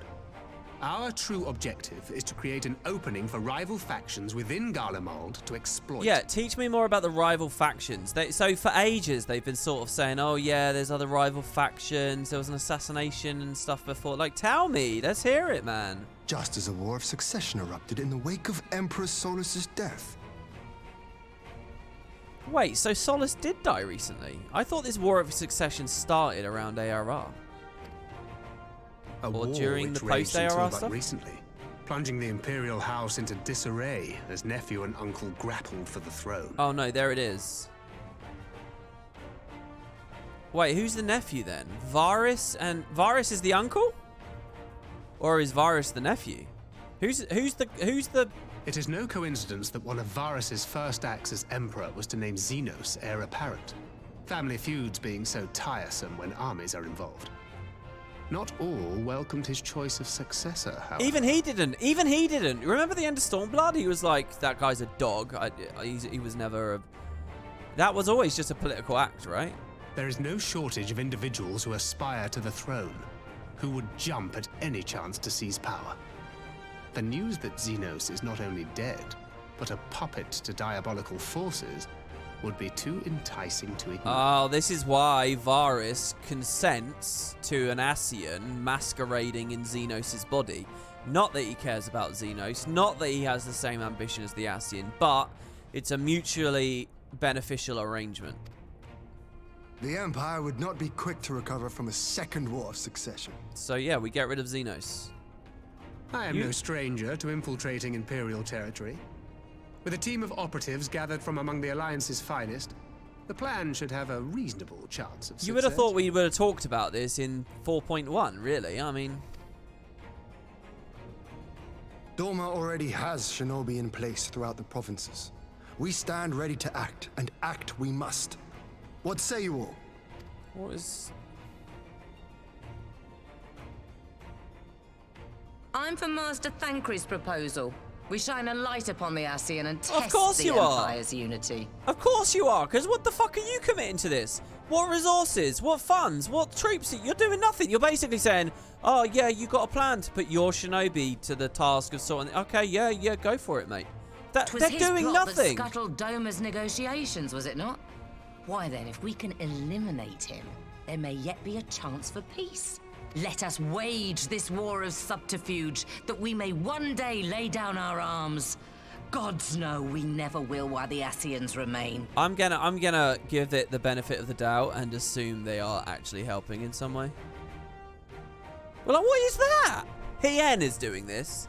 Hien and Thancred. Oh! Look, Macon's not happy either. His brain's breaking. Oh, is it my Dark Knight voice? That way, Sorrow. What's going on?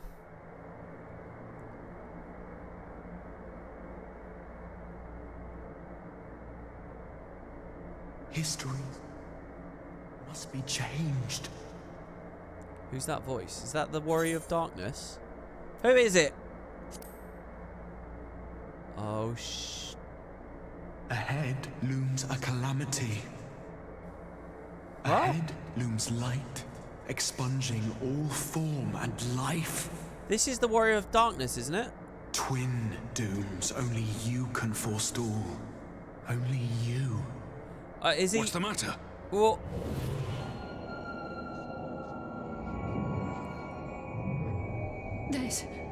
There's a voice. Oh, shit. Everyone's getting it. Spies in our midst? Nay, I sense no such presence. Is it just me and Alice? Let expanse contract. Eon become instant. Throw wide the gates that we may pass. It is the Warrior of Darkness. I know that voice. That is...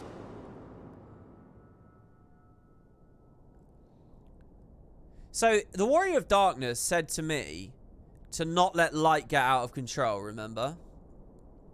He said, don't let either of them get out of control. Is it over? So, here's my current theory. Here's the take.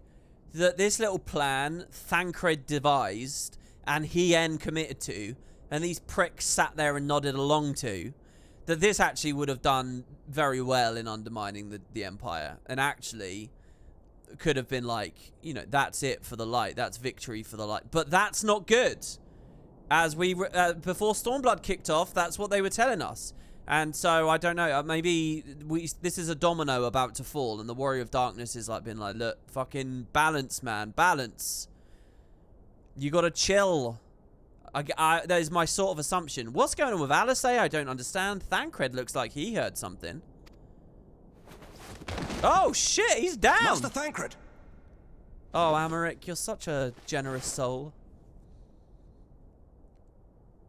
12 for Fend. You're useless, Cunny Center. Aren't you supposed to be like some mystical elemental Bear him to a private chamber. Have every healer make ready. Aren't you a healer? Swiftly! Oh, I've completely fell out of love with the Eorzean Alliance. I like Rabon! These others... Who are you? Master Thancred remains in slumber. Though his vital signs appear stable, he's unresponsive. Oh, I love that he's listened to that accent. It's because he's Alamegan, because we're in Alamigo. What could have done this? And why just him and not the others? I'm afraid we could not identify the cause, my lady. Our examinations revealed no wounds, nor the presence of any poisonous substances. Gods, that only makes it worse. You're to let us know the moment there's any change, all right? Here's what I would do. I'd go get Fordola and be like, read his mind. Can't she sort of do that? See his history? I'd bring Fordola in. Thank you for coming. Knowing Thancred, he would apologize for being otherwise engaged at so crucial a juncture. In gifting us a course of action, Thancred sowed the seed of all that is to follow. We have but to nurture it as best we can. To him, I would say, rest easy, that he may wake to enjoy the fruits of our labors. Sorry, like no one else could have come up with that plan? That, like, very obvious... Aren't these guys, like, the political elite? Shouldn't they have, like, loads of people feeding them information and, you know... Shouldn't they be ruminating on this stuff? At least just a little bit. Now, the matter of the mysterious voice must not be forgotten. Will you tell me exactly what happened?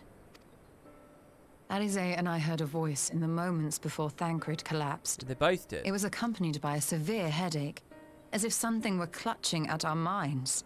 Did you experience the same thing?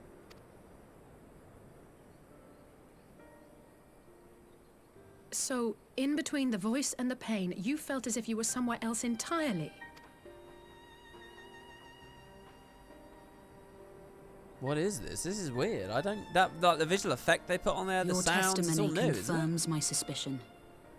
That which you experienced was, I believe, your soul being plucked from your flesh. Called. Oh, okay. Carney Senna is being useful. She's got some insight here. What's all this then? What's all this then? Called. Not even Ishtola's familiar. I myself examined Thancred. Reach out as I may, I could not sense in him the spark of life that is his soul. Oh, he lost his soul. His soul's gone. Is this related to the whole act before where he lost his magic? Because he can't use magic right anymore. Didn't he get fucked up? Just for clarity, it affected all scions, did it? Ah.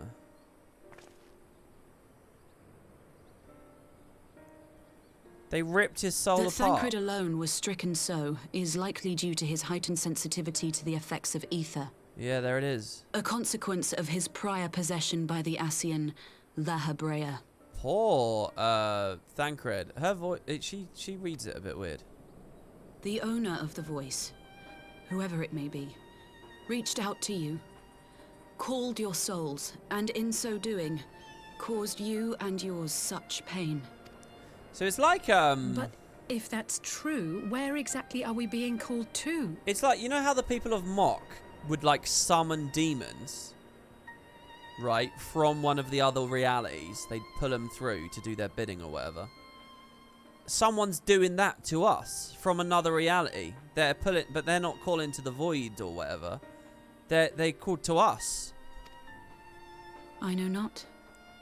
Yet one thing is plain. Whoever waits for you on the other side is possessed of a power unlike any I have ever known. This is definitely Shadowbringers set up, right? All of this is definitely. Forgive us, Lys, but may we leave Thancred in your care for a time? Oh, guys, when's the CGI trailer drop? Oh, is it on? Maybe As Big if Mac you had put it to on the ask. spreadsheet. I'll have a look. I may not be a scion anymore, but I'm no less a friend. Yeah, did she get one? If it happened to all Scions, did Lys get it? She Don't didn't. worry. I'll see to it that Thancred's well looked after. Just focus on solving this mystery, all right? Thank you, Lys. I swear after Heaven's Ward, at 3.4, the CGI trailer was out, wasn't it? The Stormblood trailer was already out. As the Elder Seedseer says, 'tis no ordinary individual we are dealing with.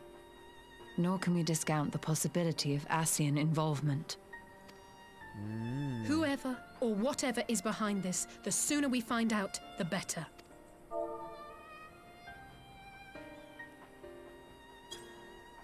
I think it was the Warrior of Darkness, though. I think Macon should recognize that voice. I'm sure it's him.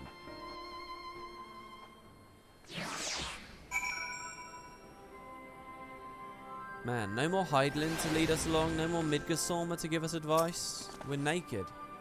Naked in the dark. Alright, there you go. The cutscene's over. I'm turning off email-only chat. Big Mac did put the announcement on the sheet.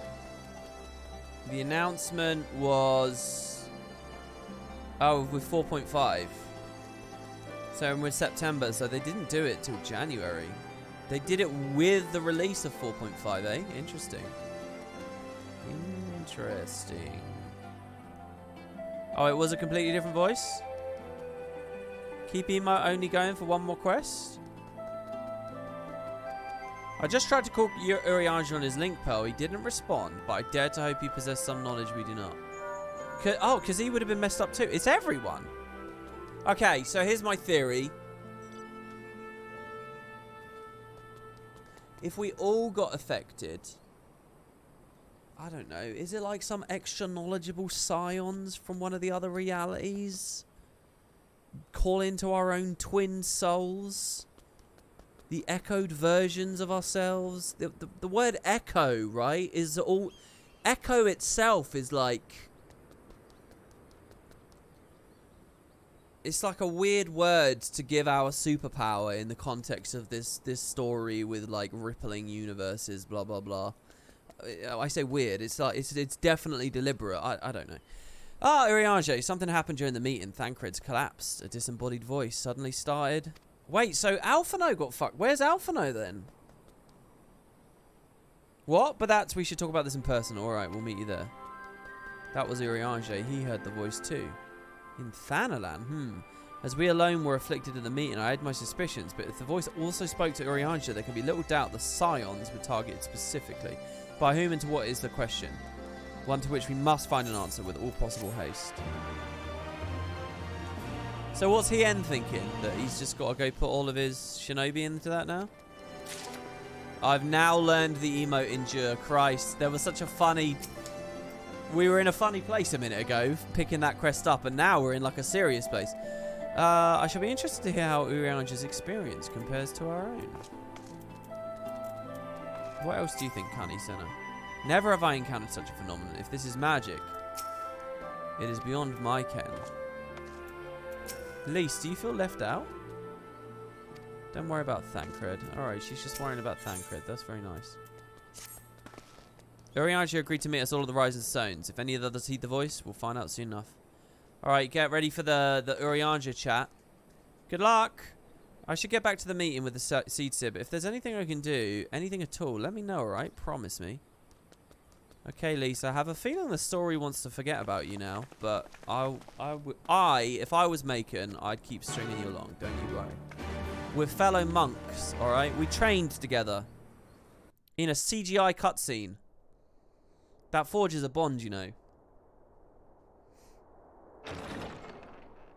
Alright, we got to put emotes on again now. If someone pays, I'll put them on. If not, we'll do it normal.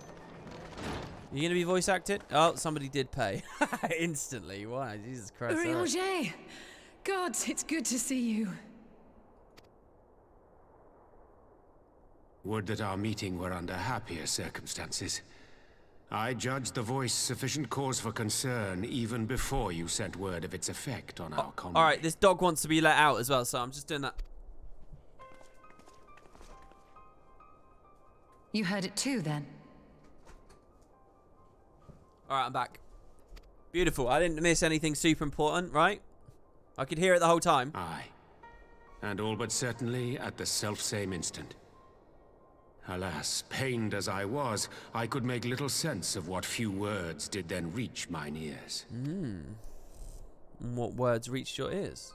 I mean, I understood mine. Who do you think is responsible? Could this be the Ascians doing? No. That I cannot say. Ah. Not when so little is known. Ere I indulge in speculation, I would examine Thancred with mine own eyes. What? Well, this is weird. When we go there, is he going to be missing or something? Is he just like... What is the name of a body without a soul at this point? Also, what about all these other guys bumming around? Are they full on? Did they get it? To Alamigo, then, without further delay. What is this? The yo-yo? One other thing. During my visit to the Far East, I observed a strange phenomenon. Thou referrest, I presume, to the localized reduction in etheric density. Oh, hold on. What if the catalyst for this was what me and Ishtola just did?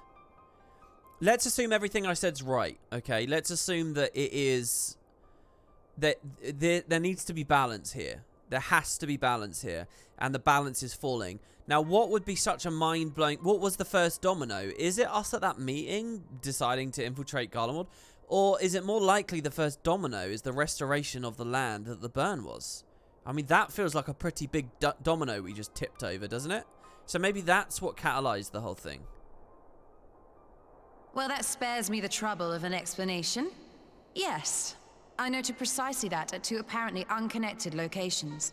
I take it the phenomenon is not limited to the Far East. Okay, so also, there's not much magic around, and we have been hearing, and now this isn't lost on me, I believe it was on yesterday's stream.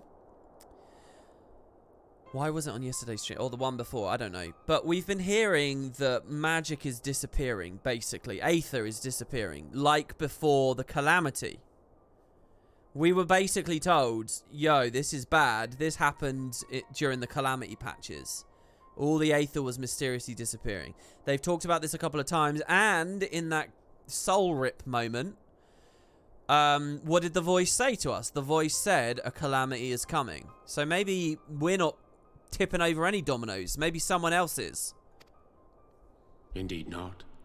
Of late, our agents charged with surveilling the beast tribes have spoken of little else. In every corner of the realm, they tell of places in which the ether hath grown thin. There you go.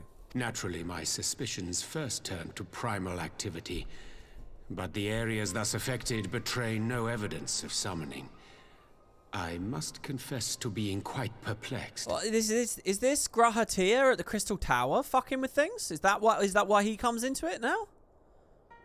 If the same phenomenon is being observed in multiple locations on opposite sides of the world, we may safely discount regional factors. Needless to say, this warrants further investigation. Indeed. I shall make it my task to... Oh, shit. That negative filter. Is it us again? Is it everyone or just... It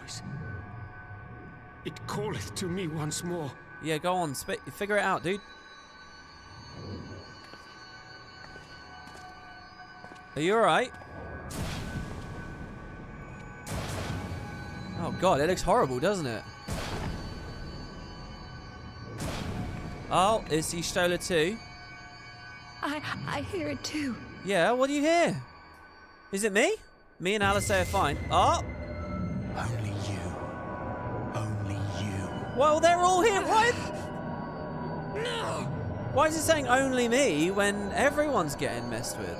Ishtola! Urianger! Throw wide the gates. The gates? Like the Void Gate? I don't know. No. No, this can't be happening! Eh? Shit, are they gone as well now? Ishtola! Urianger! Open your eyes! Alright, they've lost their souls. Okay, here's the thing. I think I know what's going to happen, alright? And you guys might not like this, but I figured it out. I know what it is. And in fact, I already suspected it at the table earlier. But I didn't say because I was worried my suspicion was too accurate. I think the reason Thancred is a character in Shadowbringers and the reason Ishtola is a character in Shadowbringers and blah blah blah is because we're going to where their souls are now. We're going to find they're living out their lives or something in this other place. They're going to be like Cormyr in the Realm of Torment, basically. Except it's not going to look like the Realm of Torment. It's going to look like a fantasy landscape or something. I think that's what's happening here. And I'll go even further. I believe that Alisei is one of the last thing that's going to happen before this expansion drops. Is Alisei is going to get ripped away as well, possibly at the same moment as us. Why do we remain? I don't know, but I think this is our cast. Open your eyes, I beg you. I think we're going to find these souls in Shadowbringers. Say something, anything. Not again, please, not again. That's what I think. So I'm not too sad. I'm not as cut up as Alisei. Macon doesn't look like he gives a shit. Let's say he's stoic, yeah? He's just, you know. Still waters run deep, guys. If you don't see much expression, it's just that, you know, he contemplates on a deeper level than you realise. Takes a lot of energy to get that whirlpool going. Forgive me, that was an unseemly display. Don't worry.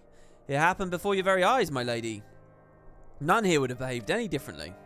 We have borne the two of them to a private chamber, but tell me, is it true that Master Thancred languishes in a state like in Alamigo? I'm afraid so, though given the circumstances, it would seem best to observe them together. I'll send word to Lys that he should be brought here. Take heart, my lady.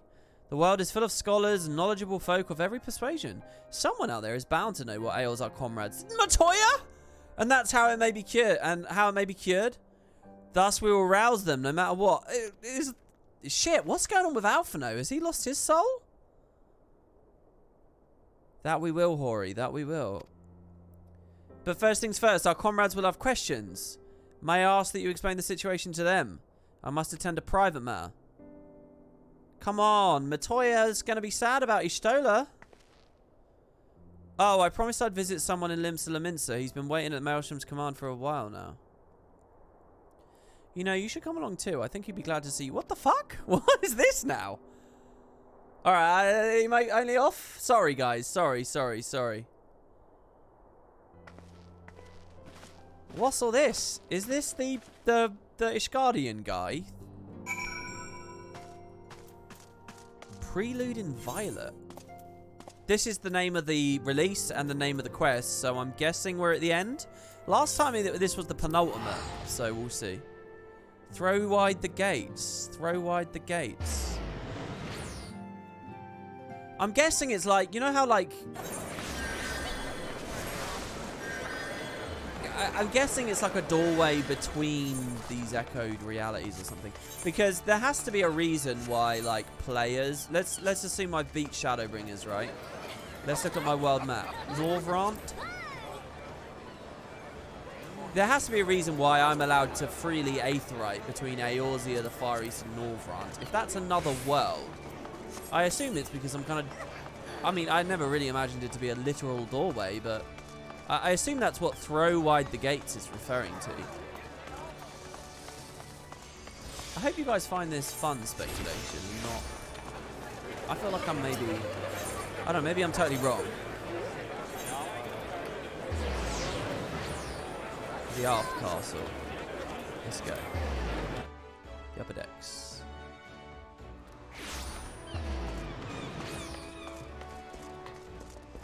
The question as to why and to what end, though, remains very, very obscure to me.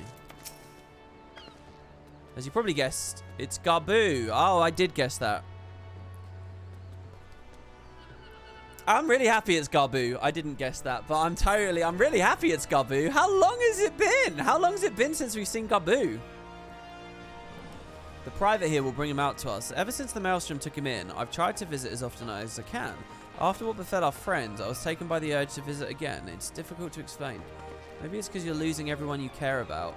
And your hope that... So, people who never followed it, right before Stormblood, we had this story where this poor creature got tempered. And we're just kind of hoping that he can come around. Here he is, my lady. Oh my god, even this is voice acted. Fuck me.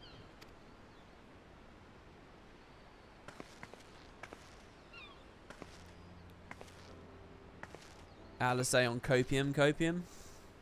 Gabu, it's been too long.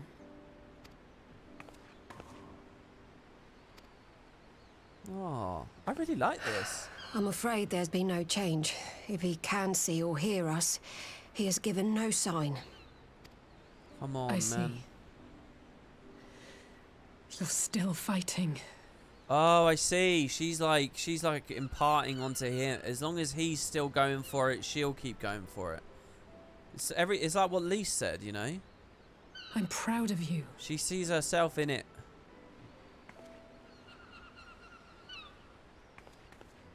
That was really quite tender. We promised that we would come and visit you together, didn't we? Alphino and I. I'm sorry that we haven't managed that yet. You know, with the three of us like this, does it not remind you of that night? Of the stars beyond count twinkling in the heavens? If it was dark out. I was feeling pretty low back then. Powerless. But I knew that my brother was close by if I needed him, and that the others would be waiting for me back at the Rising Stones. Oh my god. Do you know what? My desire to like comfort her and be like, don't worry, I'm the protagonist, is like so strong right now. It's okay. I'm still here. Not like now. It sort of feels like the adventure's gone to a whole other place now, but I'm here with you. We're closing down at the end of the Battle Royale, my friend. Oh man, it's so stressful thinking about what might be going on with I've seen my share Alphino. of trouble since coming to Eorzea. Been reminded again and again of my limitations, of how little I can change about this world. And I've come to know the sorrow of parting all too well. But to have the people I hold dear struck down before my eyes, and be powerless to help them, that I cannot bear.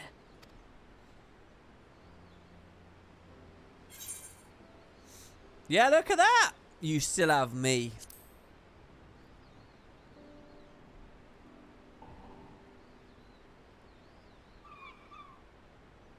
And for that, I am grateful. I don't know what I would do without you. I'm fully aware of how egotistical that and vain that one response of the two was. And my true nature is to pick the other, but I mean, come on, we're gonna go for this.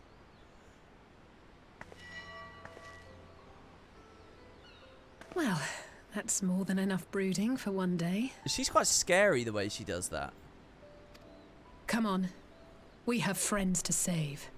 It's like, here's a little glimpse at how broken or / vulnerable things are. Alright, let's move on. Garbu. Can I ask you guys a question? Don't reveal the answer to me. Can I ask you guys a question, though? Is there a... Up to the point you guys have played, is there a... Oh, do I want to know this? I was going to ask, is there a conclusion to the Garbu story?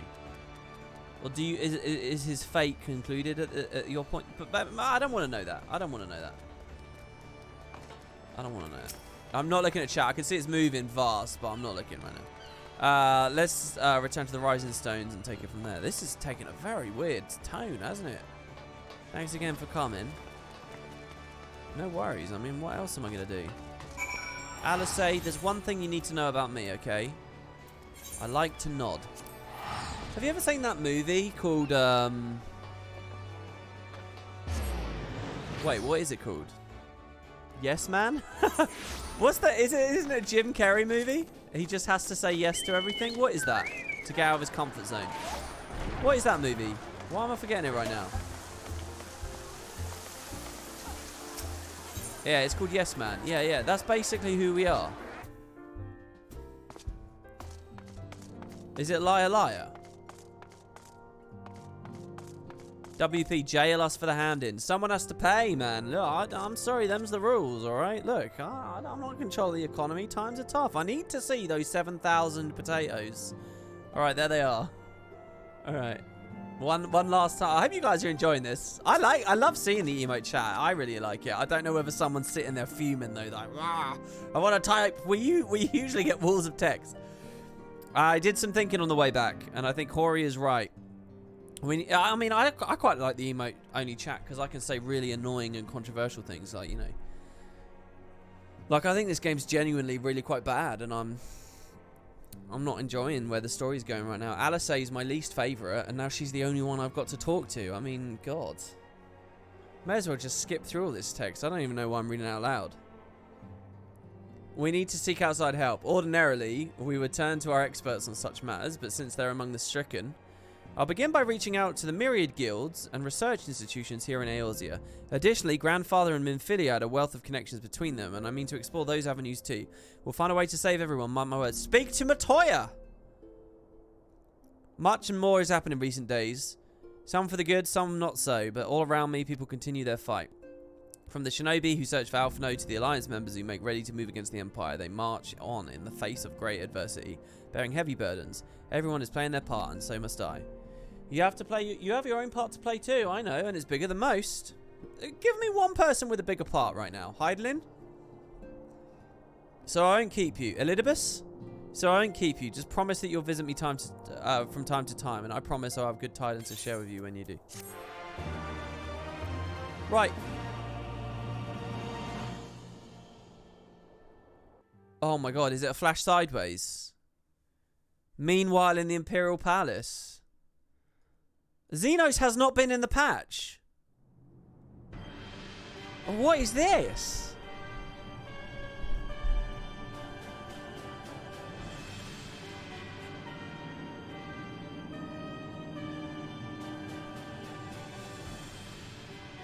The Populares no longer present an obstacle. Now is the time to bring the Empire's might to bear. Yeah, he does not. That's not the Xenos' voice. Is it? A word from your radiance is all it takes. But one word, and the Imperial army will fall upon Alamigo as a pack of bloodthirsty wolves and tear that feeble nation apart.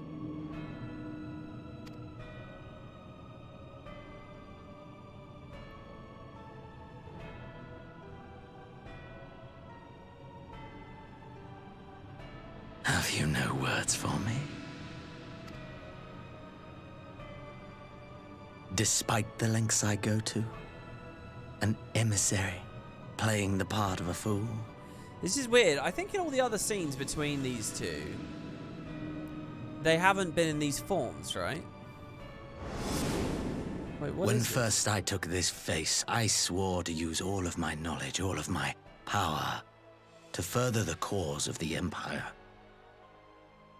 My deeds stand testament to my commitment. And with this adamant flesh at my disposal, I could destroy the Icon Slayer as easily as one might swat a fly. Why do you hesitate?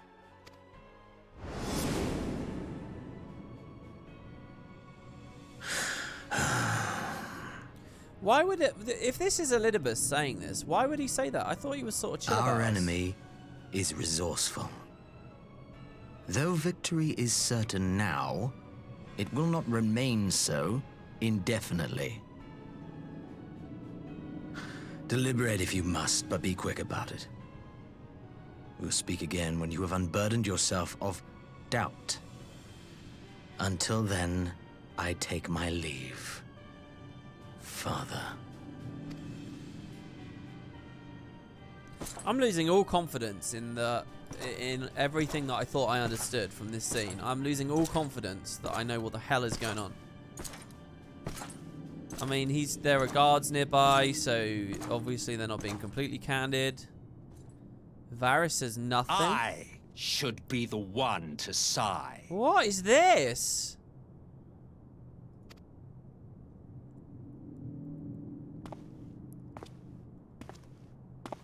I played my part to perfection. I had earned my rest, and then, thanks to La Habrea's crowning act of idiocy, our favorite emissary sees fit to summon me back. What? I don't know what's going on. A guy hiding behind the throne. I don't recognize those clothes. Give me a yay or a nay, guys. Have I ever seen these clothes or this? Have I ever seen this? Yay or nay? I don't know if I recognize those clothes. Nays? I played my part to perfection. I had earned my rest. And then thanks to La Habrea's crowning act of idiocy, Our favorite emissary sees fit to summon me back. Who's the emissary? Was he summoned like these other people were summoned? Elidibus was ever a warrior. A most tiresome trait, would you not agree? Who is this?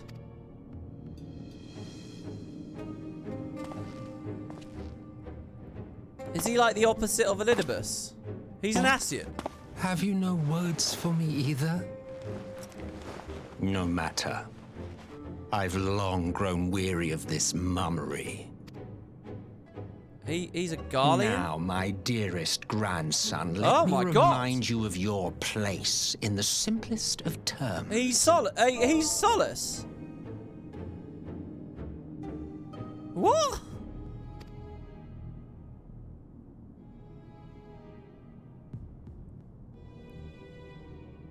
You do not make judgments, you administer them. Swiftly and to the letter. Naught else is your concern. Fucking Varus is in the middle of a lot of shit here. I mean, Jesus Christ, no wonder he's being silent. Elidibus may be an insufferable bore, but he is no fool. His choices as emissary seldom err. This guy's got some Arden vibes of his own, don't you think? If aught threatens the balance twixt light and dark, it falls to you to remove it. Oh, so he's kind of kindred to us. He wants the balance too. Be it by your own hands or by your armies, you have ample means at your disposal. Okay, so Elidibus, it's always been consistent. Elidibus wanted balance, right? La Habrea and all the black-robed Asians wanted, like, more darkness, right? I think? Elidibus was always like, no, balance is the right thing. Elidibus is, like, in the form of Xenos at the moment and is basically, like, telling Varus what to do. And so's this guy? But this guy is his granddad, i.e. the original Emperor? Who the fuck is this? He's got the third eye. That is why this empire exists. Why I built it. See, it's Solace. So the empire exists to achieve balance. I've been saying it all along. Why aren't we more allied with them? I've been saying it all along. Why would they want to fuck with me, the Icon Slayer, anyway? Have I touched a nerve? You always were an easy one to read. I pity you, I do. As they say, ignorance is bliss. And I know how much happier you would be not knowing the things you know. What nerve did he touch? Surely he already knows all of this.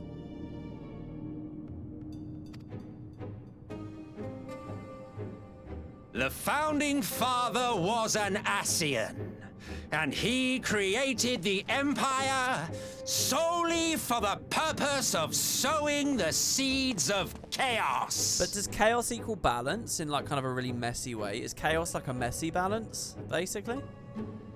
And I was going to say that out loud a second ago, but if it's Solace and he's an Asian, then it's sort of an Asian scheme, the whole Empire is. Don't take it personally. I merely do my duty. To bring about a calamity requires no small amount of power, and there is no surer way to obtain such power than by collecting powerful pawns. Let me scroll up here.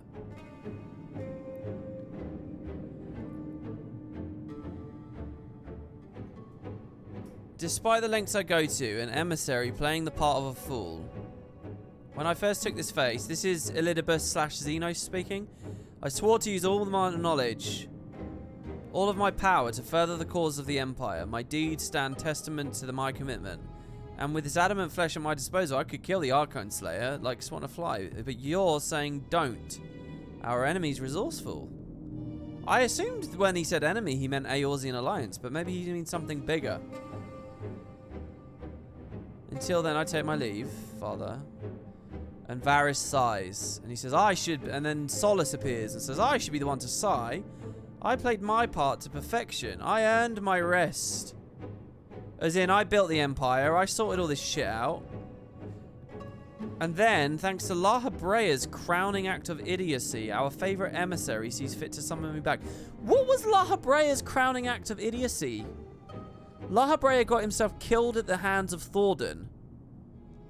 Because Laha Brea tried to make Thordan a pawn, and Thordan was like, no, fuck you, I'm just going to use this power to kill you. So that didn't go according to plan. So Elidibus brought Solace back. Or did someone else bring... I'm assuming Elidibus brought Solace back. Right. And so they're trying to continue sowing chaos because that to them is a form of balance. And right now, they think they need to bring about a calamity. So they're responsible for all the Aether disappearing everywhere. So that means the voice is not happy with this calamity. To that end, I have labored long and hard, and I must say I am quite pleased with my handiwork. Sorry, Tails, though it is... What? In comparison... Oh my god, he fucking killed him! Wait, is that Livia? You fiends are overfond of your own voices. Holy shit. Mark me, Ascian. Man is the master of his own destiny. Oh, this is just like 12, man. The themes? No, it's not Livia. It's just a random guard. They just look similar. So he just fucking killed him. Oh, he's back, though. Such a waste of time and energy. Both yours and mine. Because it's irrelevant.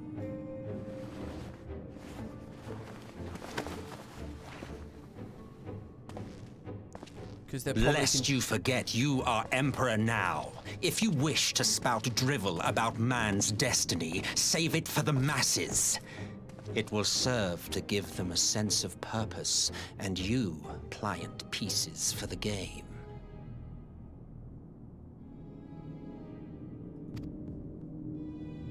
I like Varys, I really do, but I feel like he's not going to survive this. Oh, do stop sulking, boy. You, of all people, should understand. He's just Ours is a struggle to restore both mankind and the world to their rightful state.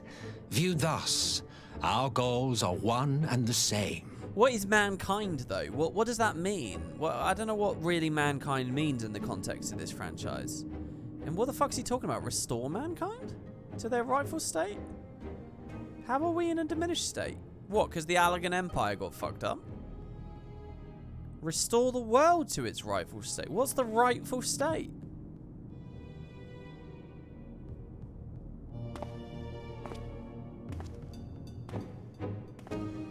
I really like Varys.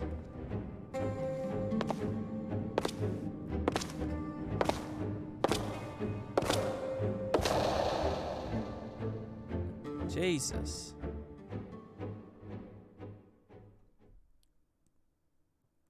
Meanwhile at a resistance encampment somewhere in the Empire. Oh shit, it's my boy! And the Shadow Hunter. Oh my god, in the context of all of this, the actual Xenos still being around via Echo is really fascinating to me. And what is going on with this lot? Have you had any dreams, dude? Has your head been messed with in any way?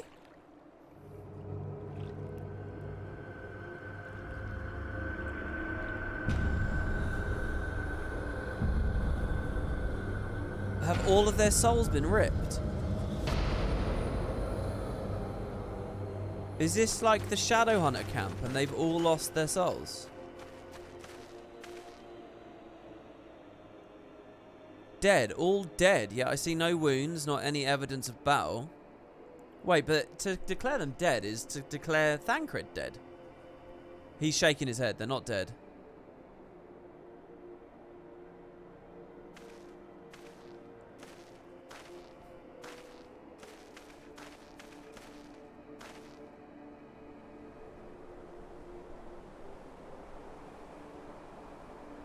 Oh no, I guess not. Wow, he knows. The Shadow Hunter knows.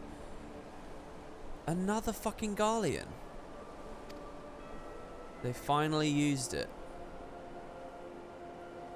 The Empire developed an alchemical weapon in Girabania. Oh my god, it's this!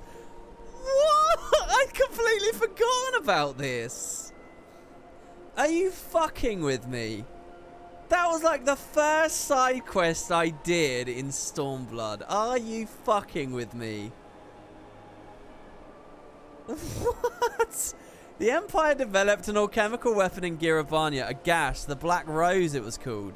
And to breathe it is to breathe your last. And that did this.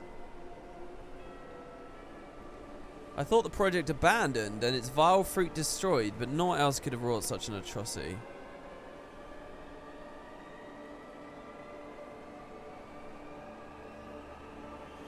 Fools, what do they hope to gain with this butchery? Can they not see that a rule won through terror will not injure? Oh my god, do you know what just flashed through my mind? Hold on, so I'm sitting here thinking, right, what they're adding another story to the pile, are they? But here's the thing. If Alphino's trajectory is Garlemald, and these guys, and all that, maybe it's just wrong for me to assume he's still going to Garlemald. Maybe he's not. But I'm starting to wonder, you know, the big thing that Final Fantasy loves to do, I mean, we were talking about 15, is evil empire gets fucked up under the might of it, under its own hubris. Am I going to Garlemald eventually in Endwalker, but the place has been destroyed by a plague? Does the Black Rose end up going off in the wrong way at the wrong place or something? And these characters are going to witness all of that happen? Like, what's the trajectory here? That just flashed through my mind anyway. I don't know. I'm probably going way off the deep end. Fools, what do they hope to gain with this butchery? Can they not see a rule? One through terror will not endure. How many provinces must they lose? Oh, this is the guy. This is the nephew. His uncle. He's Varys' nephew. He's the contender to the throne? Oh, maybe not. No, wait. This is not the work of men but monsters. The Ascians.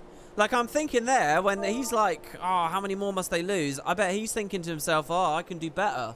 I have the rightful claim to the throne. We know he's one of the rebel factions, right? And that's why he doesn't like that. He's the Shadow Hunter. He's an Ascian hunter. And he sees his uncle, and he sees all that shit corrupted by Ascians, and he's like, I know a better way. Fuck all this. I know a better way. But the thing is, Varys clearly isn't happy with his lot in all of this, so they're not necessarily enemies. That's who I believe he is right now. I think he's the nephew. I think he's the heir to the throne. Rightful heir. One of, perhaps. Nay, wait. This is not the work of men but monsters, the Ascians. It cannot be a coincidence that their trail led us here. Their objective was never to rule, but to sow strife and discord. I think the Ascians, basically, they're just like, look, we can keep a balance, but we're just going to do it by fucking with stuff constantly and just shaking the pot. You know? If you keep shaking it, nothing can settle into place and you'll be alright. And that's sort of their crappy way of achieving balance. Such a crime does indeed bear the mark of the bringers of chaos. But obviously the Ascians' plan is bullshit, by the way, because look at what happened to the 13th. And look at what happened to the 1st. Wait, did the Ascians want that to happen to them, though?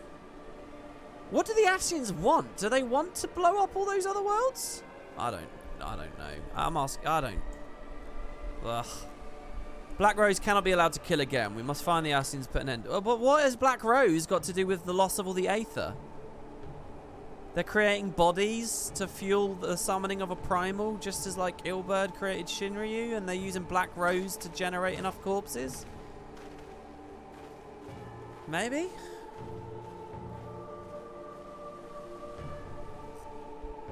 Seven times did they succeed? Yeah, there's been 7 calamities, right?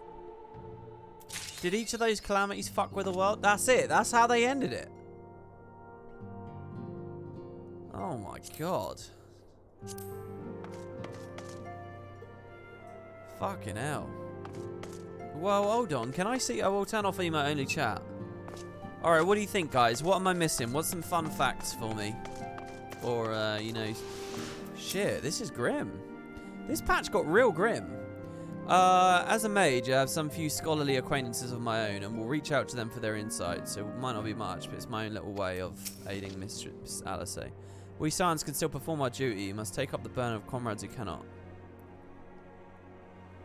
You are 100% meant to be flustered and confused right now. Please don't ask us to explain everything.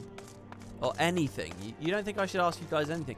Well, I mean, you guys get the context. You're smart people. What are some fun things that... Yeah, I feel like I must be deficient somewhere. If there's an extra little, you know... I can watch the teaser trailer from Las Vegas Fan Fest now. Oh, there's one already, is there? No, skip the teaser. Watch the whole thing after 4.5. They dropped a lot of additional Shadowhunters patches this one. The emissary was Elidibus. Okay, yeah, I thought it was. So Elidibus got Solace back. So my understanding here is La Habrea was always a bit of a wild cannon and a bit of a rogue. He got himself killed by Thordan, who's a fucking baller. And rip Thordan. And then Elidibus is like, for fuck's sake. And then he brought Solace back for some reason.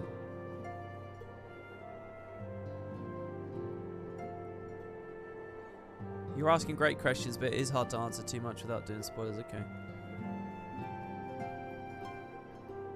I love how they punctuated all of that with a happy, peaceful, quiet little conversation with Garbu. I think that was genius. I think that was really good. Do not watch the teaser, please. For the ultimate mind-blown moment and to be in the shoes of the players at the moment, you can watch launch gameplay trailer after 4.5. But chat is going to murder you because it's so many spoilers. Well, I want the ultimate mind blow. I'm only here to be blown. Watch any but not the launch trailer. Wait to watch it after 4.5. It cannot be discounted that Mistress Cryo has heard the voice as well. I'll ask Tatari to send word for her. Yeah, what? Sorry, this same patch, Cryo's just fucking around with something. Where's the guy? Where's the little kid? What do you think of all of this? You, what the fuck do you think? A pleasure as always. What would you ask of me? Oh, what? This is bullshit. This is the first time I'm genuinely let down that they didn't add some dialogue there.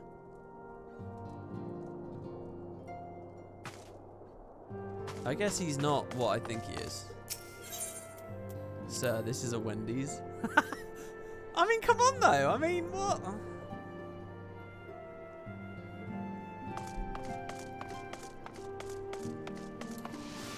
He's not just B-Team. He's from other worlds and stuff too.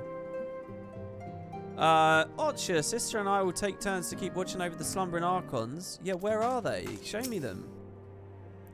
Confound these old bones. Useless as I am, we should have been the one to be struck down.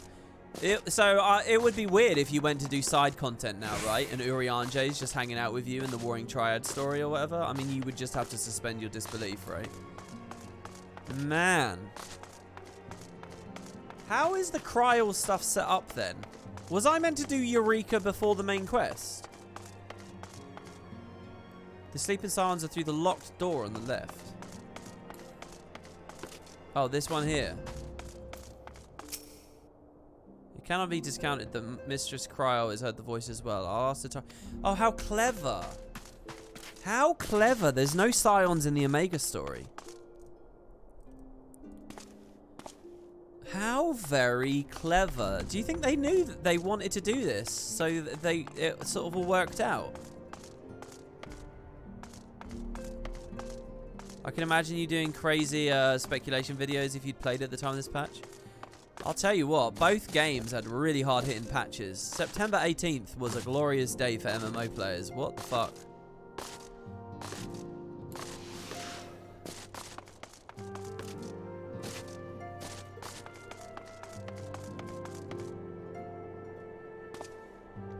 Yeah, it's one thing to say they had the story plotted out, guys, but there's a certain layer of detail and scale of, like, plotted out, you know?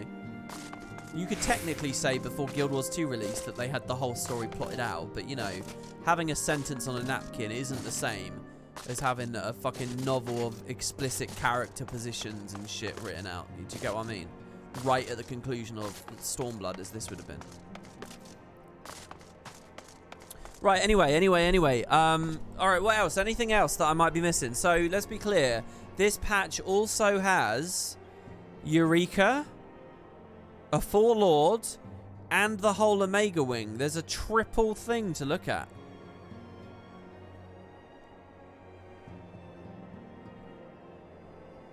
That's all tomorrow, guys. 4.5 is... No, it's not yet. We're on 4.4, and we got a lot to do. So...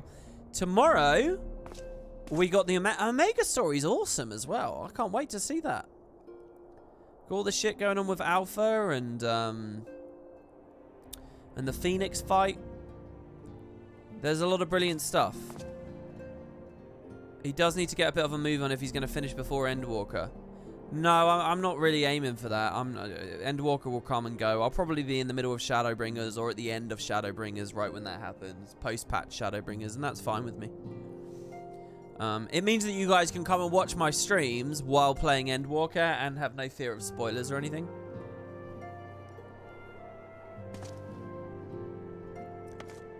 So, I'm not in a race for that. Alright, that's it though, guys. That's the end of the stream. It's 3 in the morning for me, as you can see down here, local time. So that is it. Thank you, everybody. I hope you enjoyed. Thanks for the lovely company. Let me know if you feel like I missed any details. Check out Discord. We have very active Final Fantasy conversation. There are spoilers and stuff allowed in one of the channels, so you can geek out about all the stuff. You can show screenshots of your characters. Anything you like. I kind of avoid the channel a little bit, but I've got other channels. Don't forget on my YouTube channel that I did a video today. So if you want another hour of Wood and Potatoes, it's up there on YouTube right now. So go have fun with that. Thank you very much for watching, guys. I think we had a couple of subs. There's been so many predictions. I can't see on my feed if I had any subs in the past while. Let me have a quick look. I don't want to miss. An hour ago, Magus Aero subbed, so thank you there. If any of the Kroof viewers are still around, thank you as well to Kroof. Yeah, good stuff. Thank you, guys. Have a great evening. See you next time.